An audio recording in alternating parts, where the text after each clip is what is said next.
comes to our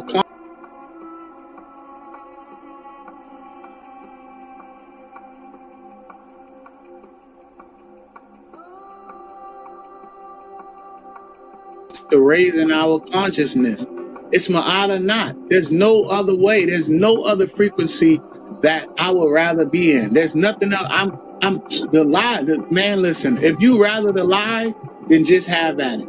But I want to give Hindu and adoration to everybody that supports and keep this going, because we get questions that I think are not, that I would never ask. I would have never asked a question about luck. I would have never asked a question about feng shui. But we get these groundbreaking, monumental answers, hours long answers of just pure, consistent consciousness raising, high vibrational, just the truth. And this is something that you can implement in your life to change your life for the better. I myself, as well as Amunet, as you pointed out, I have done the same thing. I have instituted a lot of what I'm learning, and I'm constantly learning. I just want to learn, but instituting this into my life, right? It's not a part of my life. It's actually me transforming and Kepara into my true higher calling, right? Raising my consciousness. This is why I'm here every week. I'm here every single week, no matter where I'm at. I've been on the podcast in Mexico, out the country, and in other states. I'm here. Saturday night, I'm not at the club. I'm not hanging out. I don't want to be there. I'm here. I'm trying to learn because I'm trying to raise my consciousness. I'm raising a family.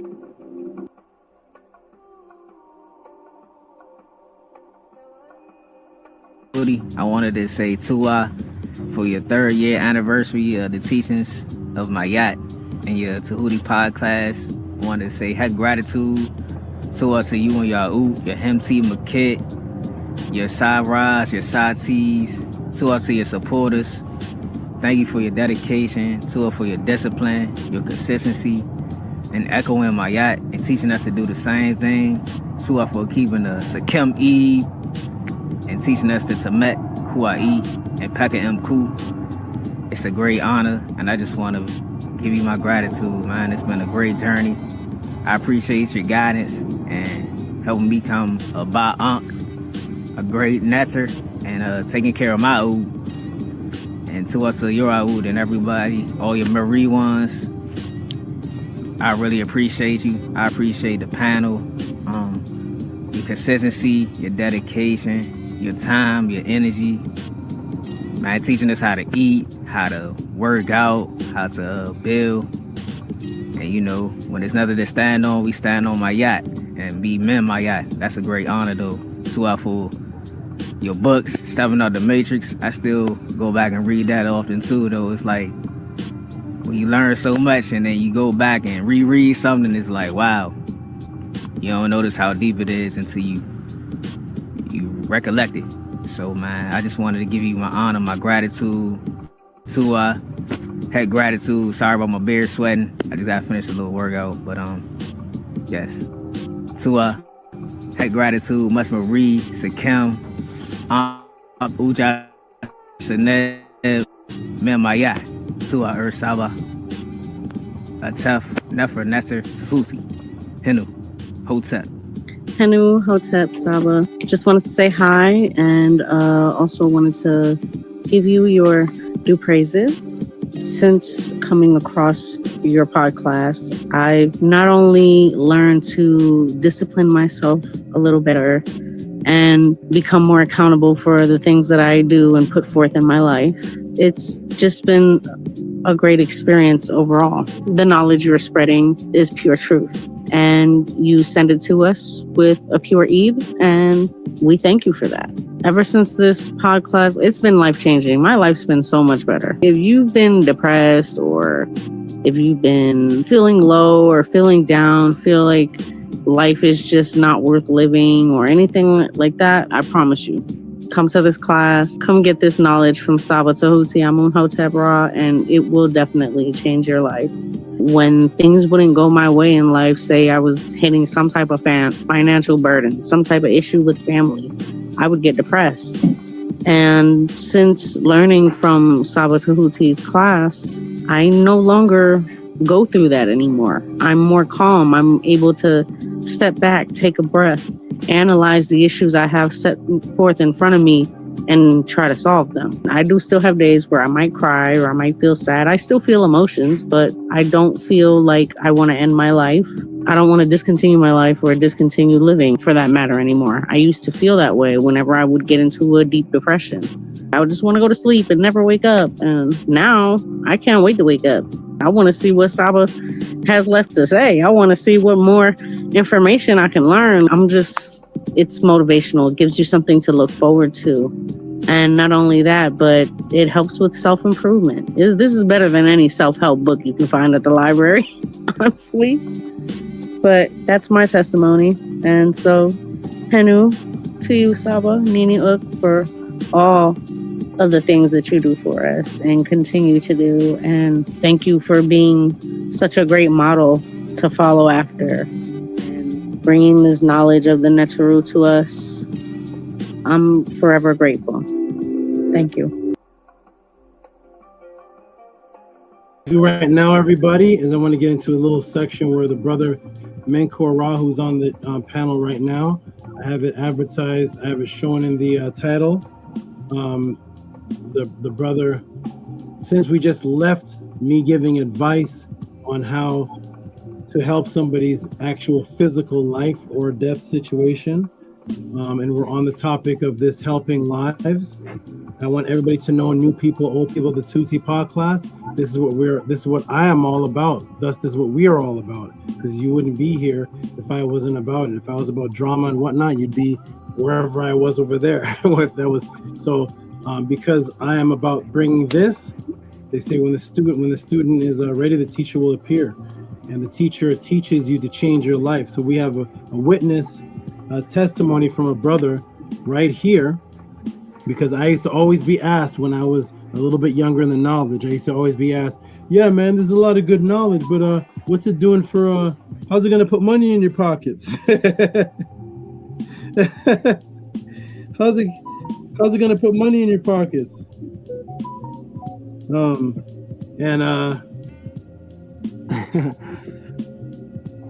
I've created wealthy people. I've influenced people, and I'm just the Sab. I open the door. When I open the door, if you receive, your life changes. So here's a brother, Menkor Ra, whose life has changed on many different levels, and he's going to talk about right now about how his life has changed financially through the teachings of Tehuti, and then we're going to get into the answer to the next question and some shout outs to the donators.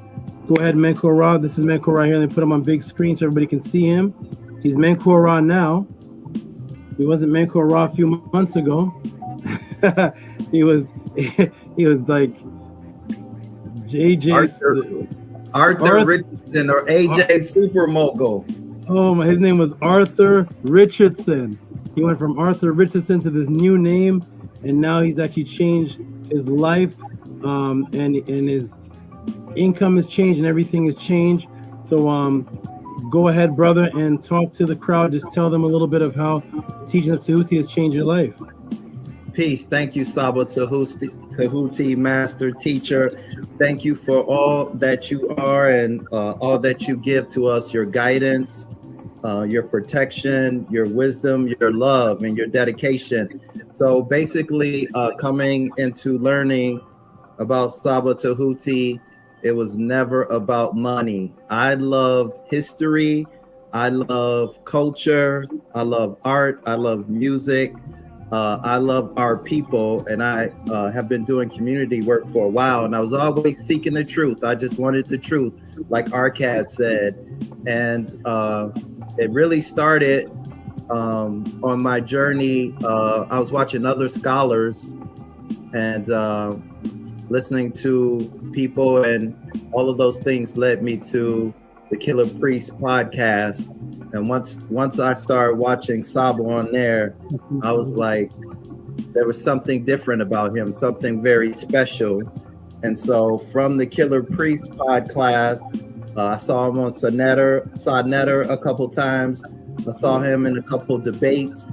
And then I just started hitting him up. I was like, because he said on the Killer Priest podcast, if you're interested in one-on-ones with me, hit me up on Facebook on Messenger. And I think I hit him up for like 8 to 10 months before he replied to me. And I was so consistent. I was like, there is no way there isn't something different, and he isn't above and beyond them. And if he's doing classes, I want to know what he knows. I was consistent. I was sure that I needed to learn from him. And so I was so persistent. I think it might be the most thing I've ever been so consistent and persistent about in my life. I was like, I want to learn from him. I just knew. I knew that I needed to learn from him. So I started I contacted him and he agreed to do the one-on-ones with me. And then there was a little bit of a gap too. And then Saba started the pod class. And so I started doing one-on-ones and watching the pod class, and I could feel the changes in my mind, in my heart, in my body, my car. I could feel myself getting better, healing. And so he started the Meta Netter classes. I joined the teachings of my aunts. We did the 1-year anniversary pod class. I flew out to LA. I met Saba. I got my RIN, and all these portals opened up. It was a gradual thing. I started preparing myself for the wealth to come in. But I think the biggest thing was my self-worth and my value, understanding my value change, because I saw the energy in Saba and how he lived for Ma'at and how he is Tehuti. Like how he lived his life gave me an identity. It helped me see myself differently, see myself as a netter. And so I started following my intuition. I started having more clarity. I started doing things. I started my own nonprofit. I already had my business, but I wasn't understanding the things that I needed to do for my business to grow. The number one thing that I needed to do for the wealth to come in was to ask for what I was worth. I had to see myself, though, as worthy of more energy, more finances. And that helped me. That helps. What I'm making now compared to what I used to make, there is no comparison. And so the question, I'm only telling you this, I'm only sharing this testimony with you because the question is, who determines how much money that you make or that you worth? You determine it, but you haven't determined it because you're not seeing yourself the way that you need to see yourself. So who's determining what's in your mind and your thoughts? Who's determining your energy? Who's determining how you spend your time? Who's determining your creativity? Who determines how you feel? Your imagination, your freedom, your joy, your happiness, your health, your love, your relationship. Who's determining that? You're determining that. But the difference between me and you guys are, I'm in the Meta Netter class. I'm taking every opportunity I can to do a one-on-one with Saba. I'm at the pod class like all of you. Everything that I'm doing, you can do. What is your superpower? You need to figure that out. And you have to believe in yourself. And once you believe in yourself, and then you have to create the portals for the money to come through. I have a business banking account. I have my personal bank account, and I have my nonprofit bank account. So the money comes I have a place for that energy to come through. I have a website, I have my own business. I am control of my life. I'm a netter. We're not slaves. We should be free and we should be benefiting off our own energy. No Tamahu should be benefiting off of your energy as a netter. Arcad said something that was so powerful and so on point. He said, when you're supporting Saba, you are supporting Ma'at. And that was a huge mindset flip for me. And being in connection with Arcad and with Ahati and with Scribe and Saba, that was the energy that I needed to have the courage to live my life as a netter, to live under Ma'at through the teachings of Tehuti is the reason why my business grew and I have more money. So that's my testimony. I don't want to take up any more time, but you have to make the switch. You have to make the change and value yourself.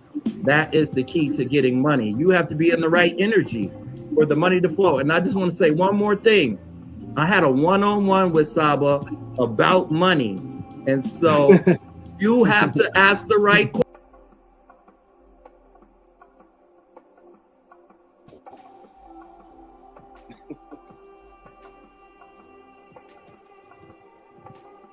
And now you wonder why I left Judaism and the Hebrews, because you just don't get these kind of answers here. I'd like to say something. The energy. Like go ahead, take it to Tehuti most. You know, brothers, good brothers. We use that word truth a lot, and I know everybody in this journey has been seeking the truth. But at the end of the day, this is what's really going on. We have to get beyond the truth to get to the facts, because it's the facts that matter. Christianity has truth. The Catholics have truth. Muslims have truth. Of course, the Jews and the Hebrews have truth. But where are the facts? The facts are lie right here with Ma'at and Tehuti. Yeah? Great point. And my son Sleepy. See, he took all my hair. This is Nakshan. He took all my hair from me, you see what happens when you become a father? They take your hair. but you see, that's what happens. So we have to run to the facts. We have to exit the truths, because all these truths gonna keep us going down the wheel with the hamster on it, and just gonna keep doing this. And so this is where we are. We're home with the facts, and Ma'at is factual. It can be proven. All this other stuff is just Harry Potter. So I love you all in truth, and I thank my ancestors for bringing me back home, because the journey's just beginning, but it's been beautiful, and I don't knock any of the experiences that I've been through to get here, because these were all stepping stools to bring me back to where I am, and so that I can have a higher appreciation for what it took for me to get here. And I know we all have our story.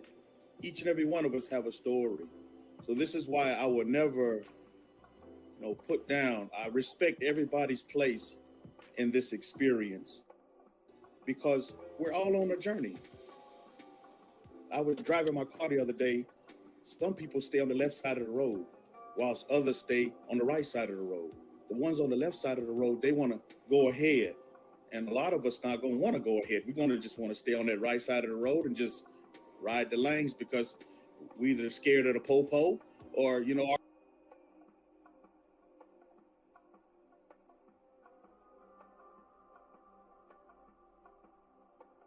want to get in the fast lane and go, so they can get to their journey quicker.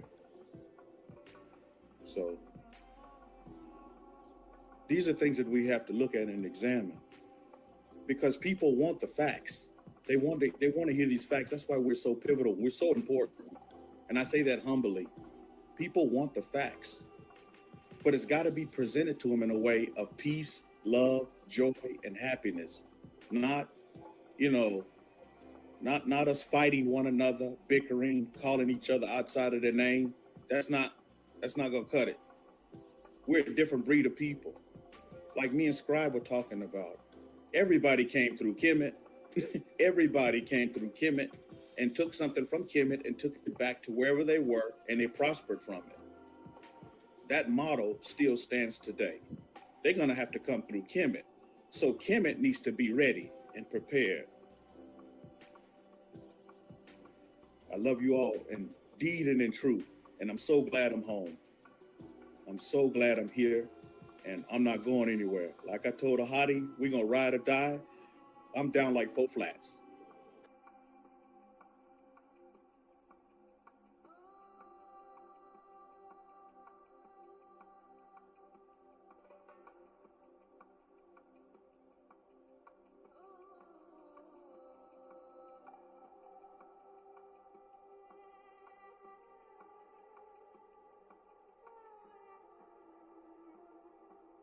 But I just wanted to say Dua and Hinu to the House of Aten for allowing me to do this in the first place.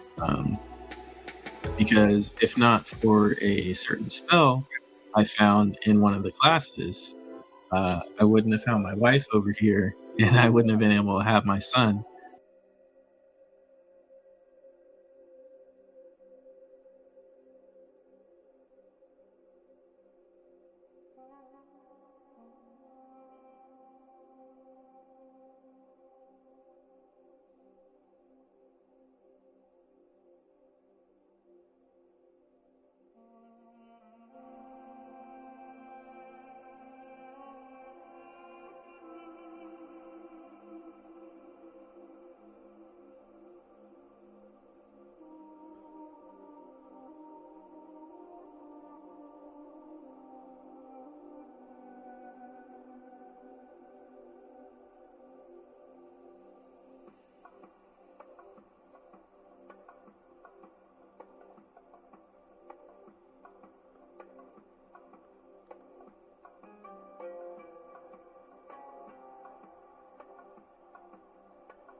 I just want to say Hotep Henu to Saba.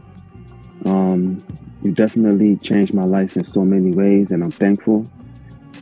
Since our first 101, my whole circle, I just did a whole circle of my whole life. I just feel so different now. My dejed been hurting me, so right now I'm doing good. I'm doing better. So I just want to say, with the hyperhidrosis thing, all I got to say is no sweat. You know what I mean? And a lot of people saying that, this is a scam, and, and it's definitely not a scam. I could say Saba scammed me in the good way, you know what I mean? So I've been taking, my remedies, my rosemary, my sage, and it's definitely working for me. So I just want to say peace and love and handle to Saba, and I'm forever in your debt. Forever in your debt. Thank you so much. Tua. So peace and love.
Yeah, we'll have to go through the details.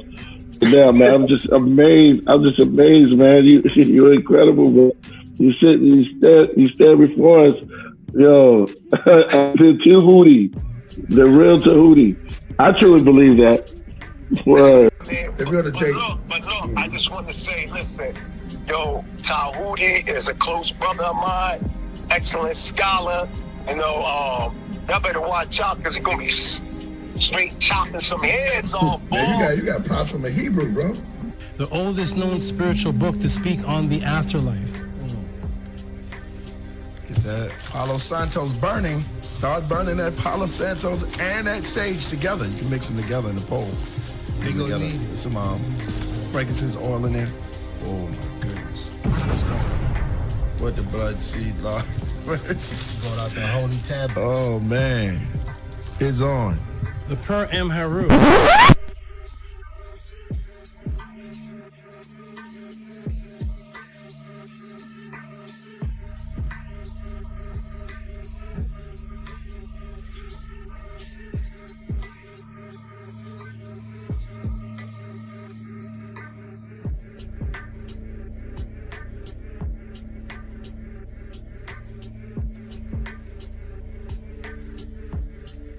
Coming to you live. He has been teaching for over 20 years. A 9-0 record in official public recorded debates. You've heard many teachers out there before in the so-called conscious community, but none with the demeanor, calmness, and detail as Tehuti Amun-hotep Ra on such topics as breaking out of the matrix, truth on religious origins, underground conspiracies, secret societies, mental, physical, and spiritual health, the Anunnaki, the Neteru, Kemet and the origins of Ma'at, meanings and symbolisms of Medu-Neter, the only one who will stand in front of question of this wide range of subject matters, answer, question, and debate. Some have podcasts, but Tehuti is the teacher, so he has a pod class. Subscribe to the channel for updates, classes, and much more. Join the chat, call in, participate live. Get your notepads ready. Welcome to the Tehuti Pod Class. Open your mind.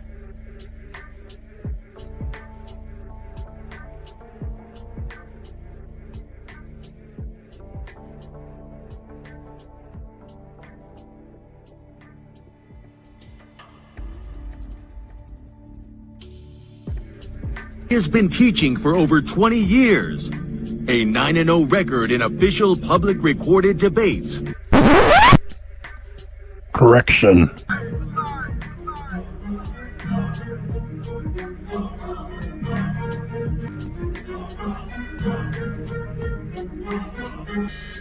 All right, man. You already know what it is. That's the anthem for the debate music. Y'all already know. We got our brother Tehuti in the building, and he is going up against a heavy hitter, you know, who have been featured on this platform for a while now, Vocab Malone.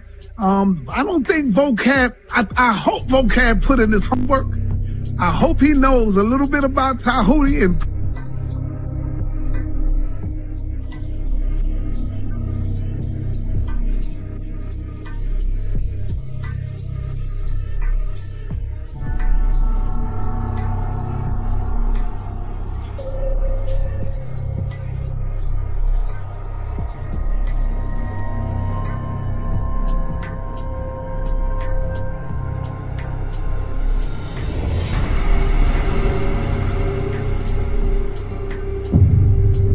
I appreciate everybody. Press 1 for Tehuti. Press 2 for JJ, y'all. Yes, I appreciate always being here. It's fun, it's educational. It's good to hear all these crazy views and just hear where people are coming from. Peace and love, everybody. Check me out every Friday, 7 p.m. Pacific on the Tehuti Podcast on YouTube.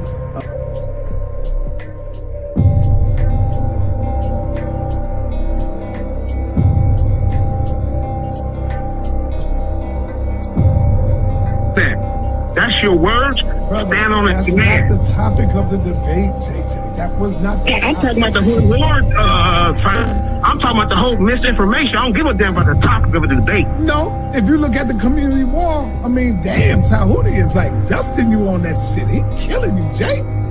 And this is why you upset.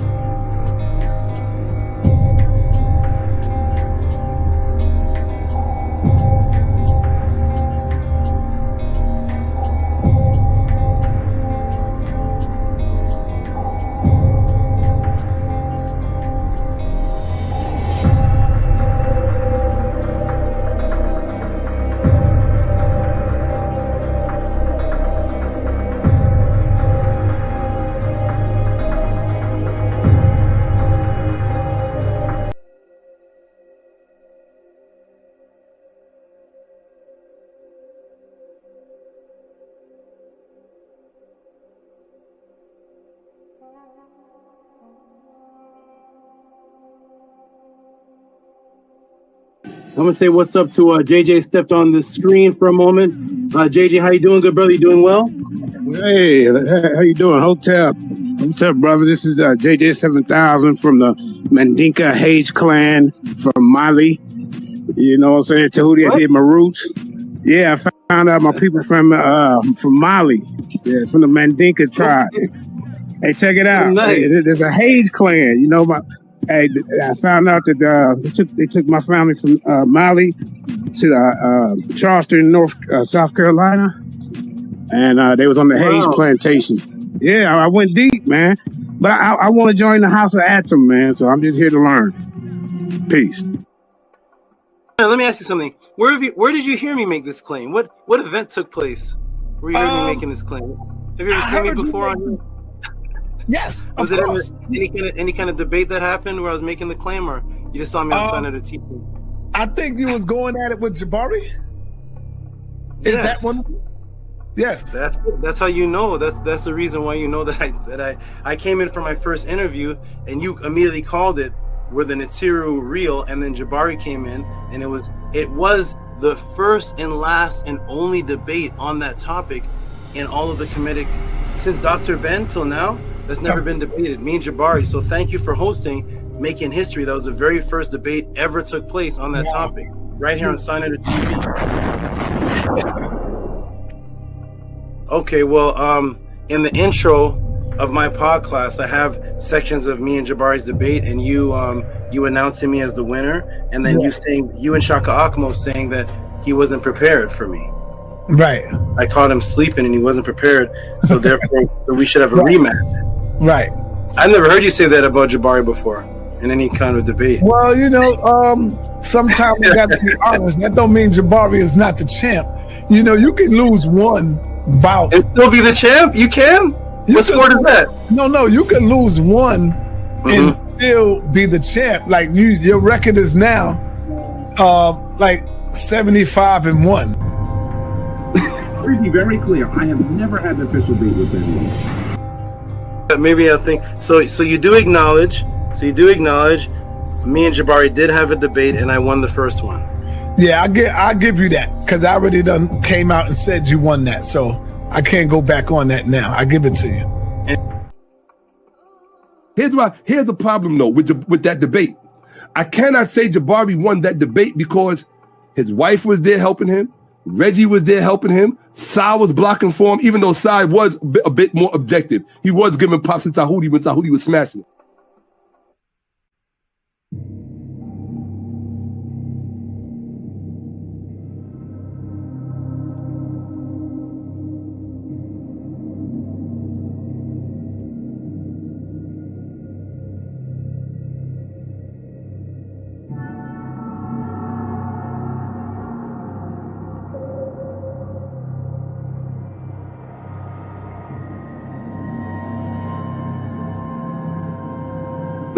To be very clear, I have never had an official date with anyone. And there is not, on Sonetter's platform, Sonetter announces the winner? And on the people, on the platform. I got to keep it right or wrong. So as it stands now, I'll have to go ahead and give the win to Brother Tehuti. And there is not, on Sonetter's platform, Sonetter announces the winner?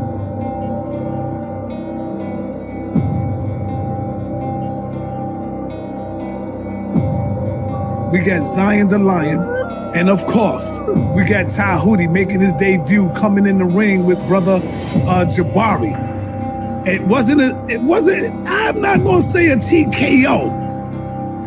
I'll just say a little jabby jab. He won by a couple of jabs, you know, he took some jabs, you know. And now, well, we got the rematch coming with brother Tehuti and brother Jabari coming back this Wednesday, 9:30 p.m.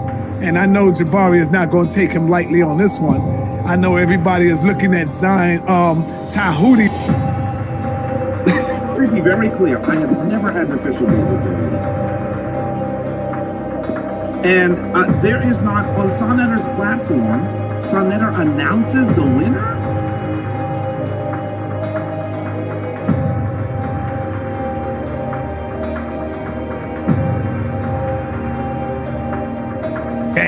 We have Tehuti and brother Jabari is coming back. Brother Jabari will be back for a rematch coming Wednesday night. I think Jabari was a little unprepared, got caught sleeping with the brother.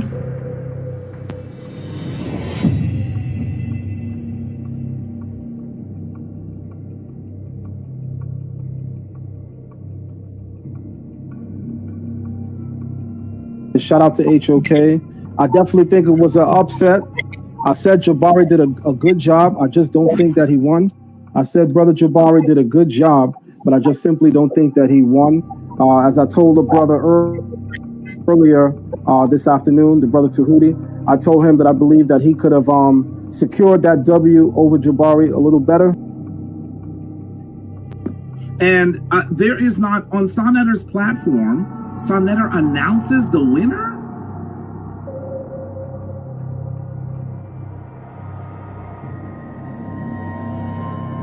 So I just got to go with that.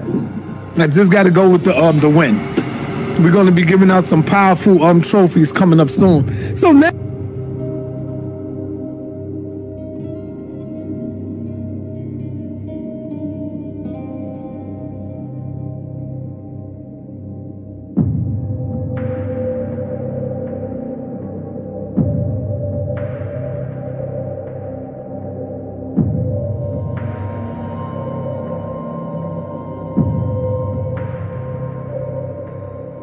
So I just got to go with that. I just got to go with the win. We're going to be giving out some powerful trophies coming up soon. So now Zion Lex is coming out. Tehuti is making his way. He's jumping out, going straight to the top right now. Brother Shaka gave me a call the other day. Yesterday, matter of fact, Sunday. Brother Shaka almost gave me a call on Sunday. And said straight up, Sonetta, yo, Saw, I think Jabari jumped out the window and he wasn't prepared for the brother's questions. Now, this is Shaka Utmost. And there is not, on Sonetter's platform, Sonetter announces the winner?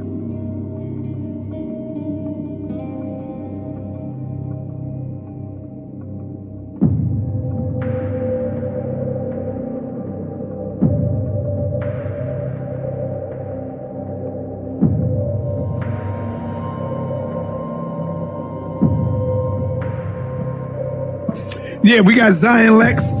We got Zion Lex tonight going up against Tehuti. Could this be 2 for 2 for Tehuti? That remains to be seen.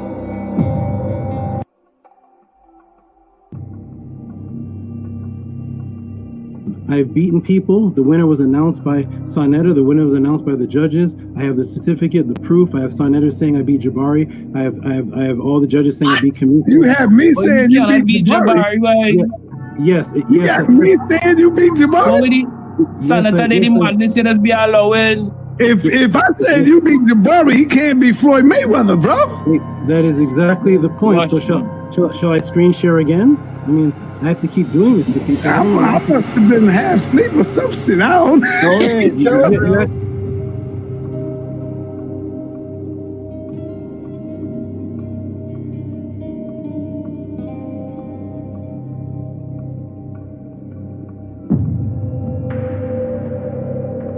If I said you beat Jabari, he can't be Floyd Mayweather, bro.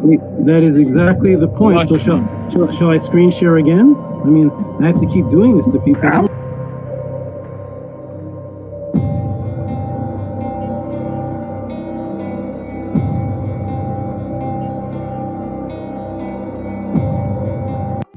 And I took out the Floyd Mayweather, so I guess I'm the House of Consciousness champion. I just came here for an interview. That's my you can't be the House of Consciousness champion yet. You got to go through some. You can't be the champion from one battle. You got to go through some scholars, brother. And now you face right now with Zion. So I'm sorry. When you beat Floyd, you don't get his title. I'm sorry. Go ahead, brother. I just gave Floyd Mayweather his first loss to this brother.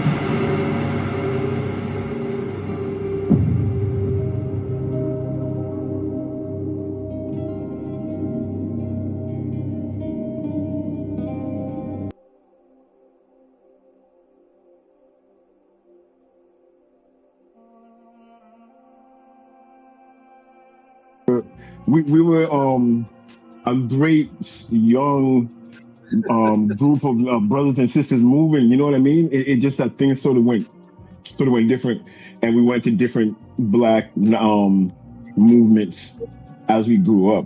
You understand what I'm saying? But right now I bear witness that Tehuti's been consistent with the truth this whole time. I can't lie about that. That's a fact.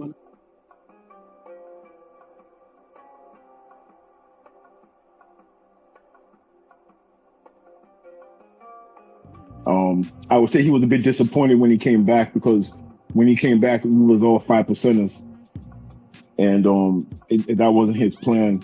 At the same time, it was just how things moved, and it just how things grew, right? So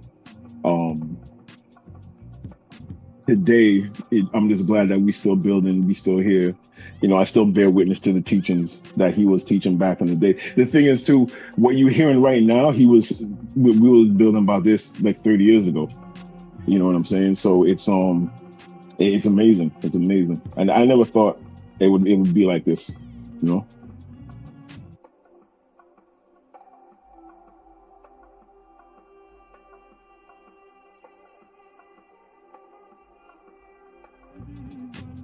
Let me know if you're here, whether it's on here or whether it's in the message system. I'll be back, everybody. Peace and love. Definitely, Dome Daily, you can stay on if you want. Build with the people. The people rarely get to see somebody who knew me from, what was it? Was it 90? What year was that? 89? It was like 89, 88 to 92. Yeah, it was just a long time ago. 89. Anu, what were you doing in 89? I was doing at the church. Oxafek, what were you built on in 89? What were you teaching on? I was a sperm. I was in my father's, area. Swimming in daddy's big. Mm-hmm.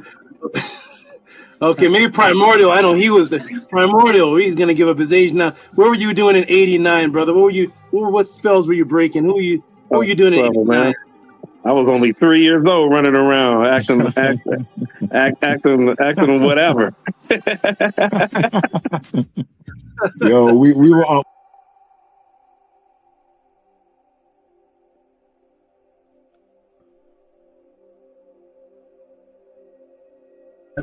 Hey, Mary Sekhmet, while I'm getting this ready for you, because I'm trying to fix something here.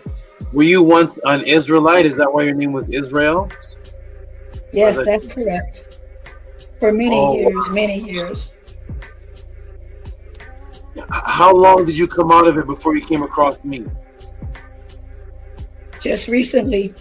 It's probably been It's not even been a month, sir, since I've had a full understanding, thanks to you. So dua. Oh, so you coming out of the Israelite is a part of you attending the podcast. Oh wow. Were you in it over 5 years? Yes, a few decades since I was a young adult. Wow. Give her a round of applause, please, Annie. That's oh,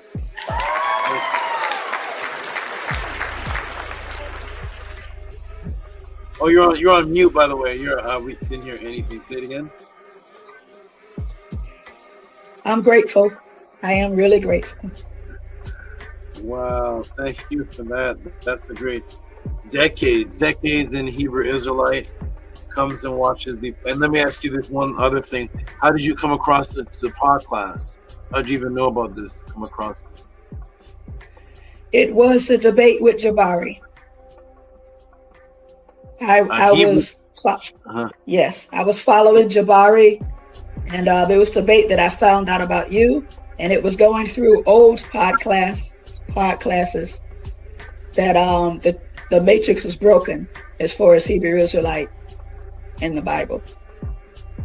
You were a Hebrew Israelite also following Jabari?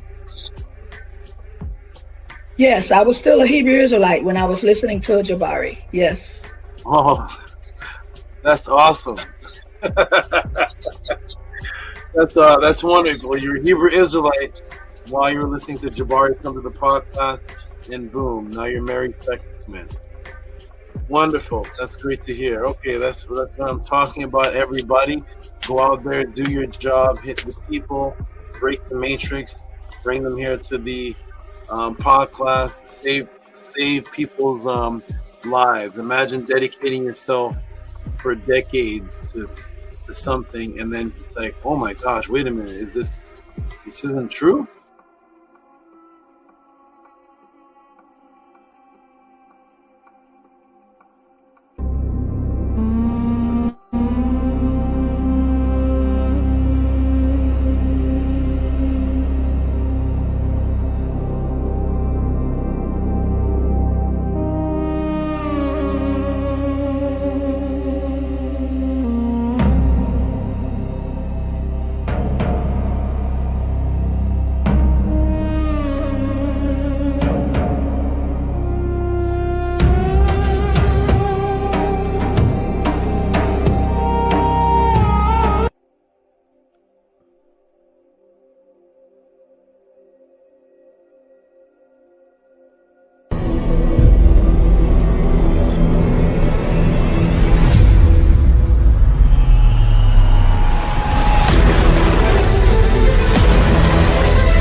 Let's get some mic checks now. Let's get a mic check, please. Check. Press a 9 if you can hear me. Press a 9 if you can hear me. Mic check, please. If you can hear me well, press a 9. Peace and love to everyone that is here. We'll do a mic check first, and then we'll begin off with the proper frequency and continue on with this journey today. It's a special one today. A very special one today. It takes a moment for the 9s to pop up, so I'm going to give it just a moment, then they'll all just poop at one time. Okay, let's see. We can get the 9s to show up. And let us go boop, boop. Boop, boop, boop. There they are. Boop, boop, boop. There's okay, we got 9 from Angela straight out the gates. Wonderful. Peace and love, Angela, straight out the gates. Who else is here? Maharu, the individual, the being, the Netta that asked the question that's going to have us on this tour guide today. a Tehuti tour guide. I think we got Robert Williams. Robert Williams, wonderful. Who's this? More wisdom, yes. More wisdom, good brother, more wisdom. The family man. Yes, peace to more wisdom. Where's young brother Drip? Sky, Shekateka, Chem Lock. Shout out to Chem Lock. Peace and love to this new brother here. He is been here ever since his first day, and he's been dedicated. He's been supporting since his first day, learning, growing. He's even ordered his Metanetter class and received it. Henu Saba, Amun Ka Tut Tehuti, yes. Lisa Marie, peace and love to Lisa Marie, who is back. Lisa Marie is back with us, back where she's supposed to be, nice and relaxed. Peace and love to Ramesses Ankh Ma'at, Hotep, House of Aten, peace and love. And where's X marks the fox? Not X marks the spot, X marks the fox. Kefa, 9. Kefa is a word that means loyal. Peace and love to Kefa. Peace and love. We got new people in the room. Deb, I don't know if that's Deb, like the male Deb, or Deb isn't short for Deborah. Could be either or. And we have greetings, a love heart. The other thing looks like a Band-Aid.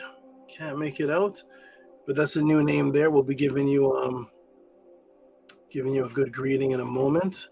Proper greeting for any new person that's here. Here's Master JMO. Not just regular JMO, Master JMO.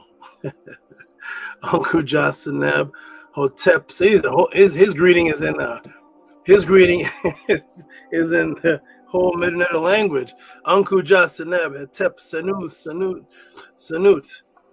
Let me translate this. Uncle Jasaneb, that's Unc, of course, is life. Uja is health, protection, green, Wajit. Seneb is the Seneb plant, the flax, called the magical cloth on the back of Oser's set seat. The Seneb, it is a word that represents, what is it called? Preservation, used for the Sahu, the people call the mummy. And then Hetep, we have the secret meaning for Hetep is revealed in the Metanetter class. We'll just say Hetep means to go and come forth.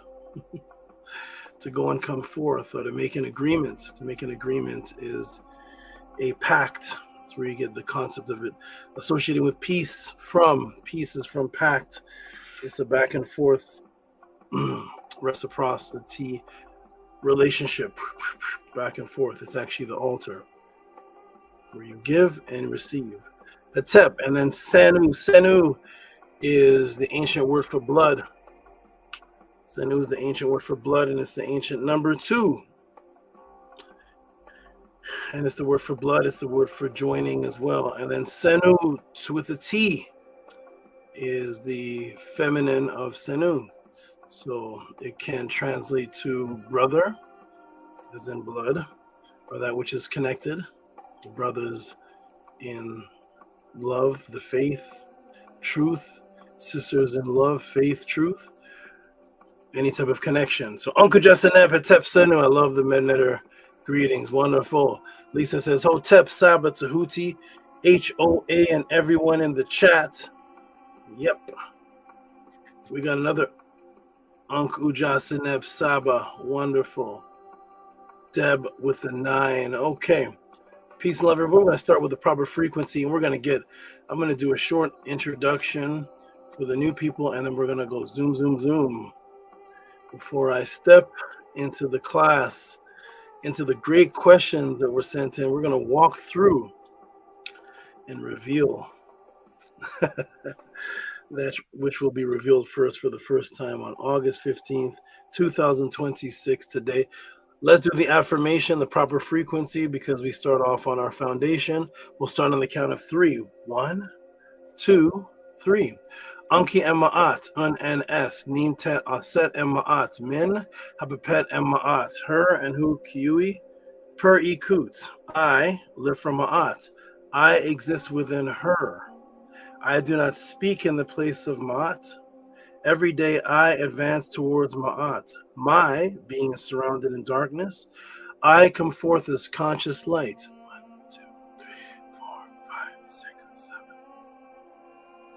Greetings and peace, everyone. Let me put the support banner that keeps the House of Aten alive and moving.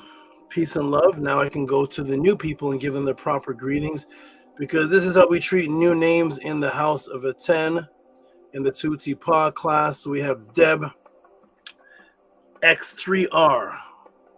Deb X3R. So we're going to greet Deb X3R.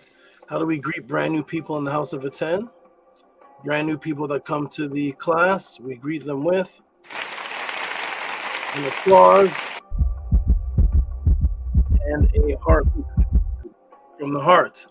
Wonderful. Let's scroll up and see some of the other wonderful new names. And Kem Locke is new. Oh, I can't lift. Renanette is holding my staff. Hey, Renanette. Renanette's holding my staff. Let me see if I can fix this. She's holding my staff. One snake is holding the other snake. Shout out to peace and love to Chemlock 38. Let's give him a round of applause. And are there any other new people in the room? Press a 7, and this is, we just greet you. It doesn't matter whether you are Muslim, Christian, Jew, Hebrew Israelite, Black Hebrew Israelite, Nuwabian, 5%er, Moors, Gods and Earth, Native Abo, Abo Native American, what else out there? Jehovah Witness, Nation of Islam. Am I missing somebody? Baha'i, Buddhist, whatever you may be. What does Tehuti teach? That all of us started on the path that led us to where we are now. And all of us who are seeking the truth are heading on different paths. And every path that you are on is a stepping stone going deeper and deeper until you get to the source. So I never judge anyone on the path that they're on. I judge them by the intention of why they're on that path, which is usually some type of ascension, purity, betterments of family, immortality, life after death, health, connecting with ancestors, learning the truth of the past, breaking the matrix. Every organization that I just mentioned, if I ask them if they're all about that, they will all say yes. So therefore, we greet everybody on equal plane, and then we move on forward. And that is why when I went to the Killer Priest Podcraft with that attitude, I had Buddhists transforming. Buddhists now are in the pod class with Metanetter names. 2 Buddhists are here with Metanetter names. Hindus, people straight from the Indian background, here with Metanetter name now. Christian, Muslims, full-blown atheists. It doesn't matter. As long as you seek the truth, you will start to develop and go along the path you need to go to develop on that path. So peace and love. Any new people that are here, press the 7. We greet you. We welcome you. Deb, if you could for me, please write in the chat. Just tell me where you first saw me, whether it was on another channel or just flipping through YouTube. And the reason why I ask that is because I always give respect and gratitude to wherever it is I'm promoted. So if it was on the Sonnetter channel or 363 or Killer Priest or wherever else I've been, I give peace and love to wherever the person first saw me, because if they didn't see me there, they may not be here. So wherever you saw me, Deb, just type it in the room and I will give a greeting and Hanu to that person or platform. Wonderful. Okay, everybody, wonderful greetings. Welcome everybody to the Tehuti Pod class.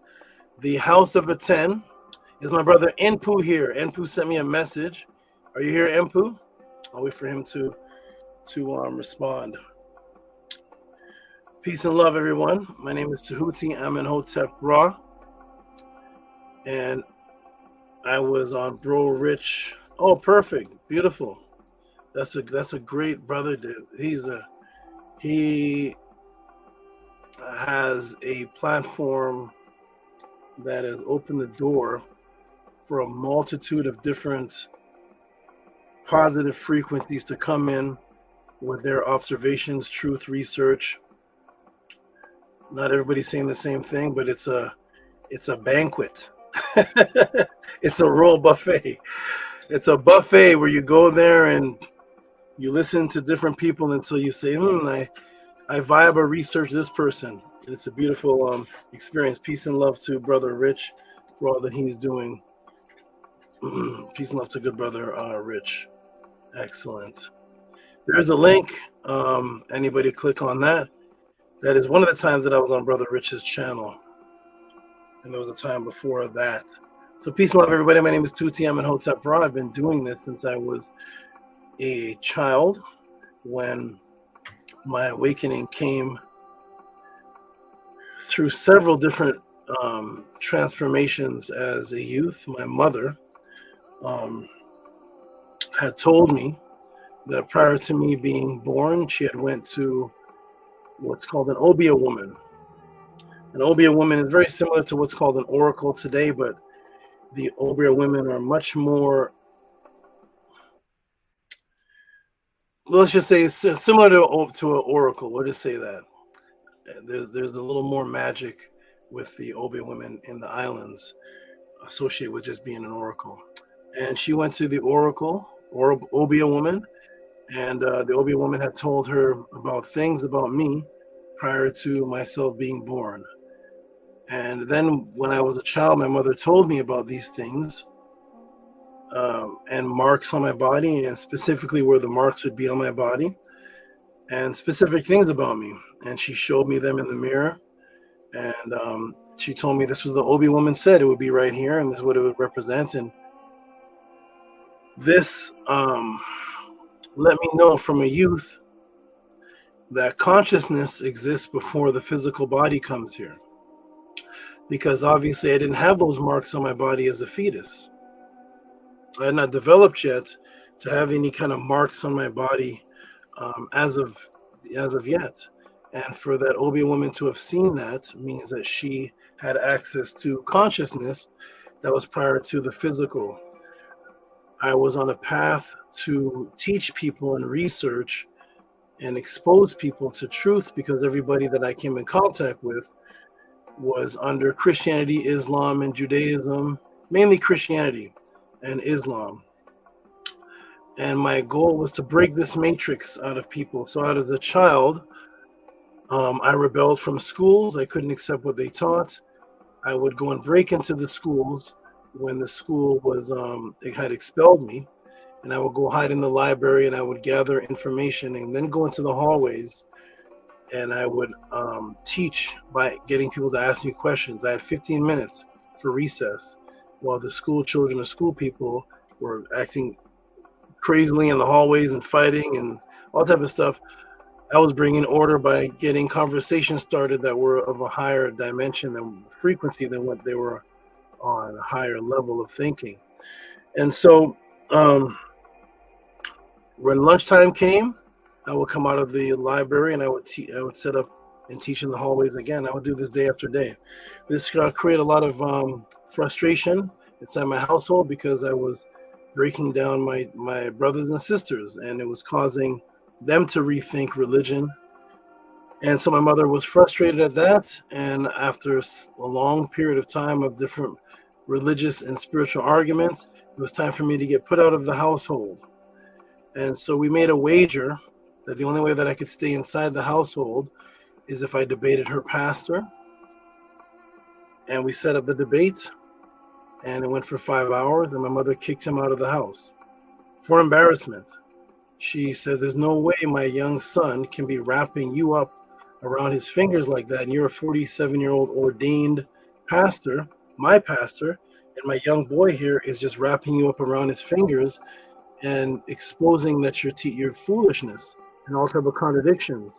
And he was getting emotional, so she kicked him out of the house.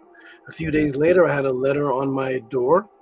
Me and my mother opened it, and we read it, and it was a restraining order for me. And I thought it was because maybe I hurt somebody, but I don't remember hurting anybody. Abusing a child, abusing a woman. I'm not sure because I was a young man, and I was like, I haven't hurt anybody. So who is this from? We get to the bottom, and it was notarized by the courthouse, and it was signed by the pastor, the same pastor that I had a debate with. He had a restraining order for me, not against him, but against churches. It was my first experience of being silenced and trying to be erased. I was banned legally from going within 100 feet of churches. So what did I do? I went and broke into the churches, but I went there before the pastors got there, and I would put the thoughts of truth inside of the people in the church so that they would ask the pastor and pastors questions, and I would just slip to the back. I called it a snake style. This is Renunette, my cobra, and the snake style was a way to create an environment where a person was affected from the inside. So I realized that if you ask a question to somebody and they can't answer, that you look up to, it has a bigger impact on you than if someone else who was a stranger, a pagan, heathen, was arguing with your pastor. You would dismiss him. When your own pastor gets shut down by you, it starts to change things. So I would, as a youth, go from church to church. I would go to mosques. I would go to Jewish events, different things, and just waking people up. Nation of Islam, churches, and just doing the same snake style and waking people up. Eventually, as I continued to teach, I wanted a place to teach from. I didn't have a place to teach from. I had no money. I had joined an organization at the time, and there wasn't money coming in from it. I would have to go on the streets and sell oils and incense, which was fine. I had a few dollars saved up, so I would scope and look at the neighborhoods. I need a place to teach, but I had no place to teach. I found a house that was for sale. I would watch the house for a week to see when the realtor would leave and when he'd come back. And I would monitor his schedule. And I knew by 6 o'clock he wasn't going to return. Sometimes he'd leave at 5 and come back. 6 o'clock he wasn't returning. So what did I do? I jotted down the address of the house. I had a few dollars to my name, and I started making flyers to the address of the house. I took a hammer and screwdriver and wedged out the window to break into this house for sale. I went to the front and took the for sale sign, and I threw it in the backyard. I ran extension cords from outside wherever I could find a plug or outlet and ran it into the house and borrowed some lamps and some chairs and put out flyers for the house that was for sale. When does class start? 6 o'clock. 6 to 8 o'clock, question and answer class. That's what I did as a youth. Every day risking myself to be arrested through breaking and entrance, but I didn't care. My job at the time was to wake up people, and that's all that I cared about. Early in the days, I called it breaking people out of the matrix, way before the movie came out. And so this has been my mission for several decades, to create what's called a Saba. A Saba is a word for a door. It means that the door is unbiased. The door is just the entrance to another stage, another room, and there's an entrance to another room and another room. These doors in ancient times were called Sabas. The door is unbiased because the door is in between two rooms. The door only opens the way to another level of knowledge or information symbolically. So I named myself the Saba because instead of being a regular teacher, I decided to open up questions and answers. And I took this to Kill a Priest. I'm going to skip about 25 years of experiences. And I went to the Kill a Priest show after my students told me to look on YouTube because there was many people out there that were imitating me. When I went to YouTube, I saw people that were the teachers of popular teachers today. And I said, oh yeah, I converted that person in 92. Oh yeah, that person 1994. And I said, I don't know why they're not mentioning me. And so I just kept watching the channels and I said, oh, They're not mentioning me. That's fine. I don't know why they wouldn't. And so as time went on, I saw that people were putting out CDs of me, but they would Photoshop my head off of my neck and put their face on it and sell these CDs from New York all the way to Trinidad. And they put my name at the bottom as if it's their name. It would say Amenhotep, and it was them. It wasn't me. And it was my voice teaching. And I said, this is an evil world. Why are people, instead of unifying and everybody taking their rank, why are people taking my teachings and going to YouTube and they're not mentioning me? Why are people cutting off my head and photoshopping their face on my face, but they're not mentioning me? And even right now, right up to today, there's someone right now who used to be in this movement that I raised up as a young man from nothing with a French name, that is doing the same thing. Took my name, calling himself Saba, started an organization that's a nickname of this organization, and has testimonies that he used AI to make up testimonies with the names of people in the House of Aten and put them under his website as if the testimonies are for him. But it's my name that the testimonies are for. And this has been my life. This has been my life. I'm about unity. I'm about building and waking people up and then doing something about it. Not just waking people up, but when you're woken up, I'm about structuring and organizing and making lives better as the Saba. So there's several people out there that are doing these evil things to me. And fine, I still strive, because when you come to the pod class, you will not see a similar thing out there. And I realize that the ego will do that. It will remove me from the picture so that the other person can be the focus. And this has been going on with me since 1996. So I'm getting used to it now. It's 2026. I'm getting used to the evils, but I'm here to wake people up, regardless of whatever or who does what evil to me, regardless of whatever happens. I'm here to wake people up. I went to the Killer Priest show, and Killer Priest wanted me to come on to do an interview. That exploded. The Killer Priest show exploded. Several people here are from the Killer Priest show.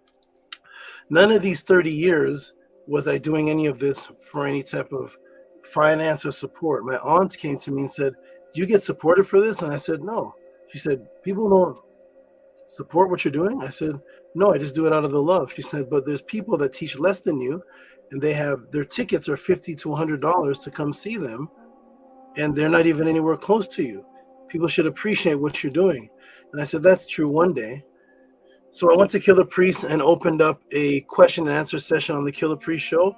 It exploded. The donations, not going to me, they're going to him, which is fine. They were huge, $350, $500 super chats. It was massive, and it was a beautiful experience. The engineer took his wallet and dumped it in my hands, said, "Take all this money. We've never seen anything like you before. We love you on this channel. Keep coming back." Killer Priest was saying that, how could you answer questions from people you don't even know? These are my Killer Priest fans, and you're answering their questions as if this is set up.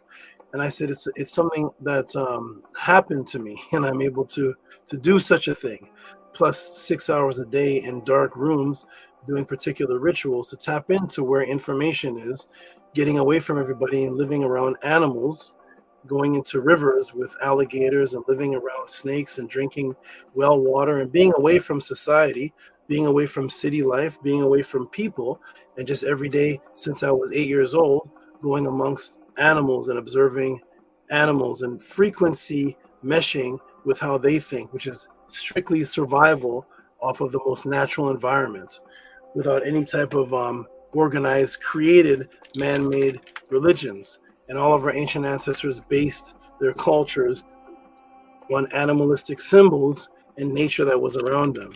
And the new age monotheistic religions came in and they made animals, especially snakes, evil.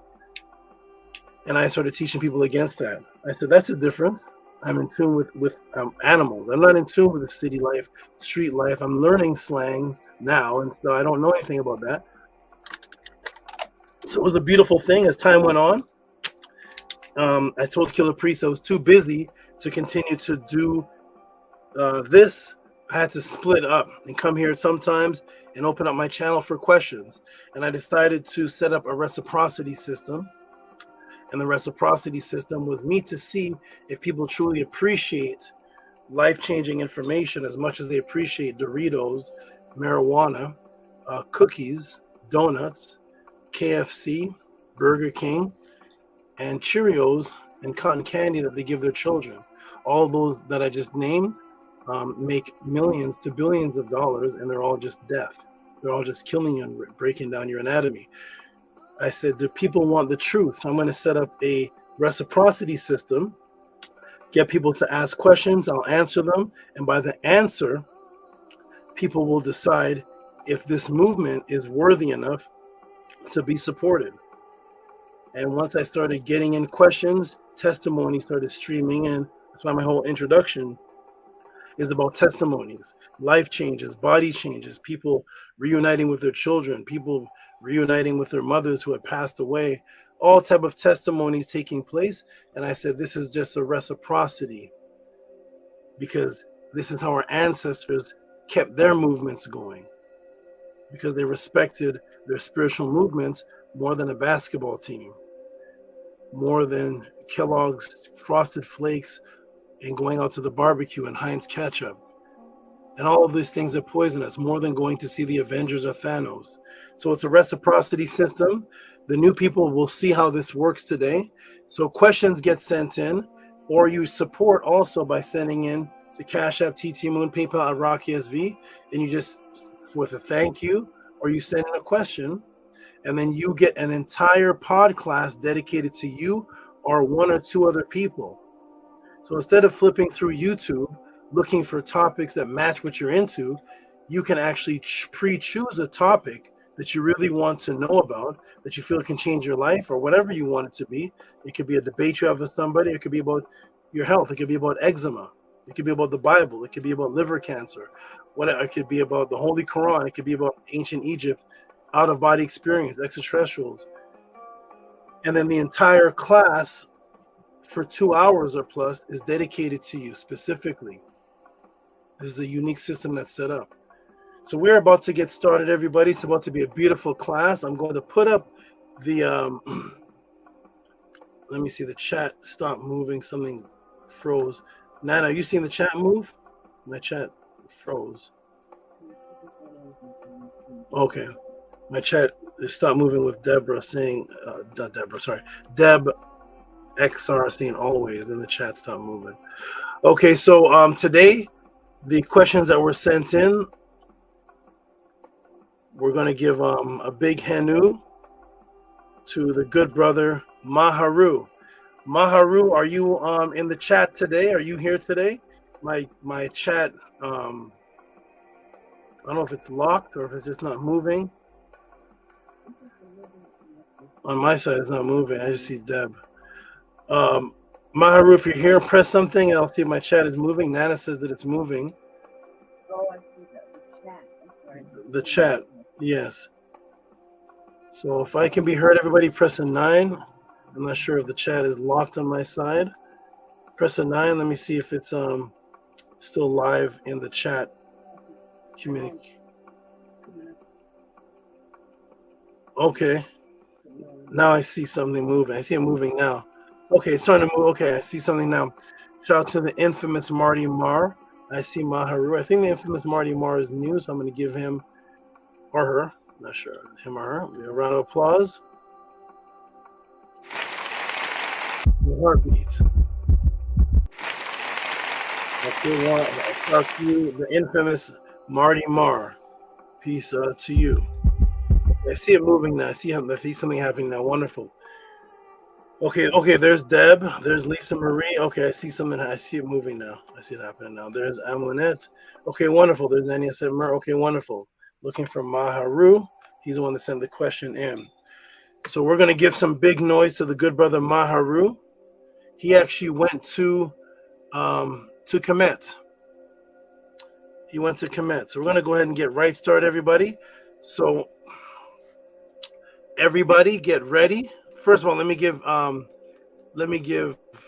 hanu or respect to the support that came in from Maharu. I'm going to go ahead and put it on the screen and give him some big noise, and then we're going to get right started.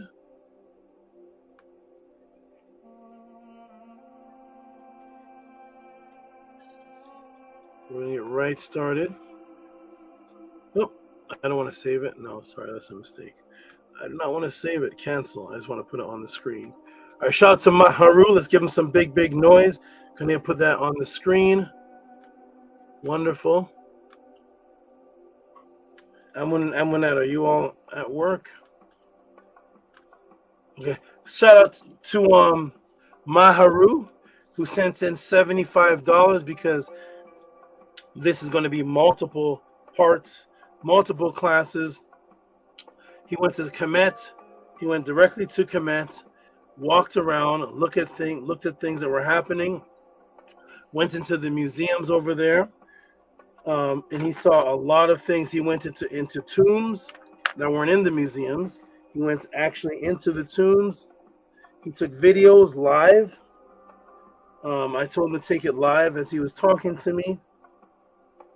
And he took videos live, and it was a beautiful thing. And I told him I can do a class on any single thing that he points to. So first we're going to give a big noise to Maharu. Shout out to Maharu.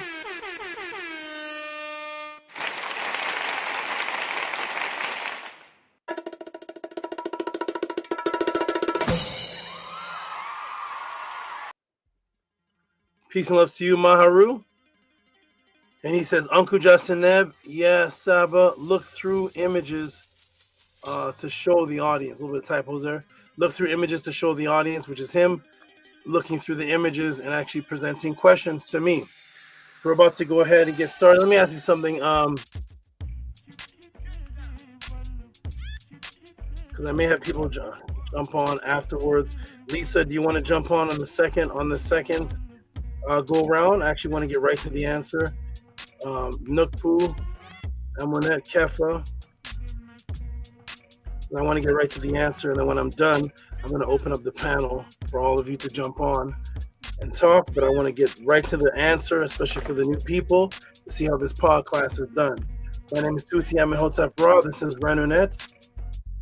Renunet is a word that means to raise. It has the word Ren in it, which is a word for name.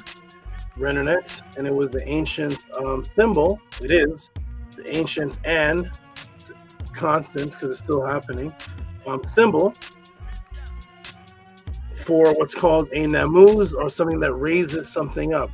It was the feminine symbol that made a female in the language, made a word feminine. So if you have the word neter and you wanted to emphasize that it was a feminine neter, you would put a cobra at the end of it. The cobra is a symbol of raising. The female was and is the first and only raiser of a child as far as the way her anatomy works. So the difference that I elaborated on the Sonetta channel was that when it comes to other mammals, other than hominids, other than bipedal hominids, other animals give birth to their child, and the child can just lift up their head and suck from the udder, whether it be a cow, pigs lay down, the children come and suck. But almost every other animal can stand up, whether it's a goat, a horse, and the child just can lift its head up and start to eat, drink.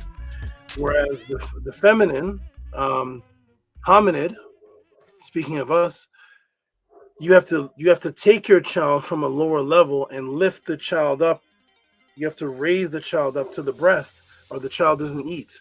Much different from animal life, fish life, much different from dogs, much different from horses, goats, and other animals. Bipedal creatures lift up their child to the breast. They raise the child physical raising. Renunet was the word for raising, and her symbol is her raising the child up to her breast and drinking, while her head is in the image of a serpent. So this is Renunet was also a word for wisdom. Namuz was a word for wisdom because of the serpent's ability to expand its head, symbolic to it as an expansion of consciousness. The serpent is also the ancient word, the oldest known word on the planet for speaking spiritually. The word was techa. Techa was the word for speaking, and the way that you drew techa was a raised serpent. the ability to consciously speak. So shout out to everybody in the chat right now.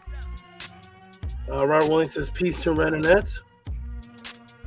Beautiful, beautiful. Excellent. All right, everybody. So we're gonna get started. I think let me ask Amunet again. Are you all at work or on your way back or something like that? Lately, usually been able to come on the second go round. This is the same for today. Let me go ahead and ask that.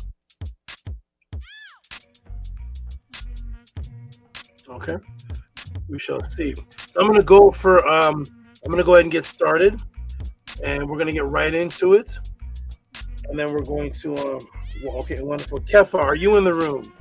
Are you in the room, Kefa? Okay, I'm gonna go for a little bit, get started, and then I'm gonna take a quick break, relieve myself, put some water on me, refresh myself, and then come right back and finish off the class. So let's go ahead and get started, everybody. You're there, Kefa? Okay, get ready in the next 20 minutes or so. I'll be still doing this answer to come on as I take a quick little break. You can come on, Nana can come on and give a little bit of updates, or anybody come on who's a supporter while I take a little 5-minute break, and then go ahead. Okay, so let's get started, everybody. Everybody get your pens, your pads out. Get your notepads, get your iPads, get your iPhones, get your eyeballs, get whatever you need necessary ready to absorb and collect the information, the guidance that's about to happen. We are about to go through a tour. Let me go ahead and put this on the screen for what's about to happen, everybody. The tour today, something very unique, as you see on the screen. Tehuti, for the first time in history, August 15th, 2026, reveals the Vesica Pisces square root 3 number Kemetic math in something his student recorded when he went to Kemet. Tehuti reveals the true immortal meaning of the word Sultan that bred the Moorish word Sultan in Kemet. The square root of 3 in the Bible taken from Kemet. Tehuti's student brings images back from Kemet for Tehuti to teach on live. The secret mathematical code of engineers and quantum math hidden in the Egyptian Museum.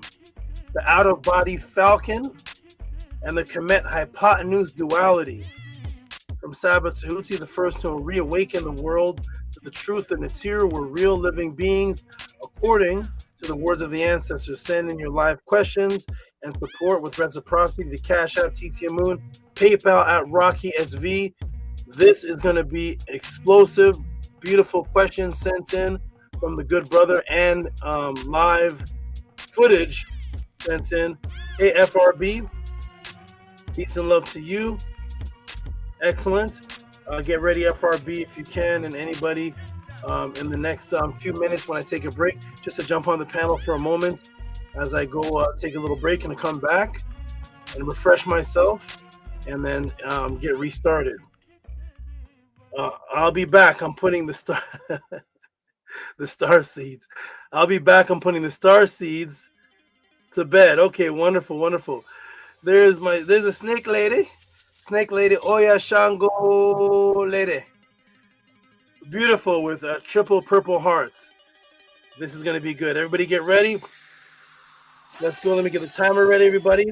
We're going to get started. I'm going to go for about 15-20 minutes and then take a 5-minute break, and then hopefully come back and finish it off. Let me put the timer on, everybody.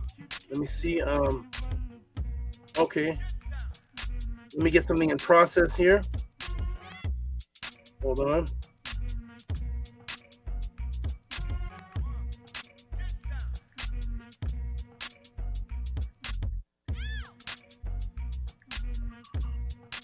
Okay, let me get something in movement.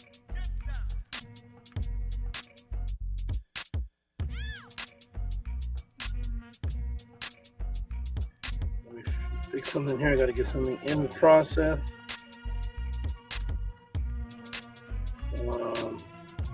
Okay.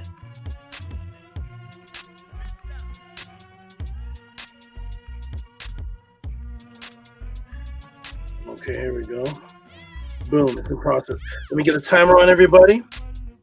And we're about to get right on. Ready? We'll start on the count of 3, everybody. Peace to the new names in the room. New names in the room. I don't know what this language is, but QDJ, Quick, y'all, and Sugar Free, Ty Dad, Tada, Dishette. And here's what I do to the new people in the room. I greet them with a round of applause and a heartbeat. All right. Everybody, let's get started. We're about to get right into it. Are you ready, everybody? Let's go. We're going to start on the count of 3. I'm going to get the timer ready. The timer's already on. We're going to start on the count of 3. Ready, everybody? Here we go. 1, 2, and 3. Boom. Coming from Maharu with his great support of $75. This will hopefully be a series depending on the support that comes in. This is going to be a beautiful experience where Maharu actually went to the museum. This will be a very unique class. And this question is of a unique nature. Even though in the past, the good brother Dr. Daniel LaRoche sent a question in, or sets of questions in, on his trip to a museum in the Vatican. He went to Italy, or he went to the Vatican at that time, that had Kemet statues in it. I did a thorough breakdown and build up on that, that was a wonderful class. This time we have one of my great students who went to Kemet itself and saw several monuments, statues, and went into particular museums and actually into tombs and sent back videos and images. And he went into the Cairo Museum, which is newly rebuilt with artifacts in it. Some of which if there's a part 2 of this class, which there should be, some of which are not on the internet. So on the part 2 of this, I will actually go through some images that aren't on the internet and have not been broken down in any book. So first, let me show you some footage of the good brother Maharu, of him in the museum in Kemet. So I'm going to go ahead and show you footage of Maharu in the museum. Let me get this on the screen. One moment. Okay. Let me show you footage of Maharu. And that which he's showing me, sending me questions on. Let's go to Maharu right here. Here we go. So here's Maharu.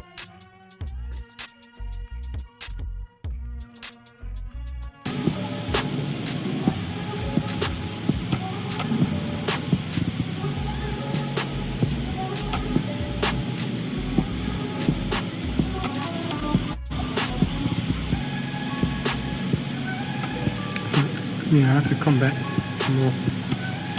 This is too much. There's a lot of antiques that they have in here. It's beautiful though.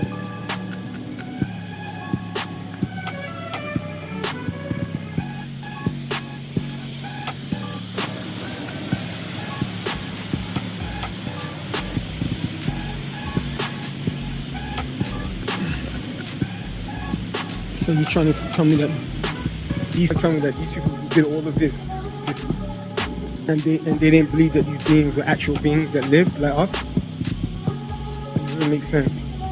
They dedicated their life to this for something that's not real.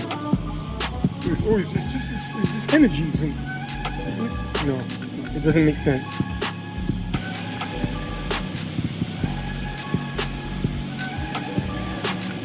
All this dedication.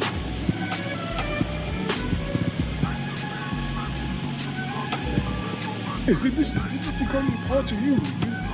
You become one.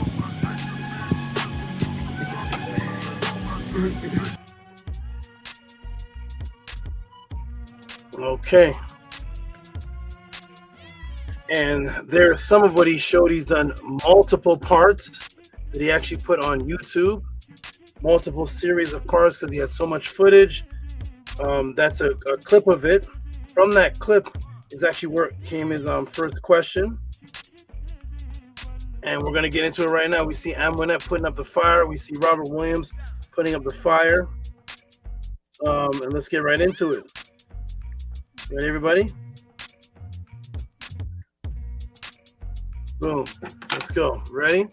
All right. Let's go back to the screen. Maharu. Okay. That was clip 1. There's Maharu looking very happy. Very happy. He saw so much. They're telling him not to touch the tomb. Don't touch the tombs. So this is where our good brother Maharu, who sent his questions in based on what he saw. I think there's typos there. So here is where he went. This is actually where he was in the video. It's newly renovated inside the Egyptian Museum Tahrir. And this is where he was when he did that particular video. Inside of here. Okay. That's where he saw a plethora of images and statues, carvings, writings, some of which are not aired or not on the internet yet. Very unique images that he sent in, and some of which were not on the internet. So let us look at the first statue in the video that was followed by the first question. Let us go into the museum for a few moments, and let me see if okay,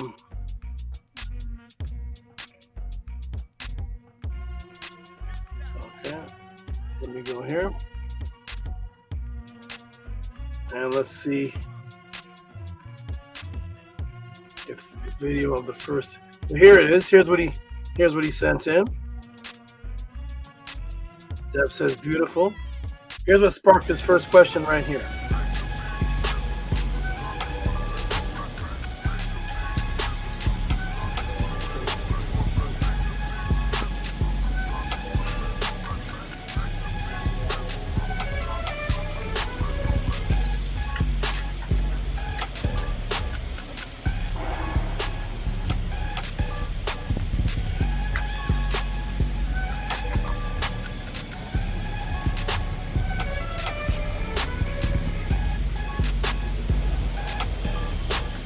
You've got the bird here protecting him. I wonder who this is.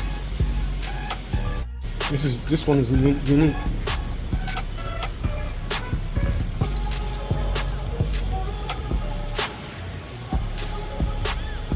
We've got Heka. I think this is Heka.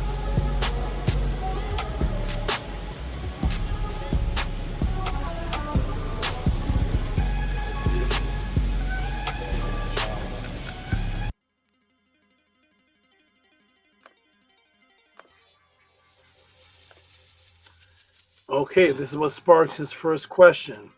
Here we go. Let us continue. Amun says, wow. Deb says, beautiful.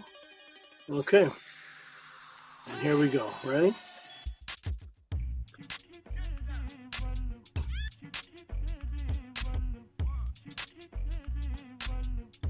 That's from clip 1, clip 2. And so he sends in this to me. The beginning of the video was the first question I asked. Was Ramesses sitting with Bach protector behind in Medu inscribed around the bottom sides?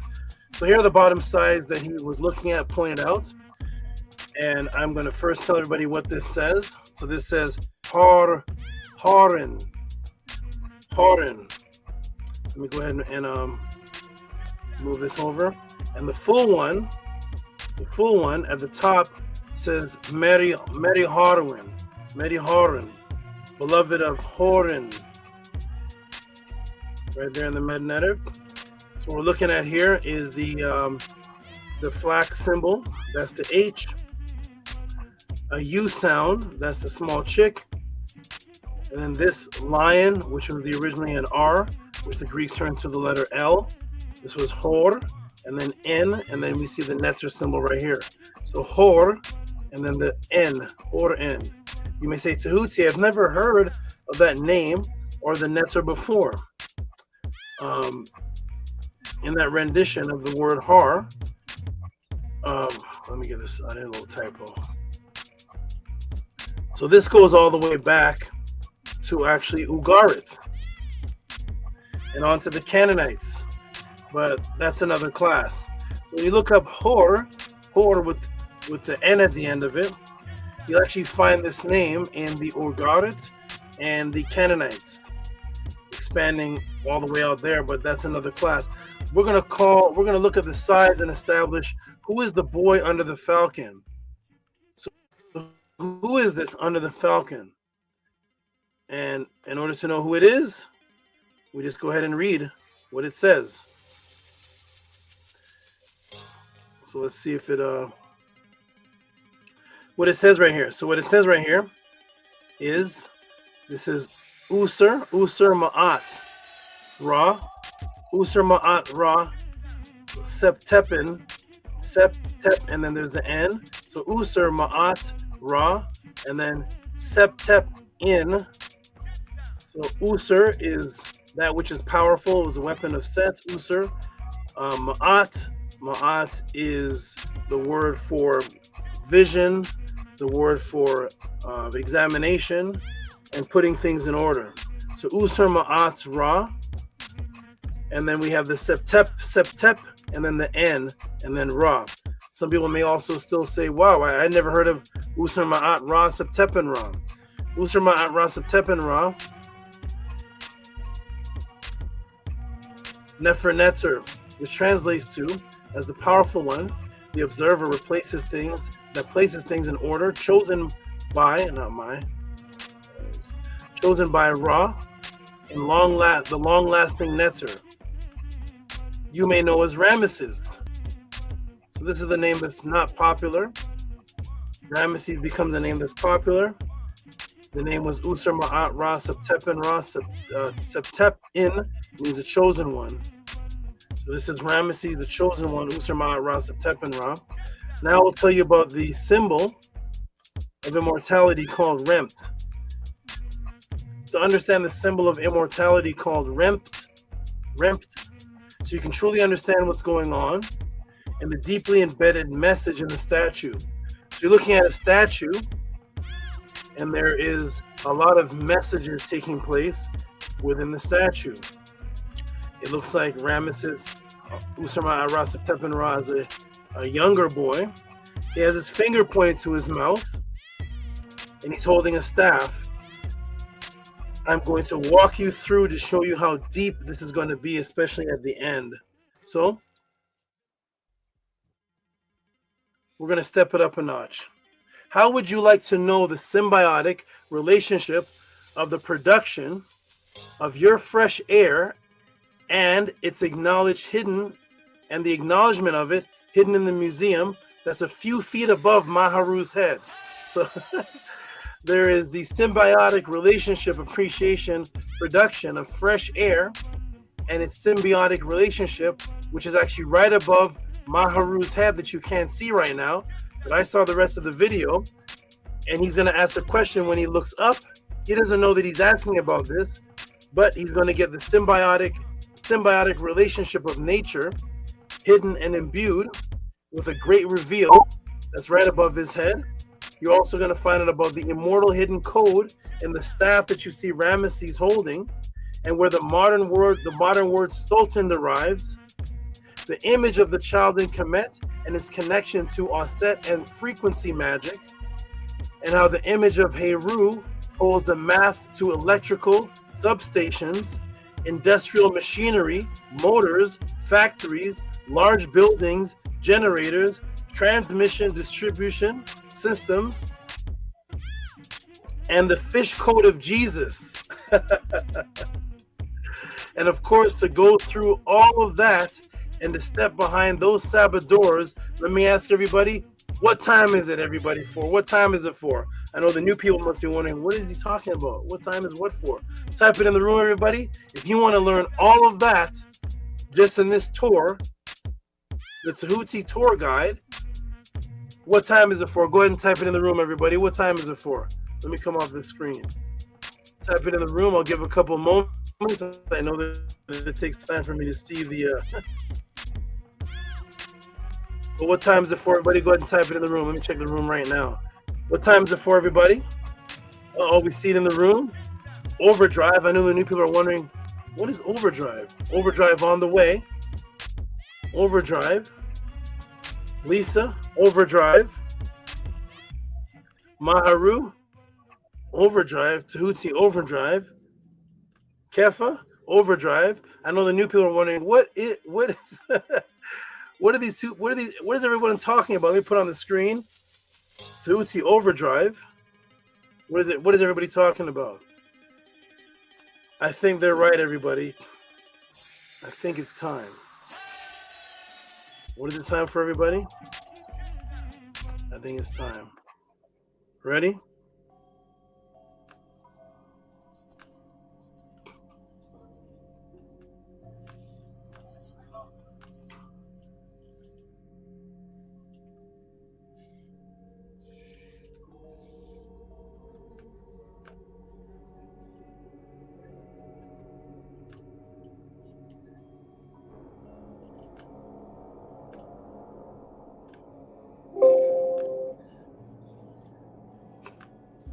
Tehuti overdrive. Ready, everyone?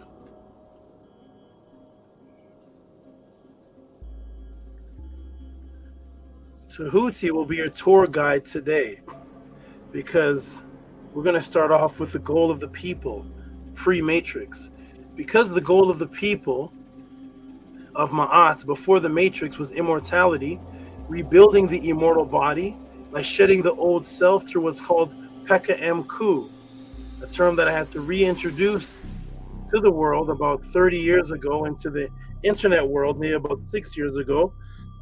Peka Mku means to separate yourself from negative consciousness that plagues you in your soul. Peka means to separate. M is from, and Ku is the oldest word on the planet for your consciousness. In order to be what's called Rinpet or Rent, which is renewed as an immortal being of light, called a Ku, a positive Ku, positive consciousness, as seen here in the first book in history, the first mobile book in history of immortality, called the Per Em Haru. We're going to go to plate 27. The key to this immortal message, to see the key to this immortal message in the statue that Maharu saw, is where I have the blue arrows. Let's move over to the Per Em Haru. I have blue arrows here. Can you all see them? Let me walk you through. So here we have Usur Ma'at Ra Septepenra, the Nefer Netter, the long-lasting, beautiful Netter. And I have here on plate 27, there's the image of the serpent raising itself up, which represents ascension and being born again, called the Sata. Sata is the oldest word on the planet Earth for out-of-body experience. Sata. I have two arrows here pointed in the Medu Netter. And if you look at them close, you're going to see one recognizable symbol. Look at the two arrows pointed to these symbols here. This one here at the bottom is going to be very recognizable. Let's walk through it to see what the ancient people before the Matrix taught on, before the Matrix took over. So here I have it blown up a little bit. And I also have it in the transliteration. I am Sata. Sata is the serpent that rises up, because you're rising up out of your physical mortal body. I am Sata, the dweller in the limits of the earth. I lie down, and what is the next phase of existence after death or after the out of body? I renew myself. Ma'ah. I renew myself.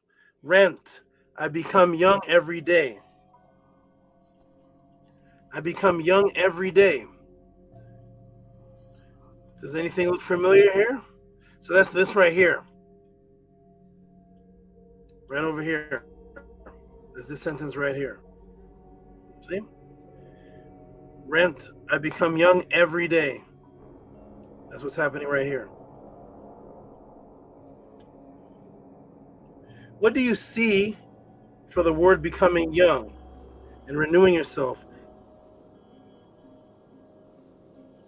Go ahead and not tell us, everybody. What do you see there for the word renewing itself and becoming young? I'll give you a few moments to look at it and just describe what you see there. It says, I become young. Describe what you see there in that image. What do you see there? Let me come to the room and see if you all see what I see. What is in that image right there? I becoming young. What do you see, everybody? Type it in the room. What is that you saw? I become young.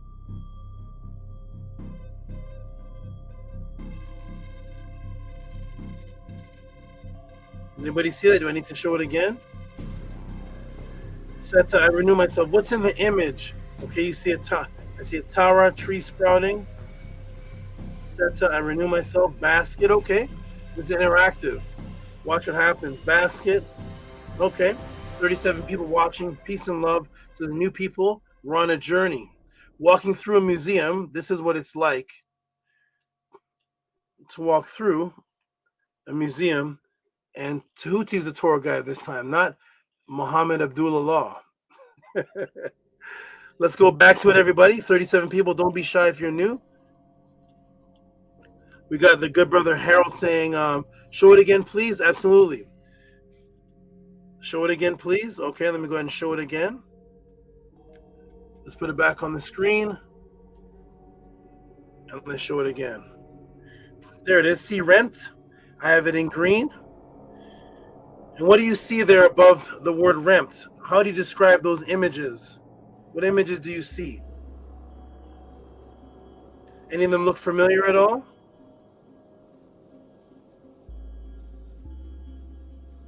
So there it is. I'll come back to the room one more time.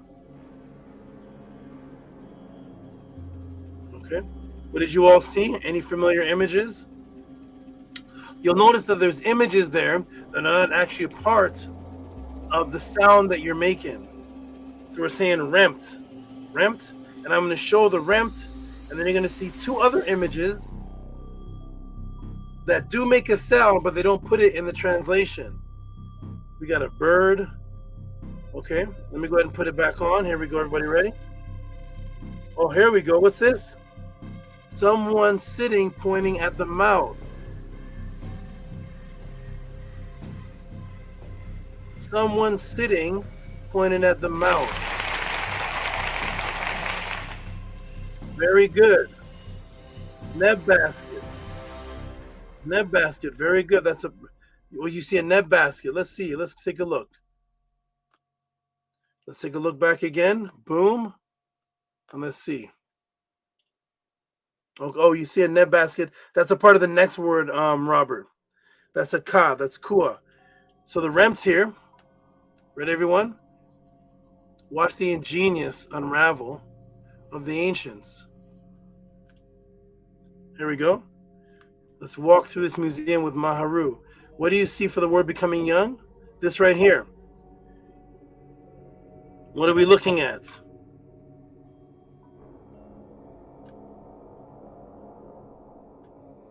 So remember, everybody, this description of what's happening is taking place not in this physical realm, but in the interdimensional realm, afterlife or out of the body. That's why it's called the Per Em Heru. You're coming forth as light. So what's happening in this image? In that interdimension is a child with his hands to his mouth. And you see a particular plant. Here's a particular plant. So what you're seeing here is the same image of the statue that Maharu saw. One is in the writing, one is a statue. Why? Because the statues are also words. Because the words are images. This is how ingenious the ancients were. When they say a picture is worth 1,000 words, that concept came from the Medernate language, because the language was all pictures of things. So when you walk into a temple and you see a statue, you're also reading a word. You're reading a word because the statue is just the word in stone, three-dimensional. And for all my students who are watching, I don't expect this from the new people, but for my students who have been with me for years, what did I reintroduce the world to was the word for consciousness that was the same word that was a vehicle. It's compared to a particular vehicle. It's the word for consciousness that your consciousness travels on. What was that vehicle that our ancients said was the word for consciousness? But it's a vehicle. You can say it in English or the Medu. What is that the consciousness travels on before the matrix? It was the word for consciousness, but it was an image of something. Go ahead and type it in the room, everybody. Let me check and see. What is that word, everybody? Peace to eighth. What is the word? Here we go, sectet. Here comes my students. Sectet. Anyone else out there? Sectet. What is the image of it? What is the image of the sectet? In the physical imagery form. So that's the word sectet. But what is it the image of? Type it in the room, everybody. 43 people, you can all participate. Peace to Dashe. Marwan says Ba, okay. We'll type to Dashe. Medusanev. A boat. That is right. One of the most ancient words for consciousness was the image of a boat. That's right, Maharu. A boat. Let me put a picture of a boat. A boat. Shout out to you. Dashe says, I owe Anis Amun 811. That must be the baby. So let's give a round of applause for Dashe's baby. It looks like they're saying, but Dashe's baby was born on 8/11, and his name is Ioannis Amun. Peace and love to Dashe. We have a new child in the House of Aten, a new child born under the family of the House of Aten. We have a new life on the planet, a new life that we can now raise up without the matrix. Shout out to Dashe, who is also on Medusaneb. Okay, good. So we got Lisa put boat. Good job, Lisa. Who else put boat? Nania Setmer put boat. Good job, good job, good job. Wonderful. The boat. Maharu put boat. Sectet boat. So for those who are new here, yes, the ancient Medusaneb put boat. The ancient word for your consciousness was sektet and atet, and the image of it was a boat because of the smooth sail journey that your consciousness makes when it comes out of the body. It was called the sektet boat. The word sektet is memory, because memory is the most important aspect of consciousness, meaning that if you learn something and you forget it the second you learn it, you're back at square one again. That means you never get to age. If you learn and forget, learn and forget, learn and forget, there's no advancement. If you learn and save in the hippocampus area and the amygdala area, now you're starting to grow because you have a reserve to go back to make a future decision. All learning and memory is for future decisions. You hold things and it puts it in sequential memory. So now when you see a line, you say, danger. You can make decisions because of your memory. The ancient word for memory was sektet, seket. So the word for memory consciousness, seket, was also the boat that's carrying the information as you're traveling. Dashe says, thank you to everybody. Big Ma'at. Thank you to everybody.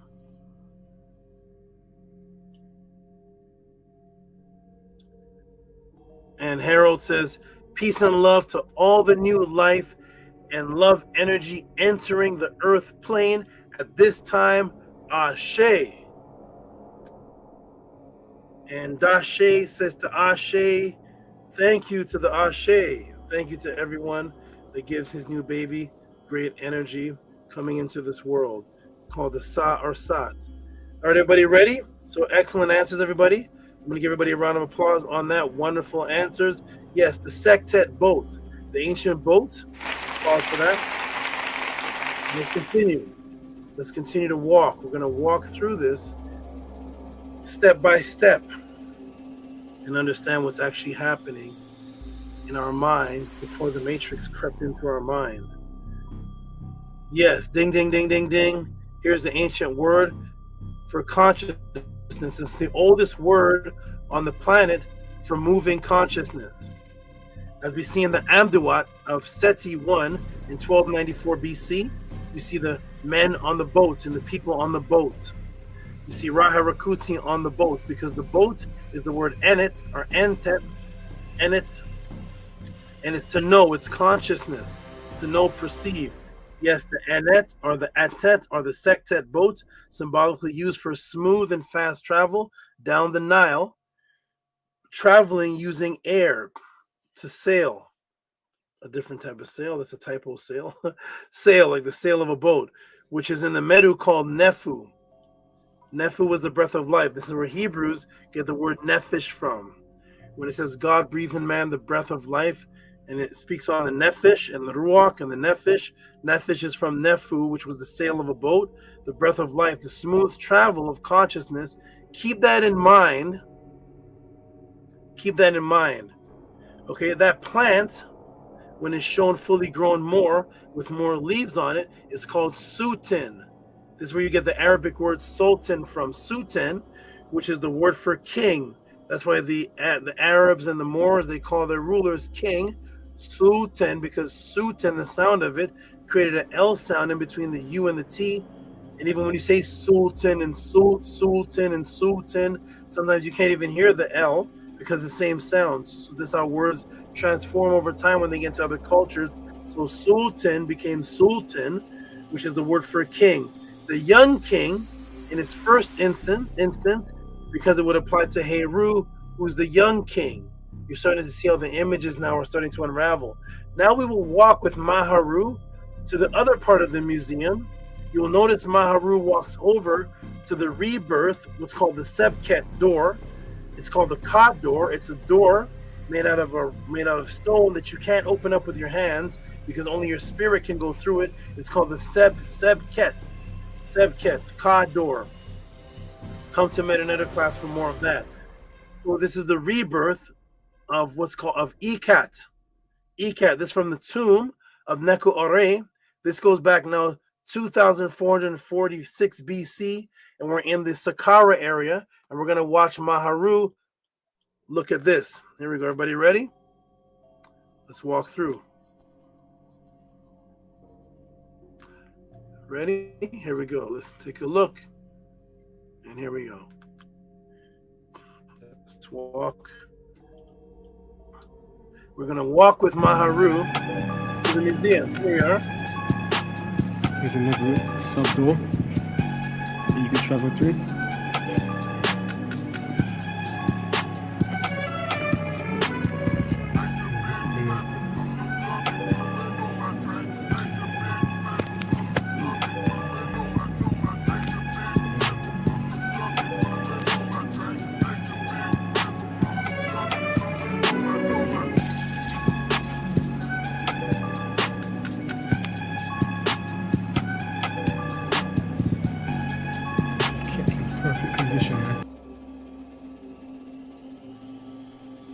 Rewind a little bit.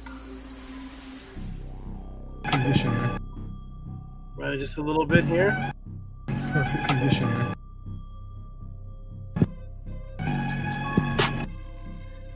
If you look at the screen right now, you will see in the first column, right under the word mut, right under the word mut, that which is of mut, right under the word mut. If you look under the vulture, you're going to see a plant. Right underneath the vulture where it says mut, the seneb and the mut.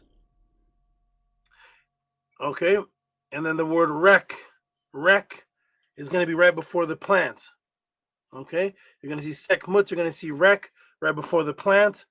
The focus is on this plant right here. This plant is a more developed version of what's called the tree plant. You know, where you get your word tree from. The word tree is a metanetic word for the plant when it sprouts up. It's called a tree, T-R-I, called tiri. We also a word that symbolizes seasons, also the seasons of the plant growth, called tiri. That season symbol tiri, and this symbol here, is the more developed version of it when there's more leaves coming out of the side. Here we go, everybody. Watch how in depth the minds of the ancestors are. Ready? Here we go. Keep that plant in mind, and let's walk through these immortal symbols. Here we go. Boom, boom. Boom. So we just saw clip 3. We were just in the section of the rebirth of Ekhat from the tomb of Necha-Ure in 2446 BC. That particular section was taken from Saqqara and now put inside that Aku, put inside that museum. So here it is right here.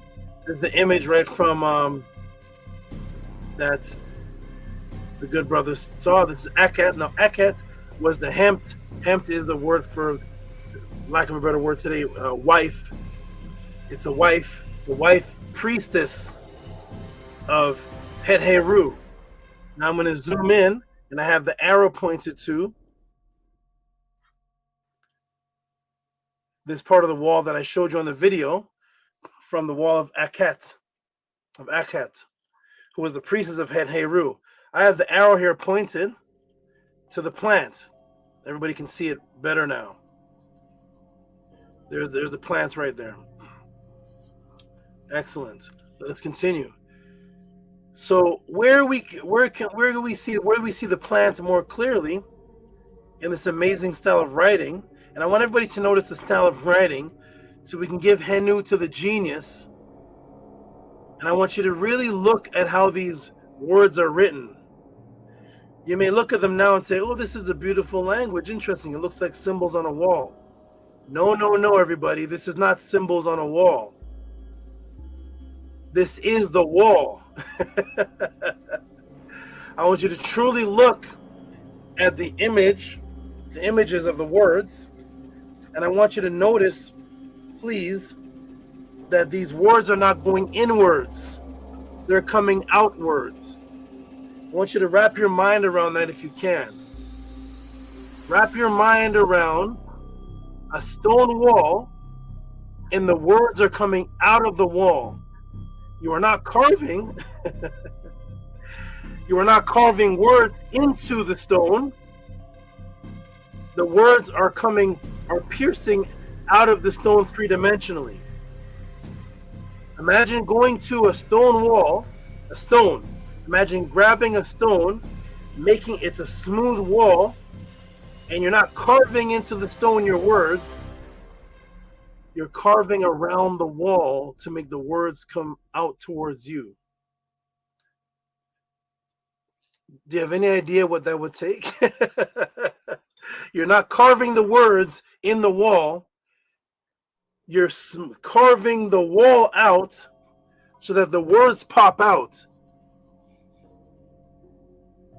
The time it takes to do that compared to just carving into the wall, go grab a brick wall right now and carve around the brick wall so that your sentences come out of the wall three-dimensionally. Go try that, make a video of it, and come bring it back to us. This is 4,000 years ago. Here we go, everybody ready? Let's go. Let's continue. But the focus is I wanted to just give Henu for the genius of that. But I wanted to also focus on the main thing, which is the wall where I have the letter. The letters are coming up where the arrow is pointed to. This is a word, right, everybody? This says Sutin. It says Sutin and it says Nesu. At the same time, Sutin Nesu. Let's continue. Carving around the wall so the words come out towards you. Completely mind-baffling. Here we go. And as you can see here, now we're on plate 7 of the Purim Haru. And guess what is there beside the rebirth plant? And I will expand it for you in the Medu for you to see. Here we go. So this is plate 7 of the Purim Haru. And what do we see here? I am Ra and is rising, Ka-a-e. In the beginning, rule this hath me. Who then is he? Ra and his beginning, when he rose. And what do we see there? Sutin. See the word Sutin? What's right there, everybody, in the word Sutin? Let me blow it up for you. In the metanetter, right on the page. There it is. So this is Sutin. And what do you see there by the word Sutin? It's over here, but it's a little bit smaller. I don't know if you can see it over here, but I blew it up for you so that you could see it. Over here. What do you see there, everybody, that's attached to the word Sutin? There's another image in there. And what do you see? Type it in the room, everybody. The word Sutin, which bred the word Sultan. What is that you see? Type it in. The first Braille, right. Christopher Blanchard. Shout out to Christopher Blanchard. The first Braille. What do you see there, everybody? Oh, what do we see? The plant and the person pointing to his mouth again. Now we see it in the word Sutin. Let me give a round of applause for that. We see it in the word Sutin.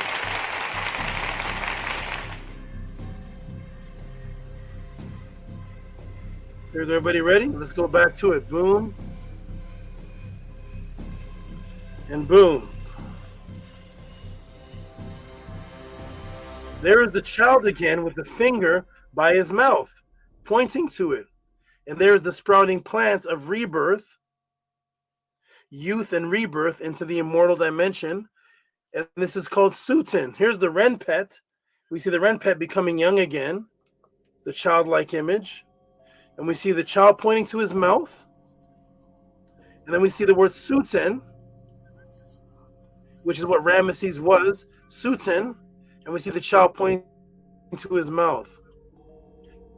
You may be saying, Tehuti, why did you teach us earlier, or rather reteach us, because you told us before, you were the first to tell us about the boat symbolizing and being the word for consciousness and the rebirth and immortality. Why did you tell us this in this class today with this image that Maharu saw in the museum? Then teach us about the word for young kids, young king, Sutin, which is also Nesu, and the plant. Why'd you walk us through all this, Tehuti? All of this here, why'd you walk us through the boat? And the Sutin with the boy pointing to his mouth. Why'd you do all that, Tehuti? Let me tell you how imbued and how genius the mind of our ancestors were, pre-Matrix, that you will learn today for the first time on August 15th, 2026, the real meaning and immortal message of Sutin and Nesu in Ma'at. That the ancestors, this will show the ancestors were consistently and constantly thinking about immortality. How does this tie into the boat of consciousness? Why would I show you the boat of consciousness? Why is it doing that? Why would I show you the boat of consciousness and then talk about the word Sutin? Boat. Let me show you the root of this word Sutin for the first time, August 15th, 2026. And I want to emphasize on something. When a culture takes from another culture, particularly when something takes from Ma'at, or takes from the people of Kemet, or takes from the Nile Valley, it doesn't have an origin story with it. That's how you know that it's stolen. So if you walk up to an Arab person or a Moroccan person or a Moorish person and say, tell me about the word Sultan. What's the history of it? What is it? What is the history of it? They can only go back so far. You'll notice that they can't go back to the BC era. It can't go way back. It can only go back so far. But now that I've showed you the plant that is Sutin and Nesu. Now that I showed you the child with the finger pointing to the mouth, now that I showed you the boat, that's the boat of consciousness, we'll see how this all ties in, because this is the origin of the culture that invented the word Sutin, that became the word Sultan. So that's the origin of Sutin only exists inside the culture that created it, where the other cultures took the words after they were created, so their history of the word only goes back so far, then it's cut off. Whereas the original culture that created the concept, it ties back into the whole story. So here we are. Ready, everybody? What is the origin of Sutin? Now that we understand all of that, let us find out for the first time. August 15th, 2026. Ready? Let's see how ingenious and embedded in immortality the ancestors were.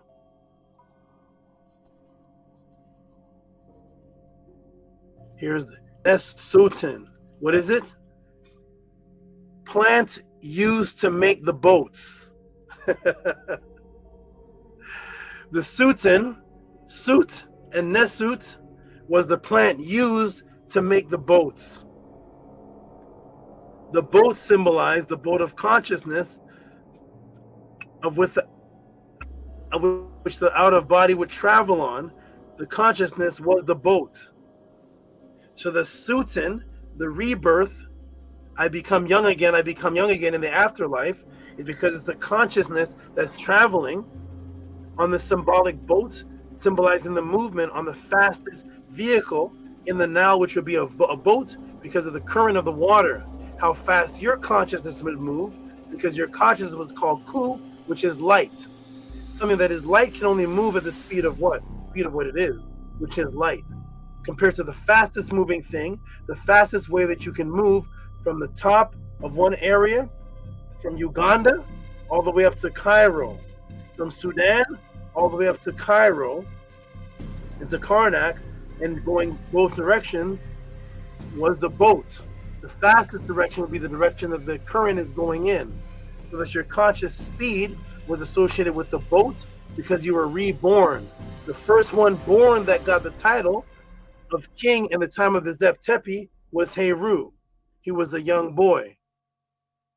So thus his image of a Heru is the young boy, because you're being rebirthed again as a young being in that next dimension, moving the speed of a boat, moving like a boat.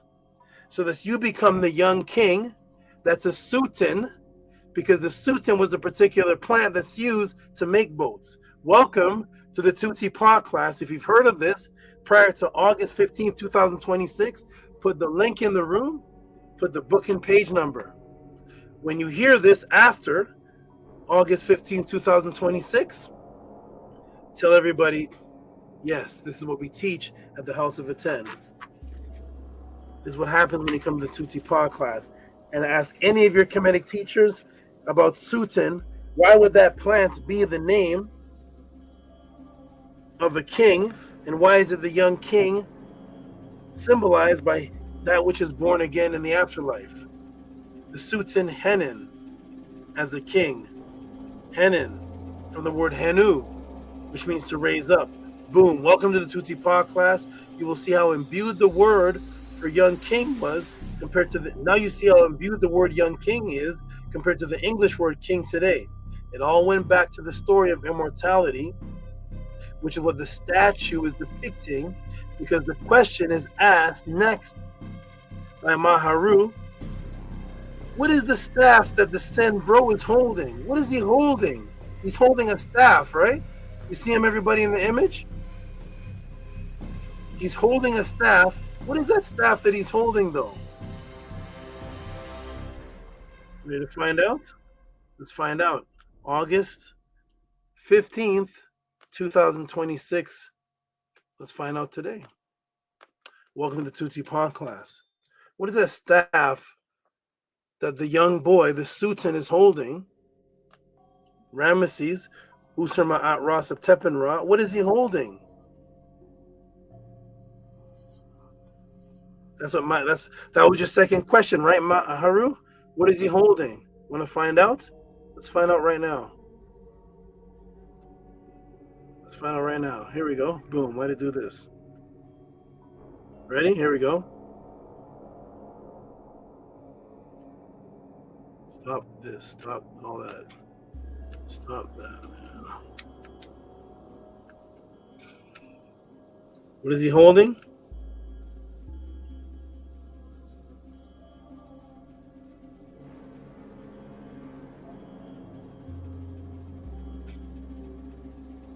What is he holding there in his hand? He's holding a staff. What is that staff that he's holding? What is that? Is that a cobra head? What is that he's holding? Now that you have learned everything that I've just taught you, let us turn Ramesses to the side and tell me if you understand now what he's holding.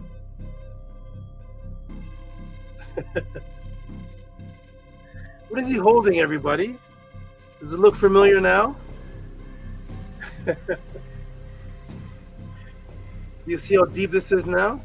These statues are the language with the message in it. He's holding the soot plant, which is the plant used to make boats, symbolic of the movement of consciousness on the Atet Seket boat that is made from the plant, symbolically in the physical world, made from the plant.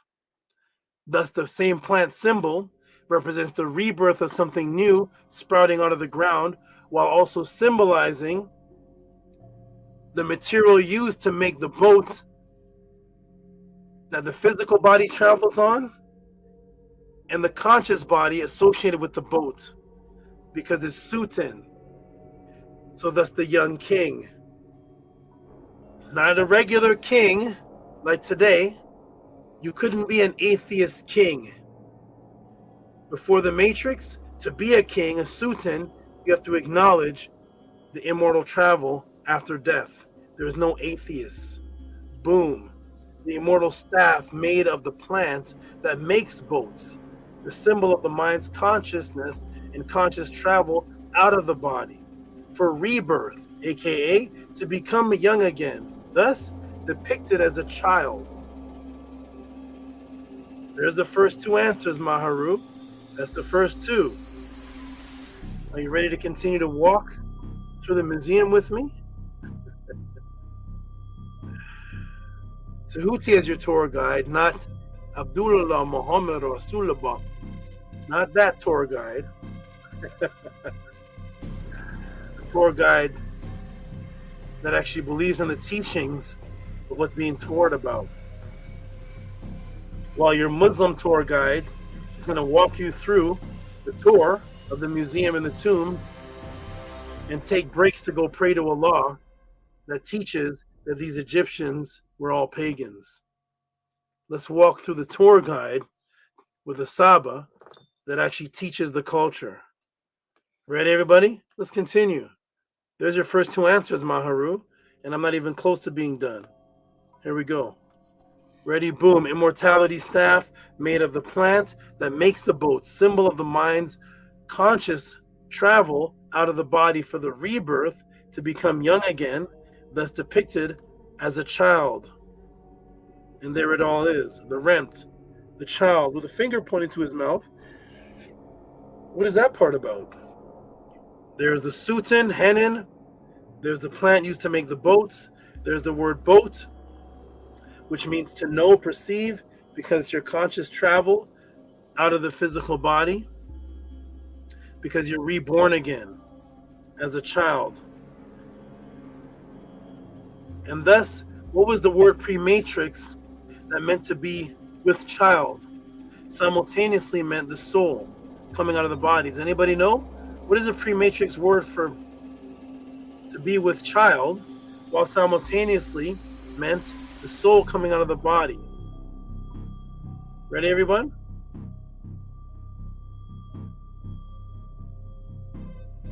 This right here,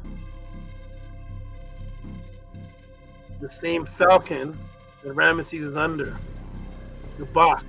Let's expand it and read it and look at it. What does it say there?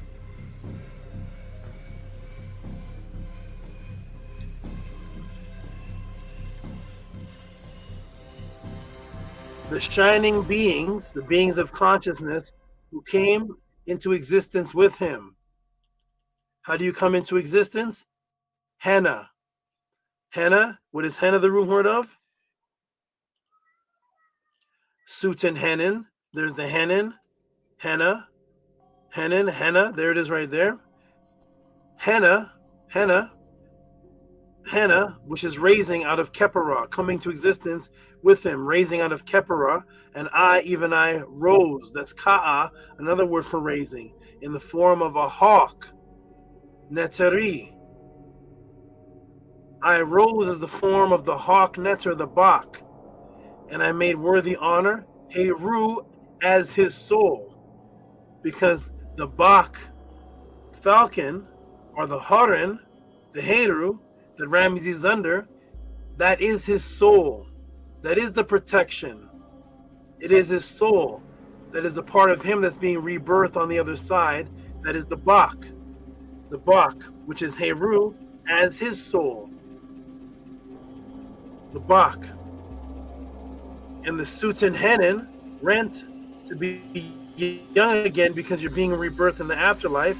What else does the word falcon mean? Bak, to be with child, pregnant. See the Bak, to give birth to. See the Bak? Bak is hawk. Bak, to give birth to. Because it is the symbol of the soul leaving the body at a rapid rate, moving lightning fast, because the peregrine falcon is the fastest moving life form on the planet, moving from 240 to 320 kilometers faster than anything.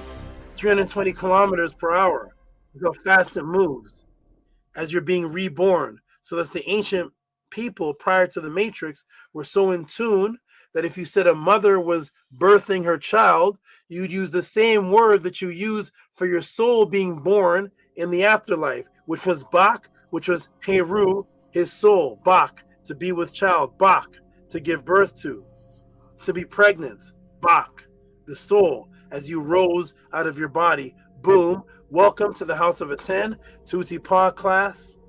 Let us continue. We don't like Tehuti. I know. Here we go. Boom.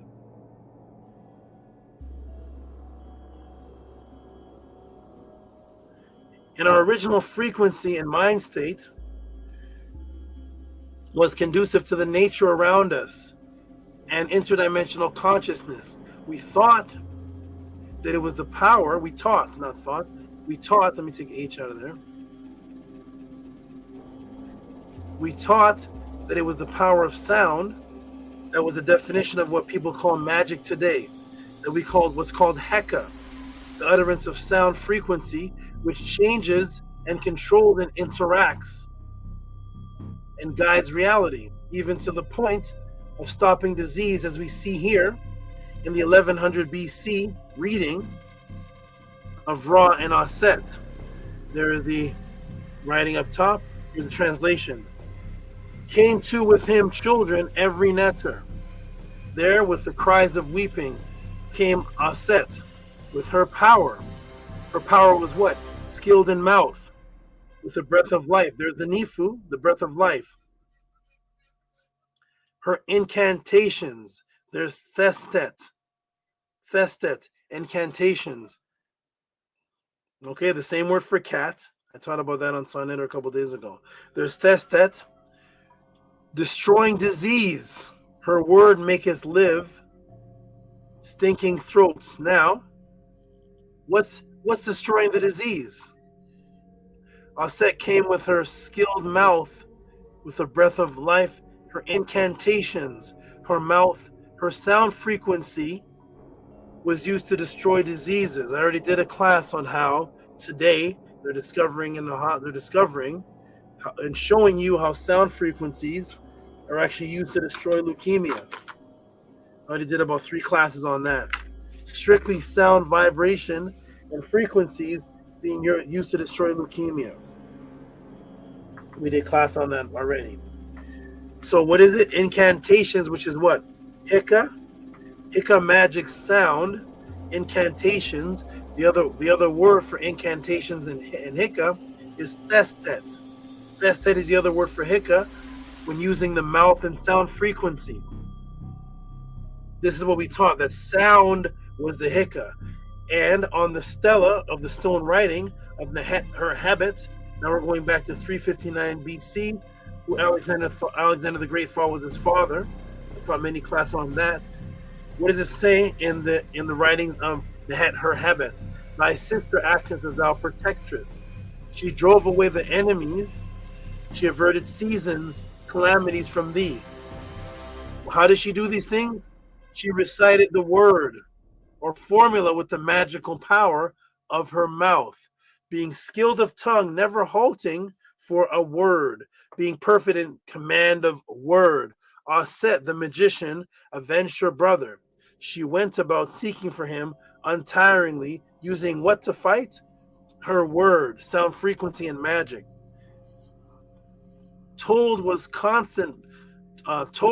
constant protectress of her brother. She drove away the fiends that wanted to attack him and kept him out of the shrine and tomb. And she guarded him from accidents. How were these things done? All these things she did by means of spells, of incantations, her words, large numbers of which were known to her by her power as the witch goddess. Her mouth was trained to perfection. She made no mistake in the pronouncing of her spells. How are spells done? Through sound frequency. That means she has to pronounce the sound frequency perfectly. Her tongue is skilled in the sound frequency, and that's how she's doing all of these things. The constant reiteration that magic, Hika, is done with the power of the mouth or sound frequency, because we taught that everything in existence is created by sound. So that's if you find the sound frequency of the thing that's created in the physical matter in front of you, you can alter things through the sound. Like you see people taking machines and going to 900 hertz. And what happens when they go to 900 hertz? Glass shatters. Physical matter shatters because of sound. That's how important sound was to us, and that's why we call their name Sound Wave, Ren. Your name or names were extremely important to you, which is one of the reasons why the first thing the Matrix did to you was remove your name. Thus, the name you have now has no sound frequency in any ancient culture. Most people. It's sound frequency in a culture that has nothing to do with immortality or the ancient culture itself. That's how they're working the magic on you. So every time somebody says your name, that's a form of magic. Hey, Craig. Hey, Michelle. Hey, Stacy. Hey, Mark. Hey, Martin. They're speaking a name that's not your name. It's a sound frequency, but you cannot trace nor have any clue where Mark comes from. What does this word mean? How are you a Mark? How are you a Greg? Every name in ancient times, you're able to say, I am this name because of, and give a whole class on why you echo that name. Hey, Veronica. Hey, Elizabeth. And you're like, I don't even know what these words mean. That's how they work the magic on you. The word for speaking metu, or what's also called metu, because T is also the letter D. Guess what the metu glyph is for speaking? What's the meta glyph, everybody? What's the meta glyph for speaking, as in uttering the sound frequency to change or to control your surroundings? I will take you to what is called today the writings of Seti, today called the destruction of mankind. This goes back to 1294 BC, before any of the known religions. Here it is, the word metu, speak to us, for we are listening. Said Ra. You see the word for said? Metu. Do you see the person pointing to their mouth? The word for speaking is a person pointing to their mouth.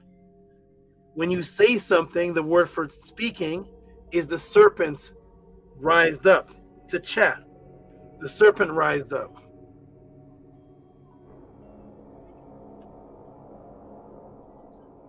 Does that look familiar? It should look familiar. Yes, the ability to speak things into existence, to cast frequencies that can alter what appears to be physical reality, because physical reality is created by sound. Does this look familiar? Yes. The word for speaking, as an utterance of magic, as we heard and saw earlier, is a familiar symbol, isn't it? A person pointing to their mouth, which is what Maharu saw the young Ramesses Usur Ma'at Sa Tepenra doing. He's pointing to his mouth. To become young again, Thutin, and he's pointing to his mouth. Because everything that we acknowledge pertaining to magic was coming through what? Incantations. The word nehes. The word nehes. The word nehes is a word for incantations, as in the magical incantations of Aset. Nehes. What is nehes the root word of? Ethiopia. Sudan. What do you mean, Tehuti? Oh yes, when you look up what's called Nubia, we never heard of such a word. There's no such word as Nubia. Nubia, Nubia, Nubia, Nubia. We never heard of that. Nubia. It sounds nice to the ear, doesn't it? When you look up those southern regions, a brother,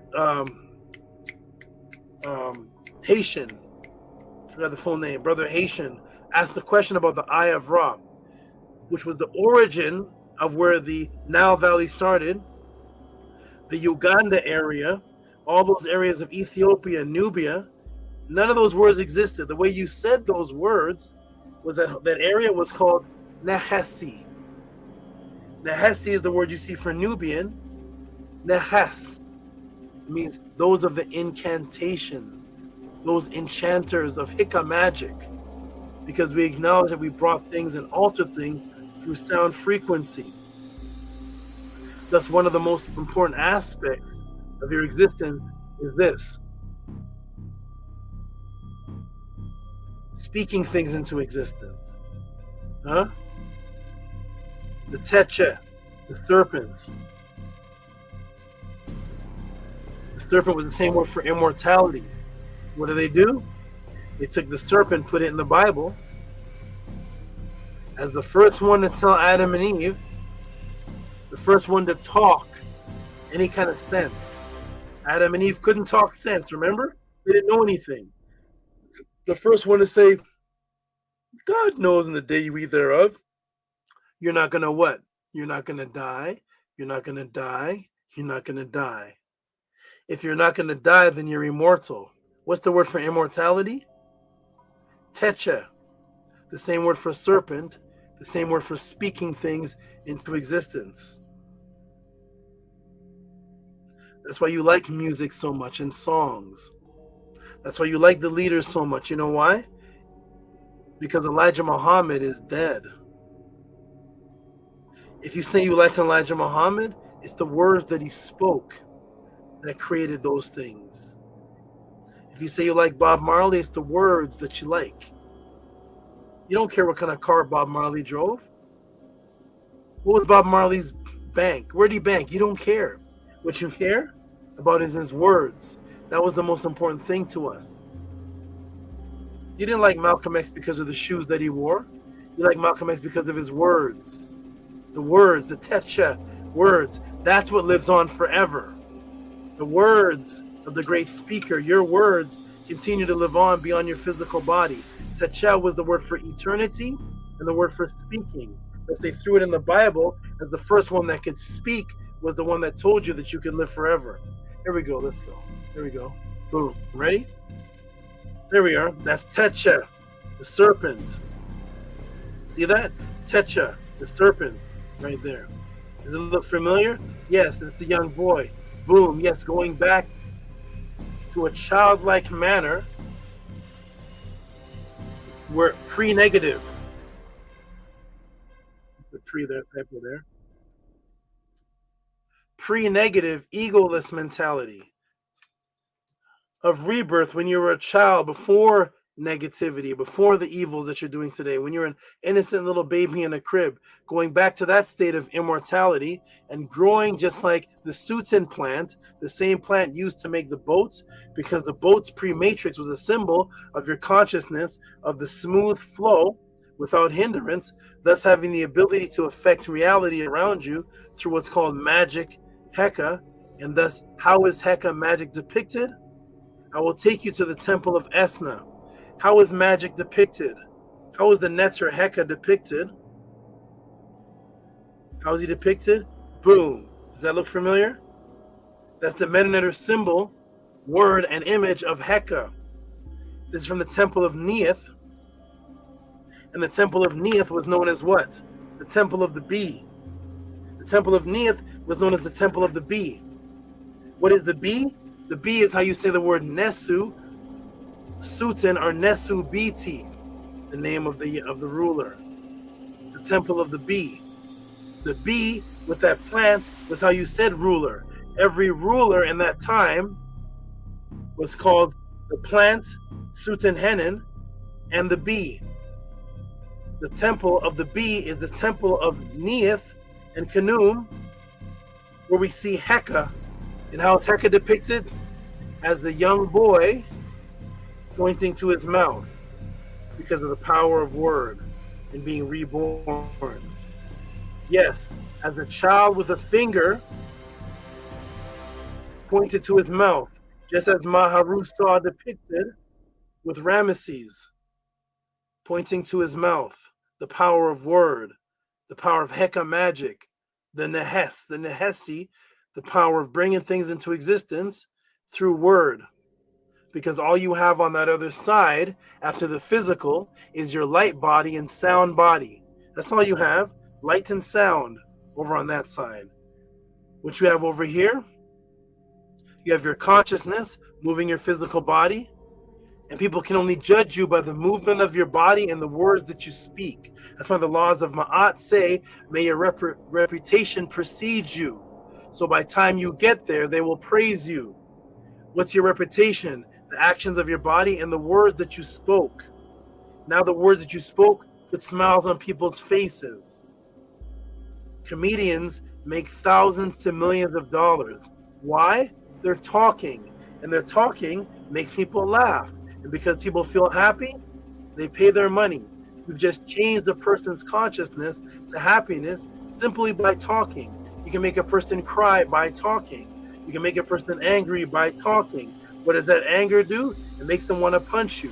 What does that punch you do? It makes the police come. What do the police do? They arrest the person. What happens to the arrested person? They serve jail time. What happens when they serve jail time? They're away from their family. What happens when they're away from their family? Their wife doesn't see them. What happens when their wife doesn't see them? She gets upset because he was angry because he punched somebody, all caused by what? Words. All caused by words. Yes, going back to a childlike manner, a pre-negative, this will say pre-negative. Let me fix that right there. A pre-negative, egoless mentality of rebirth, going into a state of immortality and growing just like the Sutin plant, the same plant used to make the boats, because the boat was the pre-matrix symbol of your consciousness and its smooth flow without hindrance, thus having the ability to affect reality around you through the magic of Heka. This is just the elaboration behind the Saba doors of the first image that Maharu sent me. This is what happens when you send a question in to the Tehuti pod class, or if I was on a tour with you. This is how long it would take to get past the first statue. Welcome to the Tehuti pod class. Ready, everybody? Here we go. Let's walk further. We're going to walk further with Maharu. We're not done. We're walking further with Maharu. Let's continue to take this live tour, because he was sending me these images, these videos live as I was on the phone looking at them, and he was talking. I heard him saying, "Hey Saba, hi Saba, say hi Saba." Here we go, ready? Here we go. And I'm going to show you what was shown to me as he walked through this tour, because he's asking questions. Here we go. Ready? Let's go to clip flow 4.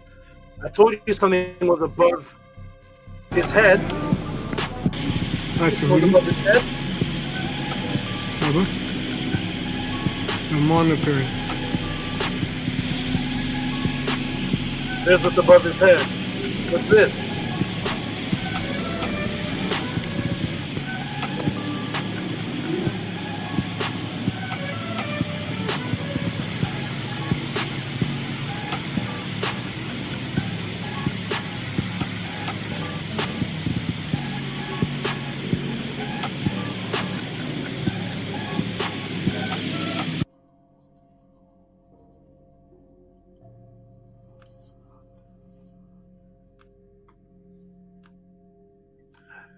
Remember I told you something was above his head? That's what was above his head the whole time. We're going to find out what was that above his head, because he looked up and asked a question about it. And this is what would happen if he went on a tour with me. Here we go. So I'm going to take the tour and bring the tour to the pod class. Here we are, everybody ready? We'll take that off. At the stage. Here we are. Boom. So what's that above Maharu's head? I'm going to take a little break after this. This right here. I think I should. So we now have over. We now have over.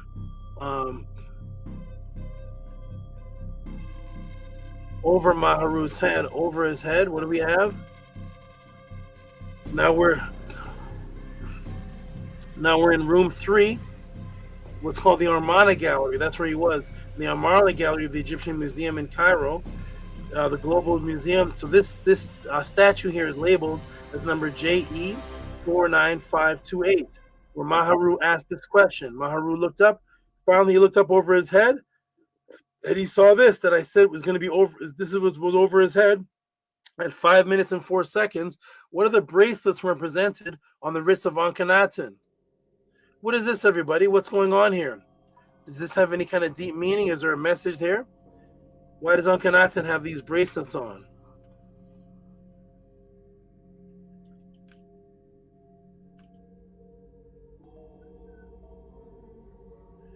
Here is where things get extremely deep, everybody, and match the frequency of Tehuti overdrive. And is one of the reasons why Maharu will only send questions here. Is one of the reasons why Maharu will only send questions here to Saba at the Tuti Pod class. Yeah, I thought, well, come to my class. Get out of here. Let me ask the class a question. Does anyone know where air comes from? Type it in the room. There's about 50 people in the room. Where does air come from as in the process? What's the process of air?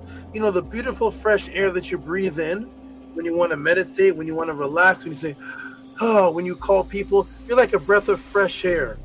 Let me go outside and meditate. It's hot and stuffy in here. I need to calm down. I need to get some fresh air. Notice that fresh air is always associated with calming you down, making you feel relaxed, making you feel refreshed, making you feel better. Fresh air always makes you feel better. What does the process of air come from, everybody? I'm going to come into the chat and go ahead and tell me what's the process of why you're breathing in air. Let me come to the chat, everybody. Ready? Let me come. I'm going to come ask you all that. Welcome to the Tuti Pod class. 53 people watching. Don't worry. If you answer wrong, right, it doesn't matter.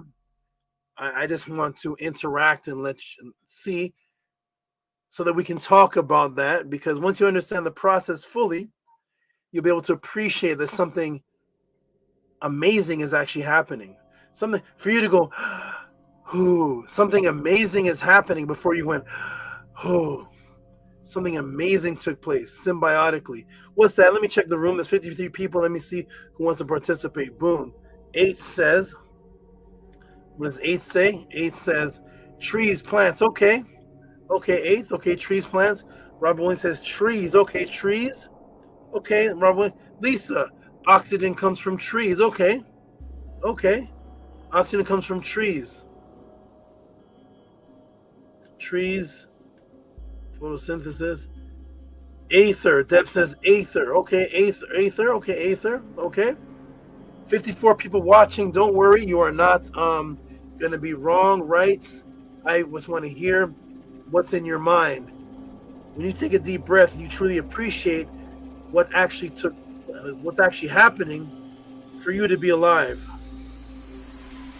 Inhaling the oxygen, the process that creates for you to even be able to inhale, it starts outside of your body. Okay, Oradella jumps in, plants, exhale oxygen. Okay, okay. We got fire, fire. Okay. Okay, everybody. I'm going to give everybody a round of applause. Interesting answers, everybody. Most of everybody's answers was along the same line. Excellent. Along the same line, everybody. Very good, very good. More Wisdom says process H2O. Okay. Process H2O.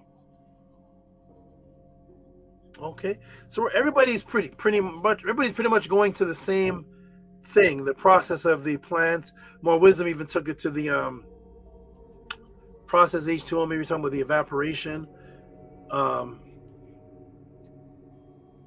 Okay, wonderful. Everybody's taking it to I agree. Amunet says I agree. Plants exhale oxygen. I did a class on how important plants are around us.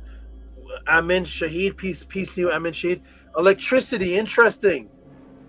Amin Shahid, type a little more on that. What's that all about? Electricity. The reason why we breathe is because of electricity. Definitely type a little bit more on that. Well, and you're a new person, so I'm going to give you a round of applause.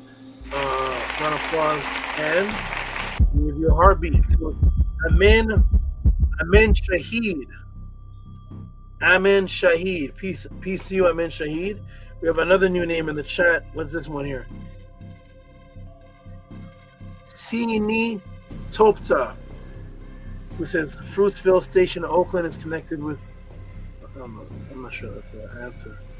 Okay. All right. 53 people. Excellent. Thank you, everybody. I think Teeny is a new name, so I'm going to go ahead and give a round of applause. I'm not too familiar with the name Teeny. Okay, maybe combustion of some sort. Okay, combustion of some sort. Okay, good, everybody. Good. I'm going to do this little section, then I'm going to take a 5-minute break, and then I'm going to continue. So here we go. We're going to share the screen back. Good answers from everybody. Ready, everybody? Here we go.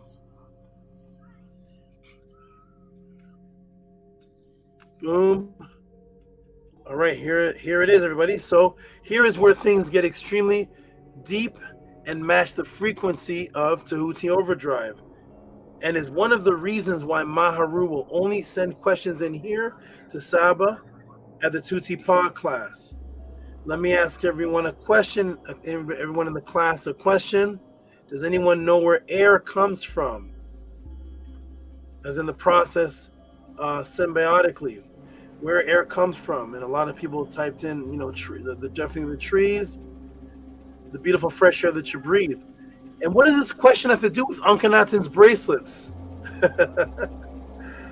What is Tehuti doing? Where does the air come from have to do with Akhenaten's bracelets? Let's see. Here's the actual process, everybody. Here is the process. Typo there. Not software.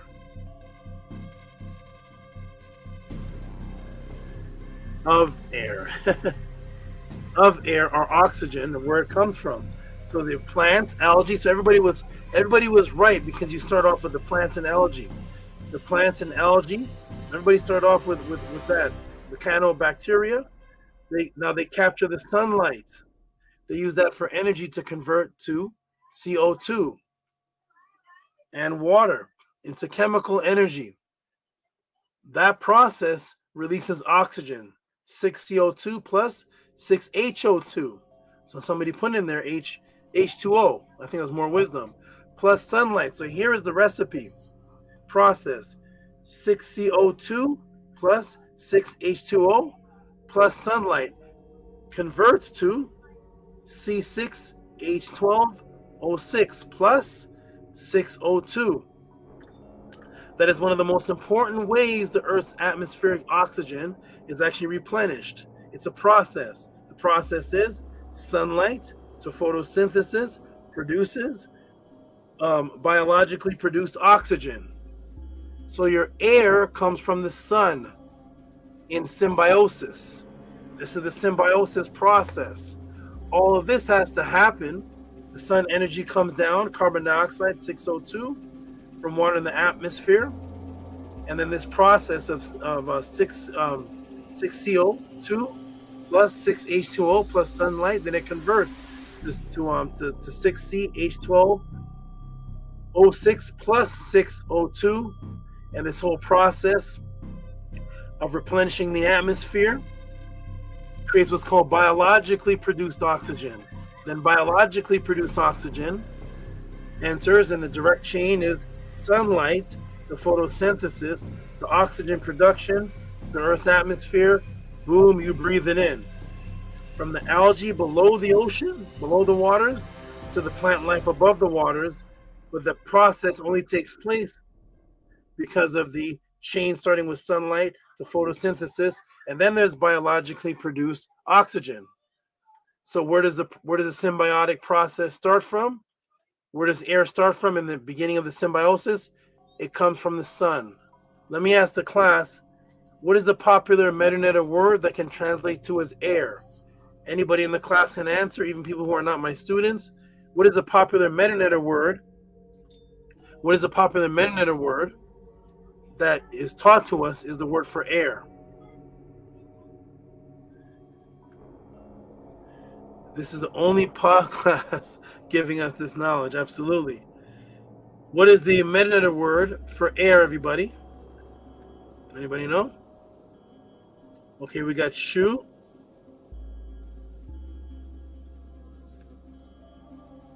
Shu or nifu, okay. Shu. Popular. Yep. So if you were to walk into any group of people that study, say they study ancient Egypt, Ma'at, you said, what's the word for air? What would they say? The popular one, not the, of course, if you come to Mennonite class, you're going to learn all type of different words. But if you just ask the average person wearing an ankh, what's the word for air? What are they going to say? Shu, right? Drip Skylark, Shu. I echo Amun. Shu. Pretty good, everybody. Let me give everybody a round of applause for that. Then I'm going to take a little break. After we get through these Akhenaten bracelets. Maharu, are you there? Here's where it gets extremely deep. Ready, everyone? Here we go. Boom, boom.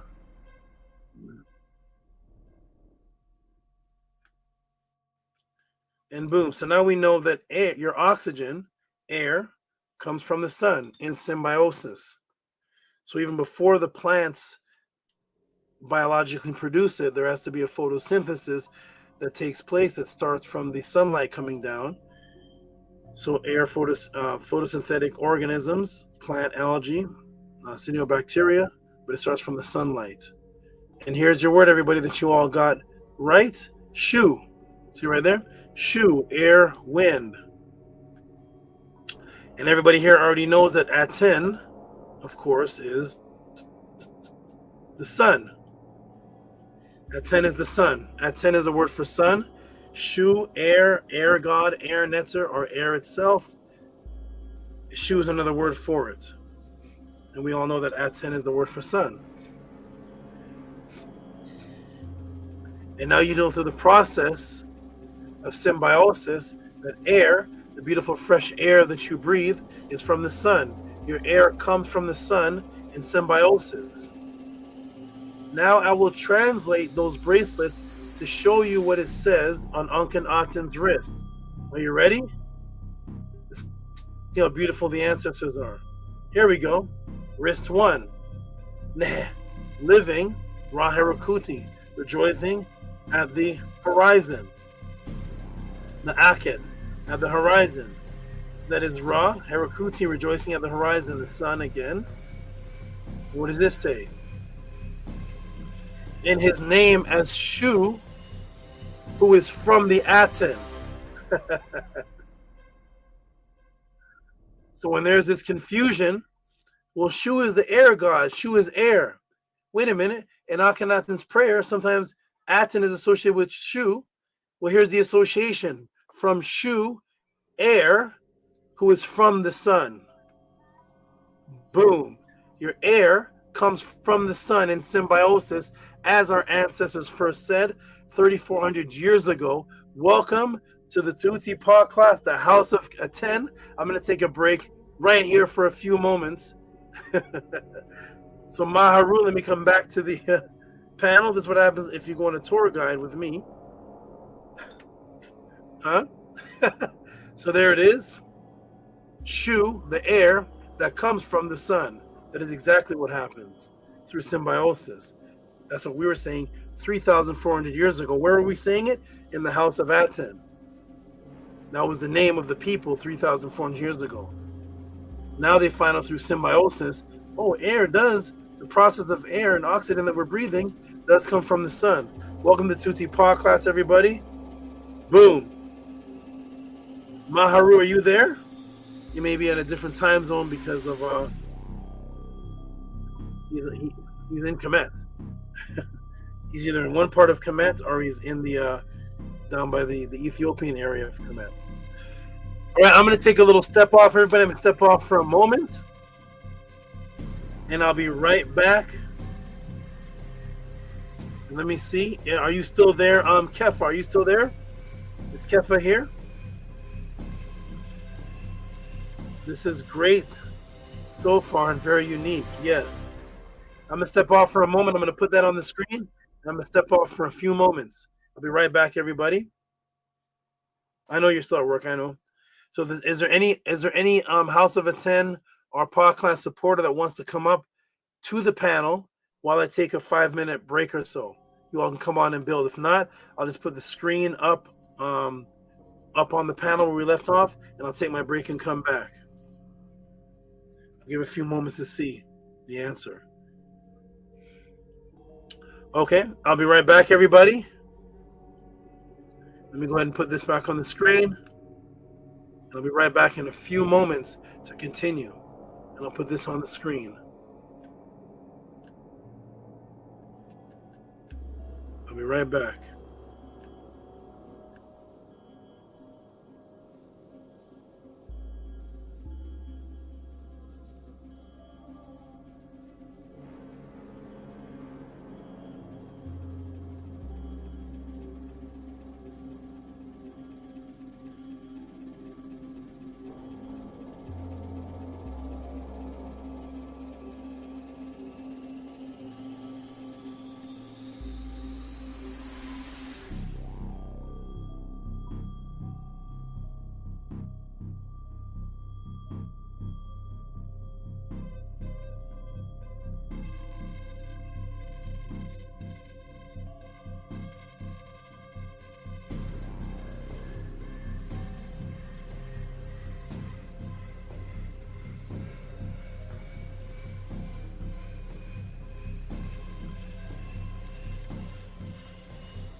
Okay, we're back, everybody. Press 9 if you can hear me.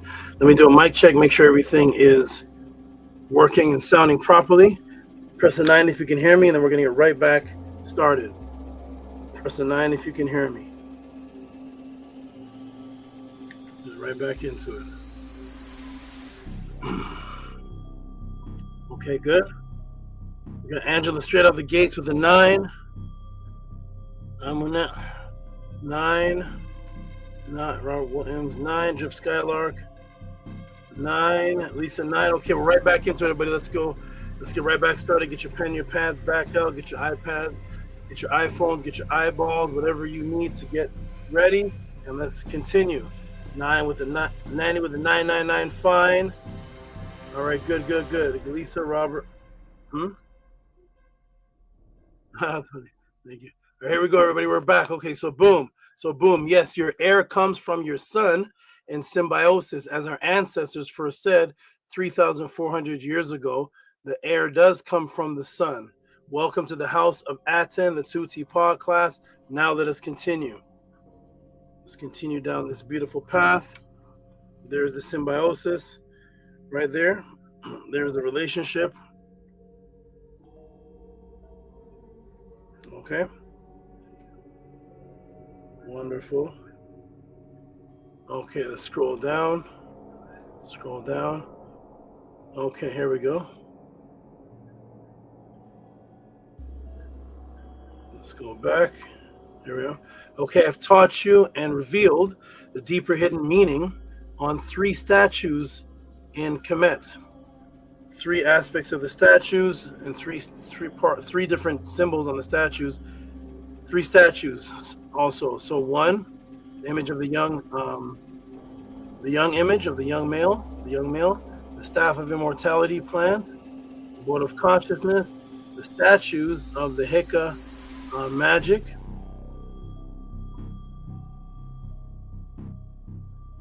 and the symbiotic relationship bracelets of the relation of air and the sun on the bracelets of Ankhenaten, Shu, and Aten.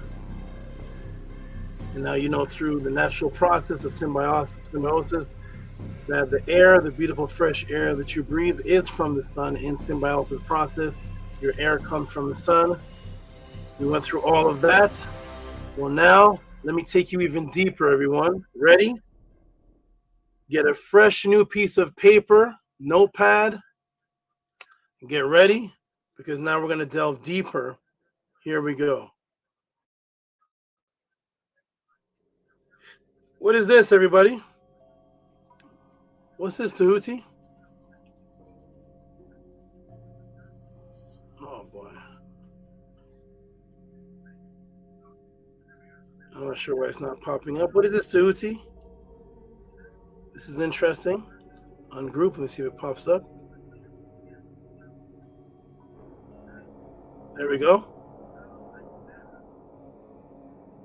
I do not know why it's coming out blurry. That's so odd and strange. Why is it coming out blurry? So strange. So what is this, everybody? What is this, Tehuti? What is this here on the screen? So what is this? This is the mathematical code of what's called an equilateral triangle. An equilateral triangle, a triangle must have 60 degrees on each vertices. This is it. This is an extremely imperative aspect of mathematics needed for engineers and architects today. Equilateral triangle mathematic calculations of 60-degree vortices calculate what's called the square root of 3. Are you ready, everybody? Where's Maharu? And he's wondering, where are we? What's going on here? Where are we? I'm on with the 9. What is all this? How does this tie into the museum tour? Back to mind-blowing answers again and again. Here we go, everybody. Ready? So here we go. So this is an equilateral triangle. Equilateral triangle, all sides, to prove all sides are 60 degrees, creating equilateral triangle. And this has the calculation of the square root of 3.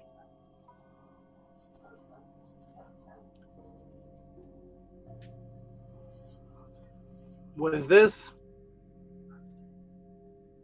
We go back to what this pod class is about, what the questions were asked, and what happens here. In this, the secret mathematical code of engineers and quantum math hidden in the Egyptian Museum. The square root of 3 in the Bible taken from Kemet. What's happening here? Ready, everybody? Here we go. Let's get right back to it. Boom. Boom, boom.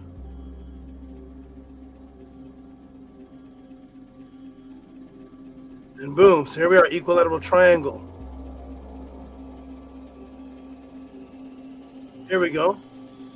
The square root appears in calculations involving three-dimensional distances and angles. For example, the distance from one corner of a cube to the opposite corner is, in the equivalent mathematics, d equals a3a. Cube with sides of 1 meter, therefore, has a space diagonal of 3 equals 1.732 meter.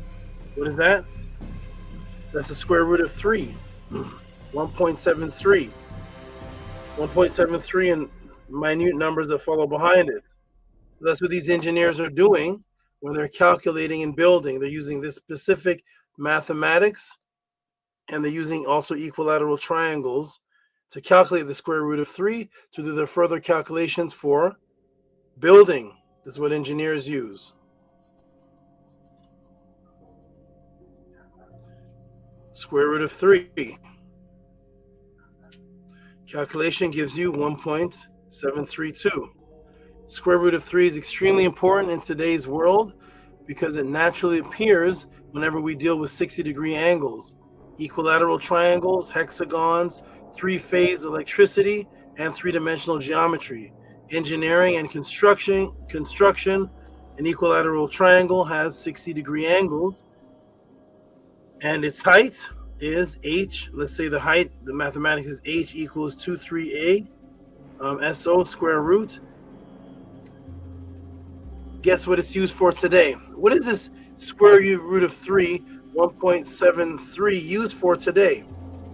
Square root of 3 is used in calculations involving trusses and structural frames, the bridges in your cities, the roof on your house, the towers, the buildings that have towers, crane structures that are used to make your buildings, triangular supports, hexagonal structures that are used to make your city and your house and your place of worship. All of this right here. This is where we find this mathematics square root of 3. Calculations in trusses and structural frames, bridges, roofs, towers, crane structures, triangle supports, hexagonal structures. These are all important aspects that you see all around you today. That's used to build the cities and the homes that you live in today. And the cranes and the bridges and everywhere you see this right here, 60 degree, 60 degree, 60 degree, HAA, square root of 3 calculation in order to build these right here.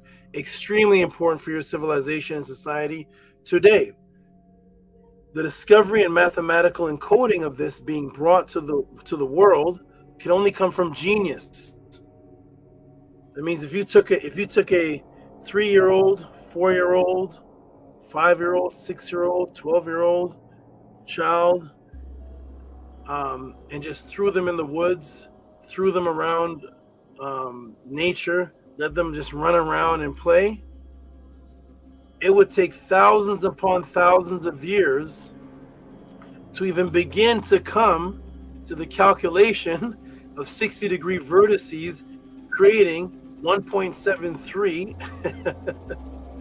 What type of calculator, let me ask everybody in the class, what type of calculator would you come to have to get a number of 1.7325892? What type of calculator would you need? Would you be able to do that in the Stone Age? Would you be able to do that as a caveman? Would you be able to do that in walking along the stream to say, hey, look at that. Let's do the square root of 3 at 60-degree vortices times 3 gives you an equilateral triangle, and that gives you the calculation of square root of 3 that we can use to build things on. It has to exactly equal 1.7328592. What type of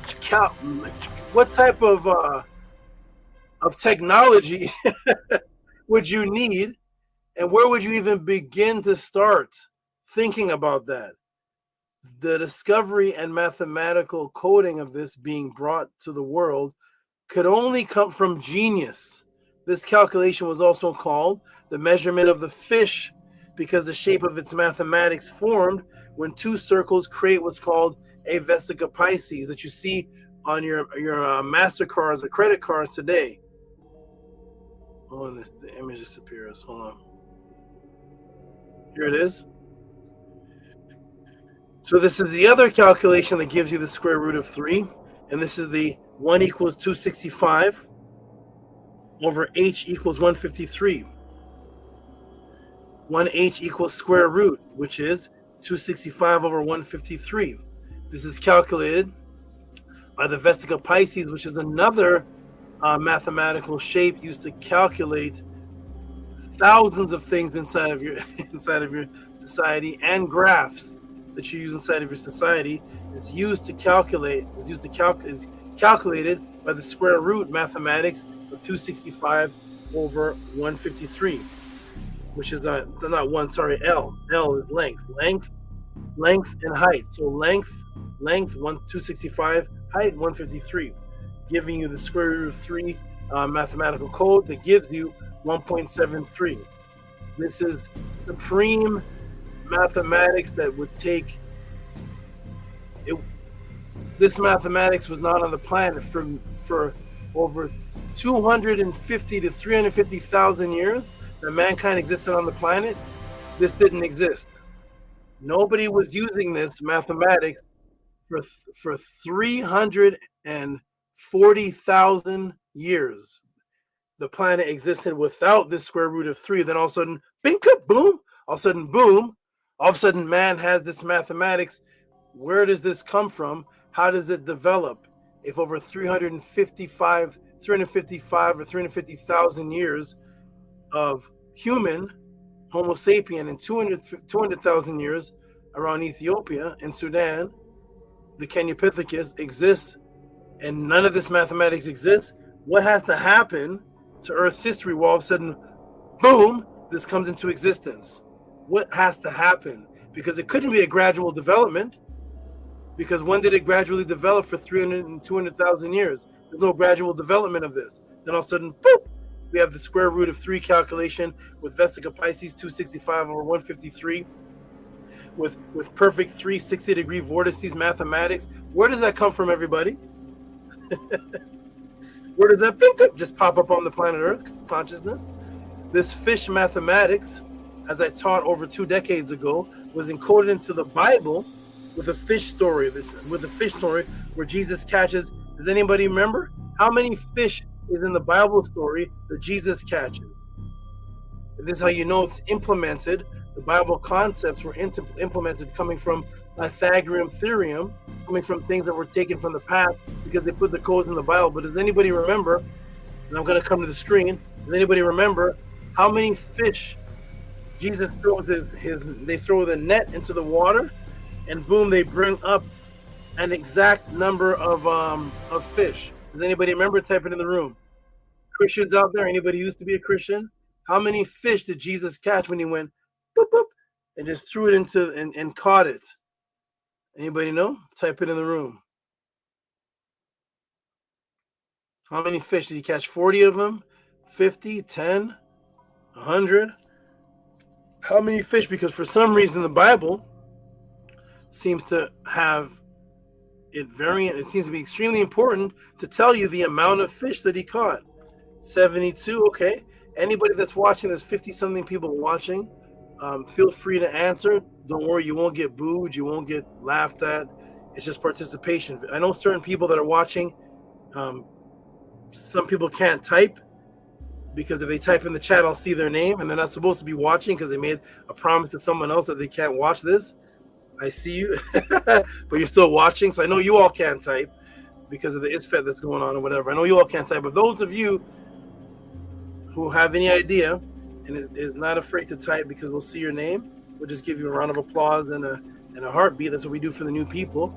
How many fish here? 153, 500 fish, 72, 500 fish. That's what kind of nets are these? It's a big, woo! And who counts it? 1, 2, 3, 4. We're at 48. 101, 102, 103. We're almost there. Who's sitting there counting the fish? Right? What's the purpose of it? So let's find out, everybody, how many fish was caught according to the Bible story. And Christians out there can tell us what's the relevance of telling us how many fish were caught. Here we go.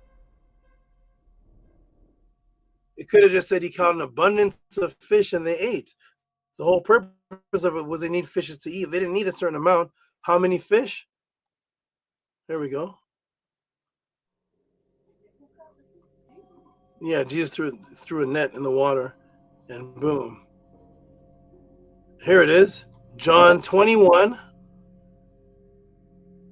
John 21, he said to them, cast the net on the right side of the boat and you will find some. They cast it therefore, and now they weren't able to draw it in for the multitude of fish. Jesus told them, bring some of the fish you've just caught. Simon Peter went aboard and dragged the net ashore. It was full of large fish, 153.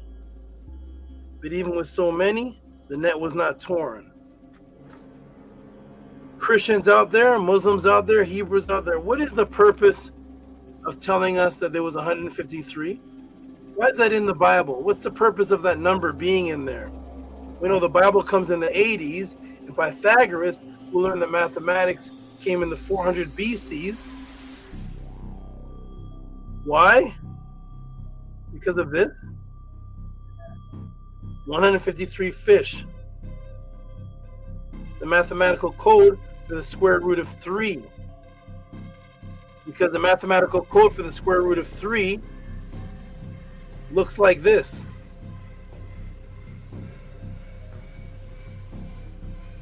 There's the mathematical code for the square root of 3. It was called the measurement of the fish.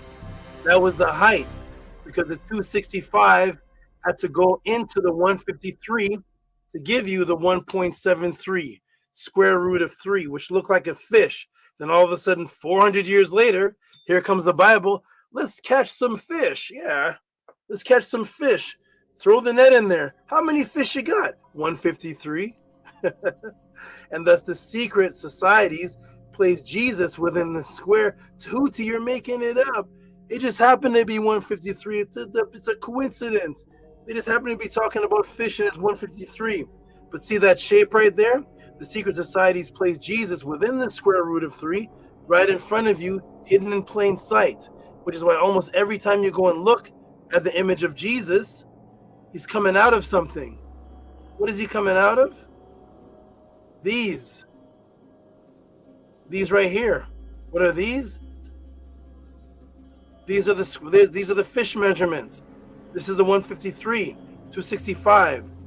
So you can ask your Christian friends and pastor, how come every time they show Jesus inside of something, he's in this shape?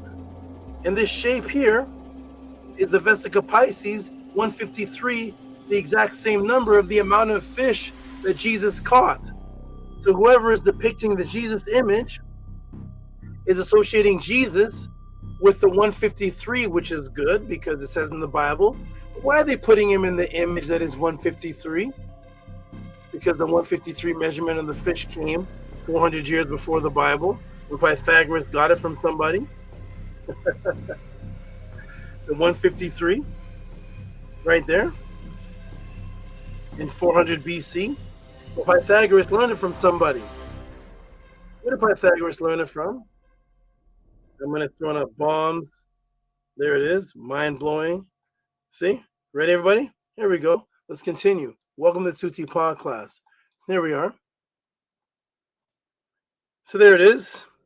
That's the square root of 3. Boom. Always right in front of you. If you want to hide something from somebody, You know what you do? You stick it on their nose. Boom, always right in front of you. But where does this high mathematics originate again? Whoever brought this to the world was genius and completely ahead of the rest of the world in consciousness. Because you just can't come up with the calculation of 1.73. And even if you did, it wouldn't mean anything to you. So even if you came up with 265 over 163, that means nothing to you unless you understand the 60-degree vortices of the equilateral triangle that you need to build with the 1.73. The square root of 3 doesn't mean anything to anybody unless you have the 60-degree vortices triangle. And you have to do something with that triangle. So, always right in front of you, but where does this high mathematics originate again? Whoever brought this to the world was a genius and completely ahead of the rest of the world in consciousness. Let's go back to the museum, everybody. We're still in the museum. Let's go back to the museum with Maharu and the Kemet Museum. Let's go back to how this class started. We're going to go back to how this class started in the first place. Ready, everybody? Let's go back to the Egyptian Museum with the good brother Maharu. We're going to go back to the class started. Why is Tehuti talking about the square root of 3 and 153 and the 60-degree vortices, triangles, that engineers use to build the structures that you live in and need today? Why is Tehuti talking about that when this class is about walking through the Egyptian Museum? Let's find out why Tehuti's talking about that. Let's find out why Tehuti's talking about that. Here we go. This is how the class began, right? Right here.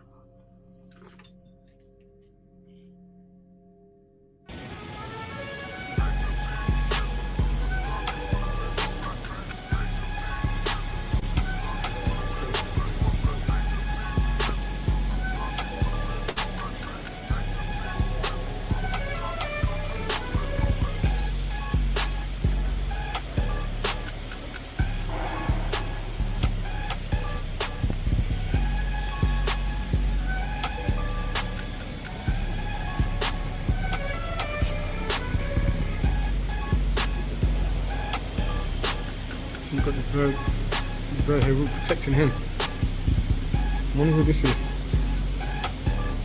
This one is unique.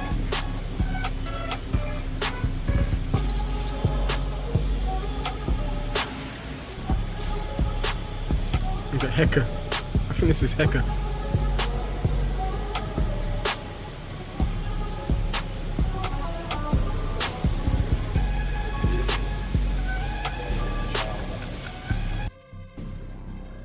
We're back at the beginning. Why did Tehuti play that? Let's go, everybody. Ready? We're walking through the museum. This is how Tehuti walks you through the museum. Ready? Here we go. Let me take you back to the protected Harun. I covered the deep science of the young Sultan. But what about the bird behind him? I covered some of him. This Bach, this falcon of ascension. What else is there to this? This falcon of ascension.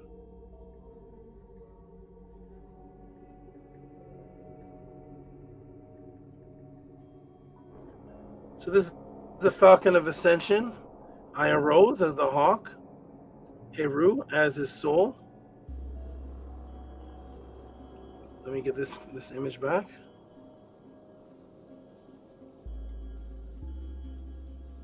Stop. Okay, there's the Prem Haru. So what is this falcon of ascension? Why is Tehuti teaching about the square root of 3?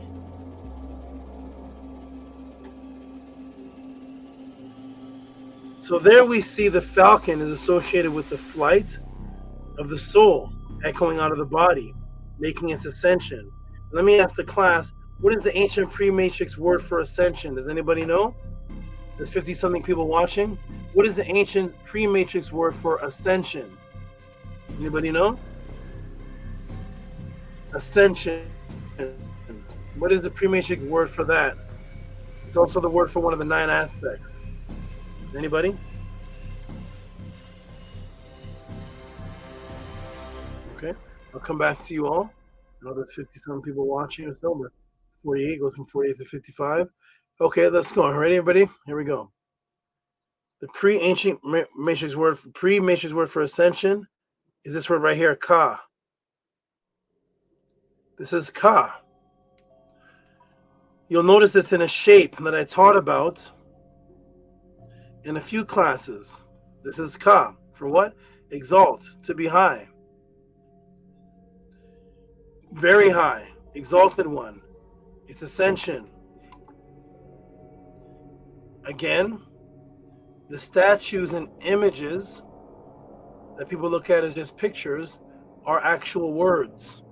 Here is a Sar in his form of Min, and there he is on the ascension symbol. It's a glyph that says ascension, and he's laying on it.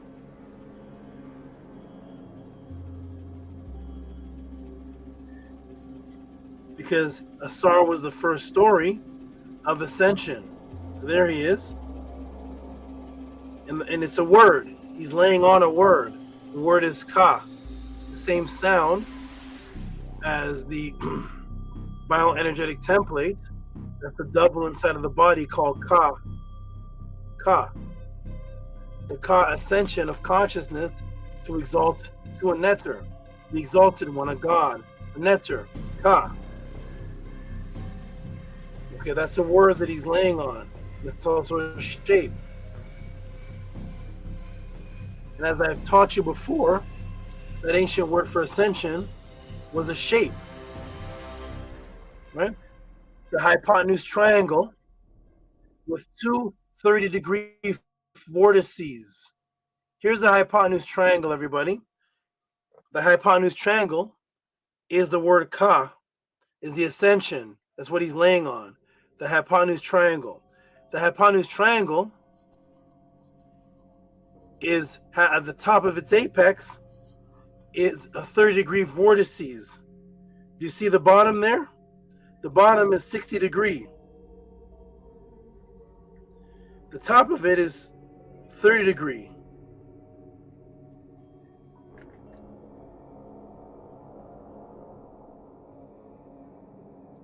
Which is the mathematics used to create the slope of what people are calling the pyramid. The real name is the Mer Aku. The Mer Aku is the desire of light. That's why they throw you off with the silly word pyramid and don't tell you what the actual word is. Mer Aku. Mer is to desire something. Aku is light, consciousness. Mer Aku, to desire light. So when they tell you the real name of the pyramid, they tell you the meaning of it. But they can't tell you the real name, so they give you the fake word pyramid so they can branch and put a whole bunch of other triangular looking shaped objects with it, saying, look, there's pyramids in China, there's pyramids in the Aztecs, pyramids over here, there's pyramids, I heard there's pyramids in Slovakia, there's pyramids over here, there's pyramid in Moscow, pyramid. Stop this foolishness. The ancients gave it a name. Call it what the ancients gave it. This is what I've been coming to enforce and brought back to the so-called conscious community for the last 30 years. Say what the ancient people taught, not what the commentary people taught. So it's called Aku, Mer Aku. Now that you know it's called Mer Aku, it means to desire light. And Aku is the word for light consciousness. So now that you know that this structure's purpose, design, was for those who desired light consciousness, now you can't call it the same thing that the Aztecs have. Because nowhere in the Aztec writing do they say that that temple they have, that they were sacrificing on, was the desire of light consciousness. But when you can call it a pyramid, now you can throw it. The Aztecs had pyramids. They had pyramids. The pyramids in China. My grandmother has a pyramid in her backyard. No. Do they have Mer Akus? Do they have symmetrically shaped, mathematically designed tools that were designed for the desirements of light consciousness? Did they have that? No. Call it what it is. So now we have what's called this mathematics right here, the what they call a hypotenuse. Today was called the ka back then. This was used to create and measure the slope. See this right here? This is the slope. Over here, this is the angle. This is the slope. Because the measurement was the focus of the ascension. Not just the angle, but the ascension that we see right here. That hypotenuse triangle was used for the second slope that I taught you about a few weeks ago. So this is the ka. That's called a second measurement. The second was the triangle shape with the 30-degree vertices, and its corner, one corner, was 60 degrees. This gave you the second run of 180 cubits over 250 cubits, which gave you the 1 over 25 palms. This was used to calculate this and create this, the greatest structure known to man, the only wonder of the planet that's left. There's no 7 wonders of the world. Do not let anybody tell you the 7 great wonders of the world. There's no such thing as that. There's one wonder of the world. The one wonder of the world is the Akumer. That's it. There's no other wonders of the world. Everyone else, all the rest of them have been figured out. And thus what happens when you take the ascension symbol, which has the hypotenuse of 30 degrees, and you double it. So let me ask you, but if we take the hypotenuse symbol there that's used to measure the run, the ascension of the pyramid, which was the symbol of the ascension of man, called the Ka, that a star lays on.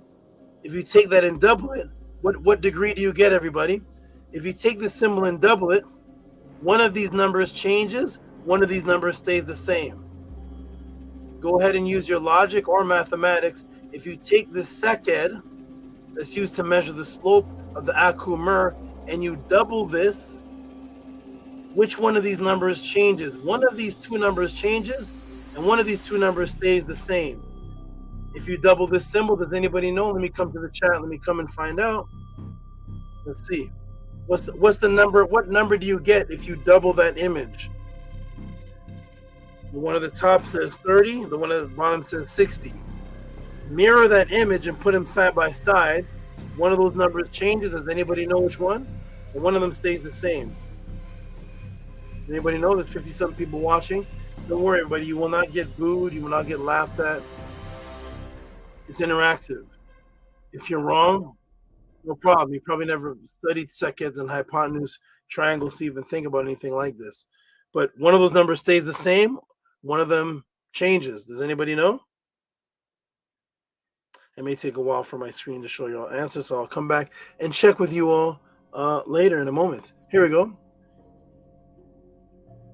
Wow, interesting, but I don't know yet. Very good. Here we go. The peak changes to 60.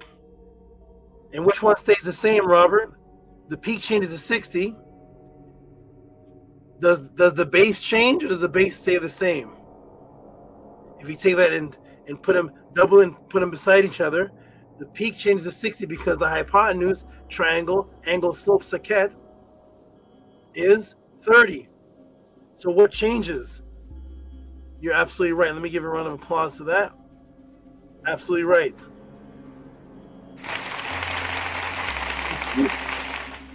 The peak of that changes to 60. The base of it stays the same. You're right, Robert Williams. Absolutely right. The base of it stays the same because when you double it and put them beside each other, it forms another shape. Because now there's two that equal the same peak. The base doesn't change. So what does that give you? Ready, everybody? Very good, Robert Williams. What does it give you? It gives you this. This is how deep and beautiful, mathematically beautiful, the ancestors were. Even the word itself for ascension was a mathematical code that you doubled to make another mathematical code to give you a base root number for the calculation of building. Here it is. That's why I laugh. I was on the Sinaitic show and the Hebrews like, what do the Kemetians have? They don't have the high knowledge. I can't even talk. I don't even have the motivation to respond to what the heck is going on.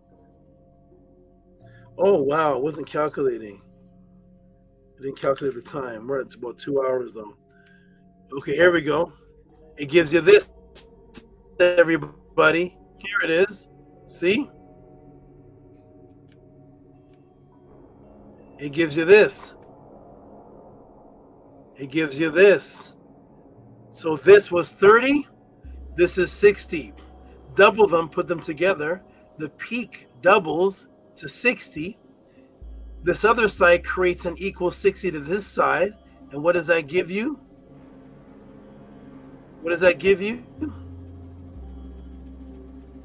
It gives you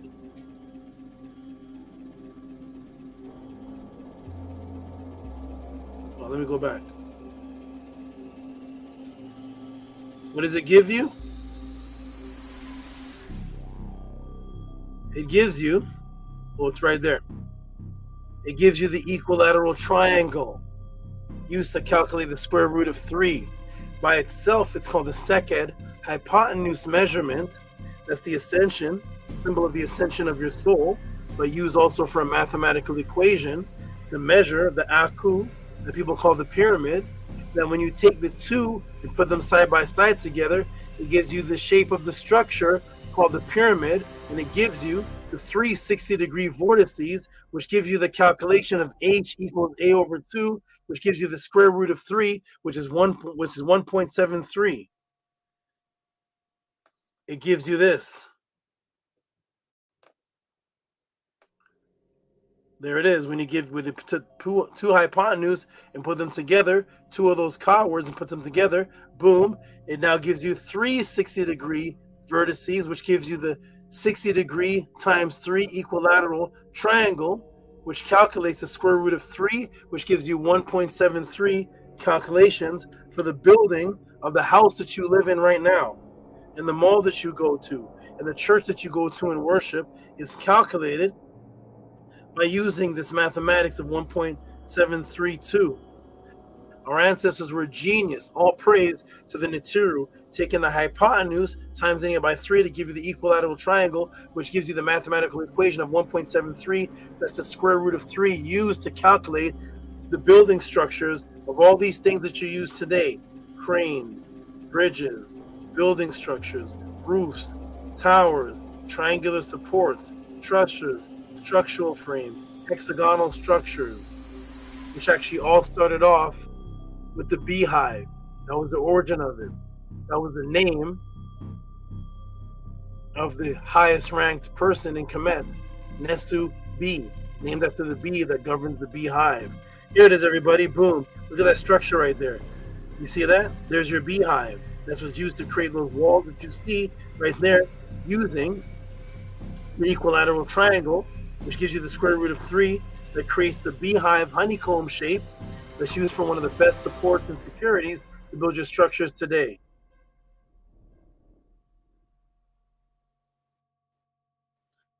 There's the square root of 3. What else is it used for? This is the square root of 3 mathematics technology, which is responsible for the technology of what?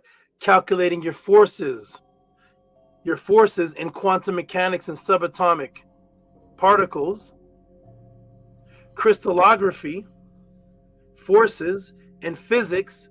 The square root of 3, 1.73, appears in numerous physics calculations involving what? Vectors, angles, and three-dimensional systems. For example, if 3 perpendicular components have equal magnitude A, the result is R equals A squared plus A squared plus A squared equals A equals the square root of 3, 1.73. Occurs in the study of forces, velocity, electromagnetism, crystallography, quantum mechanics, statistical physics, everything you need to build your world around you. Velocity, electromagnetism, and quantum mechanics calculations will give you those charts, which all come from the study of the 360-degree vortices, which comes to the 1.73 square root of 3.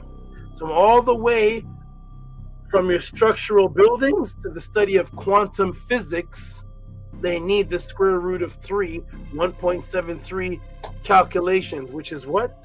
Your structures and buildings, all the physical world, and what? the quantum world, the non-physical world.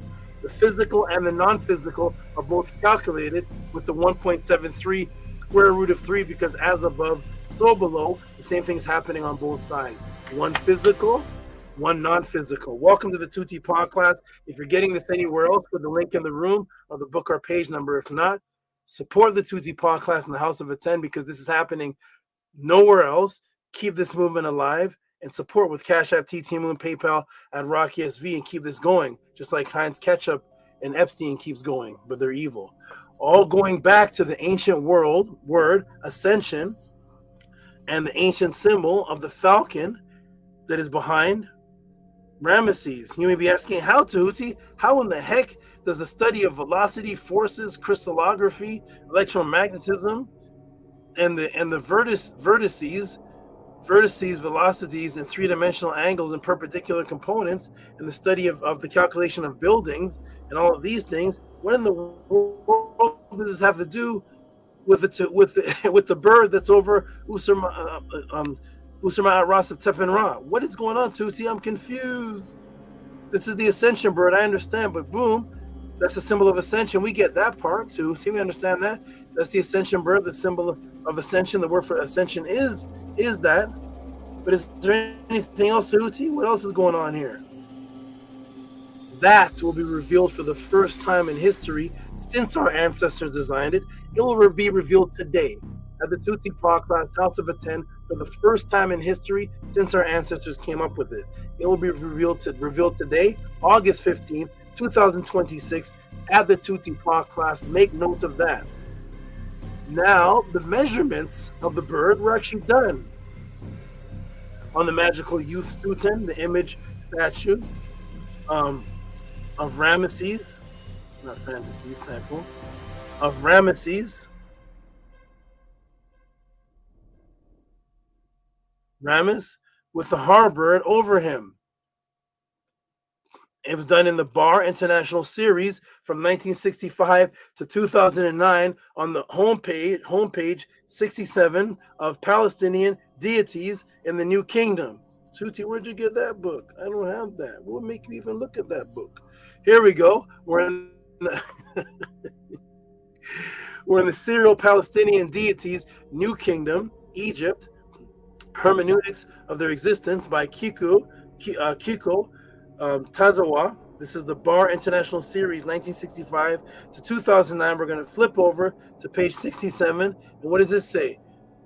The statue of Ramesses II as child with the god Harun, material gray granite limestone face of the falcon.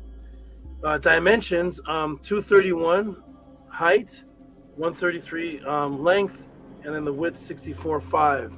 Tanis province. Date 1279 BC, and this is where? In Cairo, where Maharu was. JE 64735.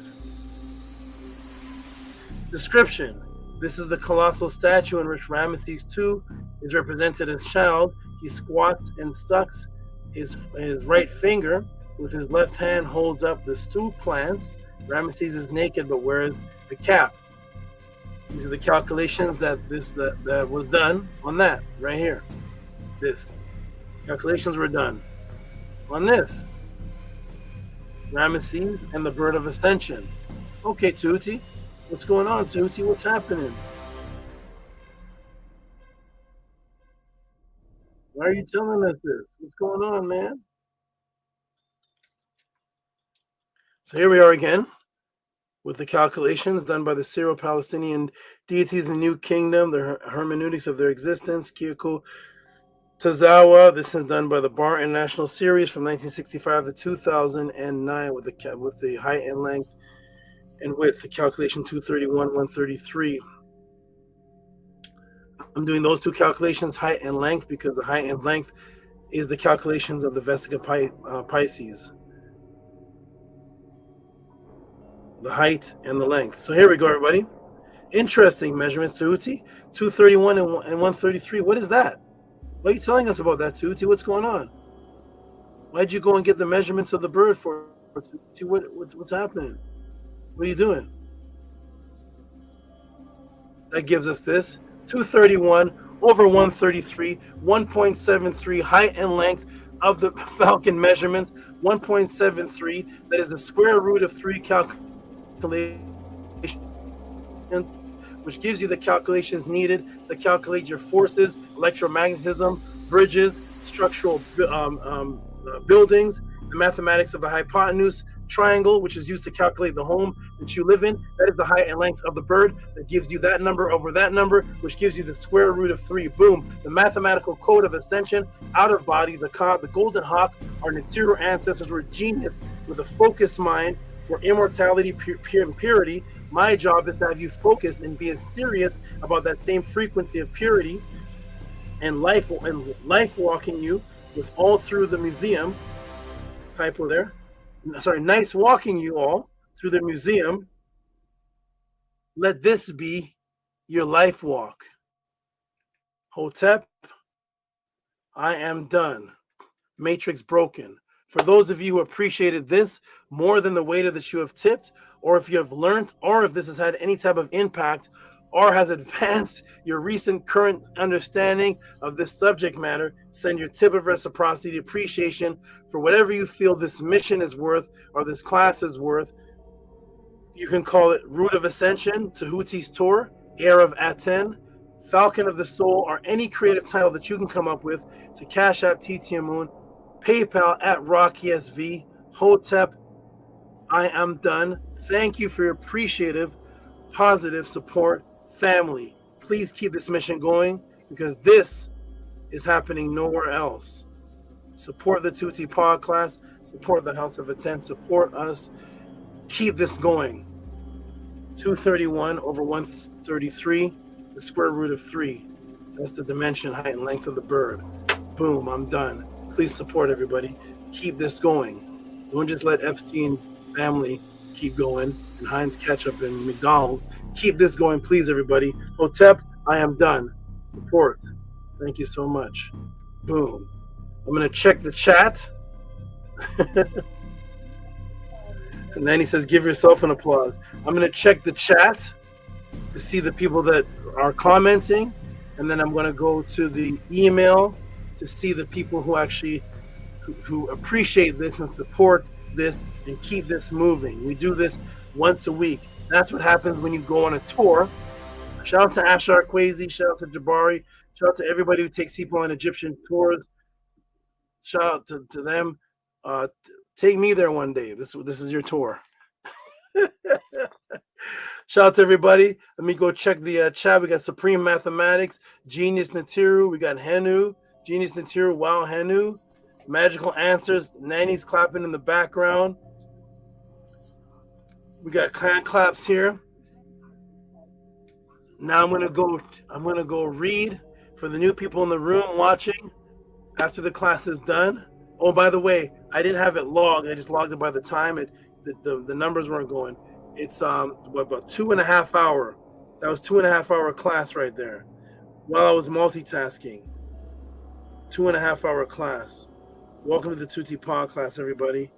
Boom. Let's go check. And I'm going to start reading out and give praises to the supports that came in because the support show who wanted to keep this going. McDonald's is supported. Murder King and all that chaos is supported. Let me refresh the page.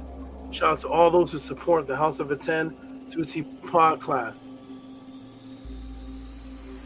Let me go ahead and read them so I can give everybody praise and Hanu for the great support of this work that we're doing here. Oh my gosh. Okay. Let me delete this. Okay. Let me start off with the supports. To it, everybody who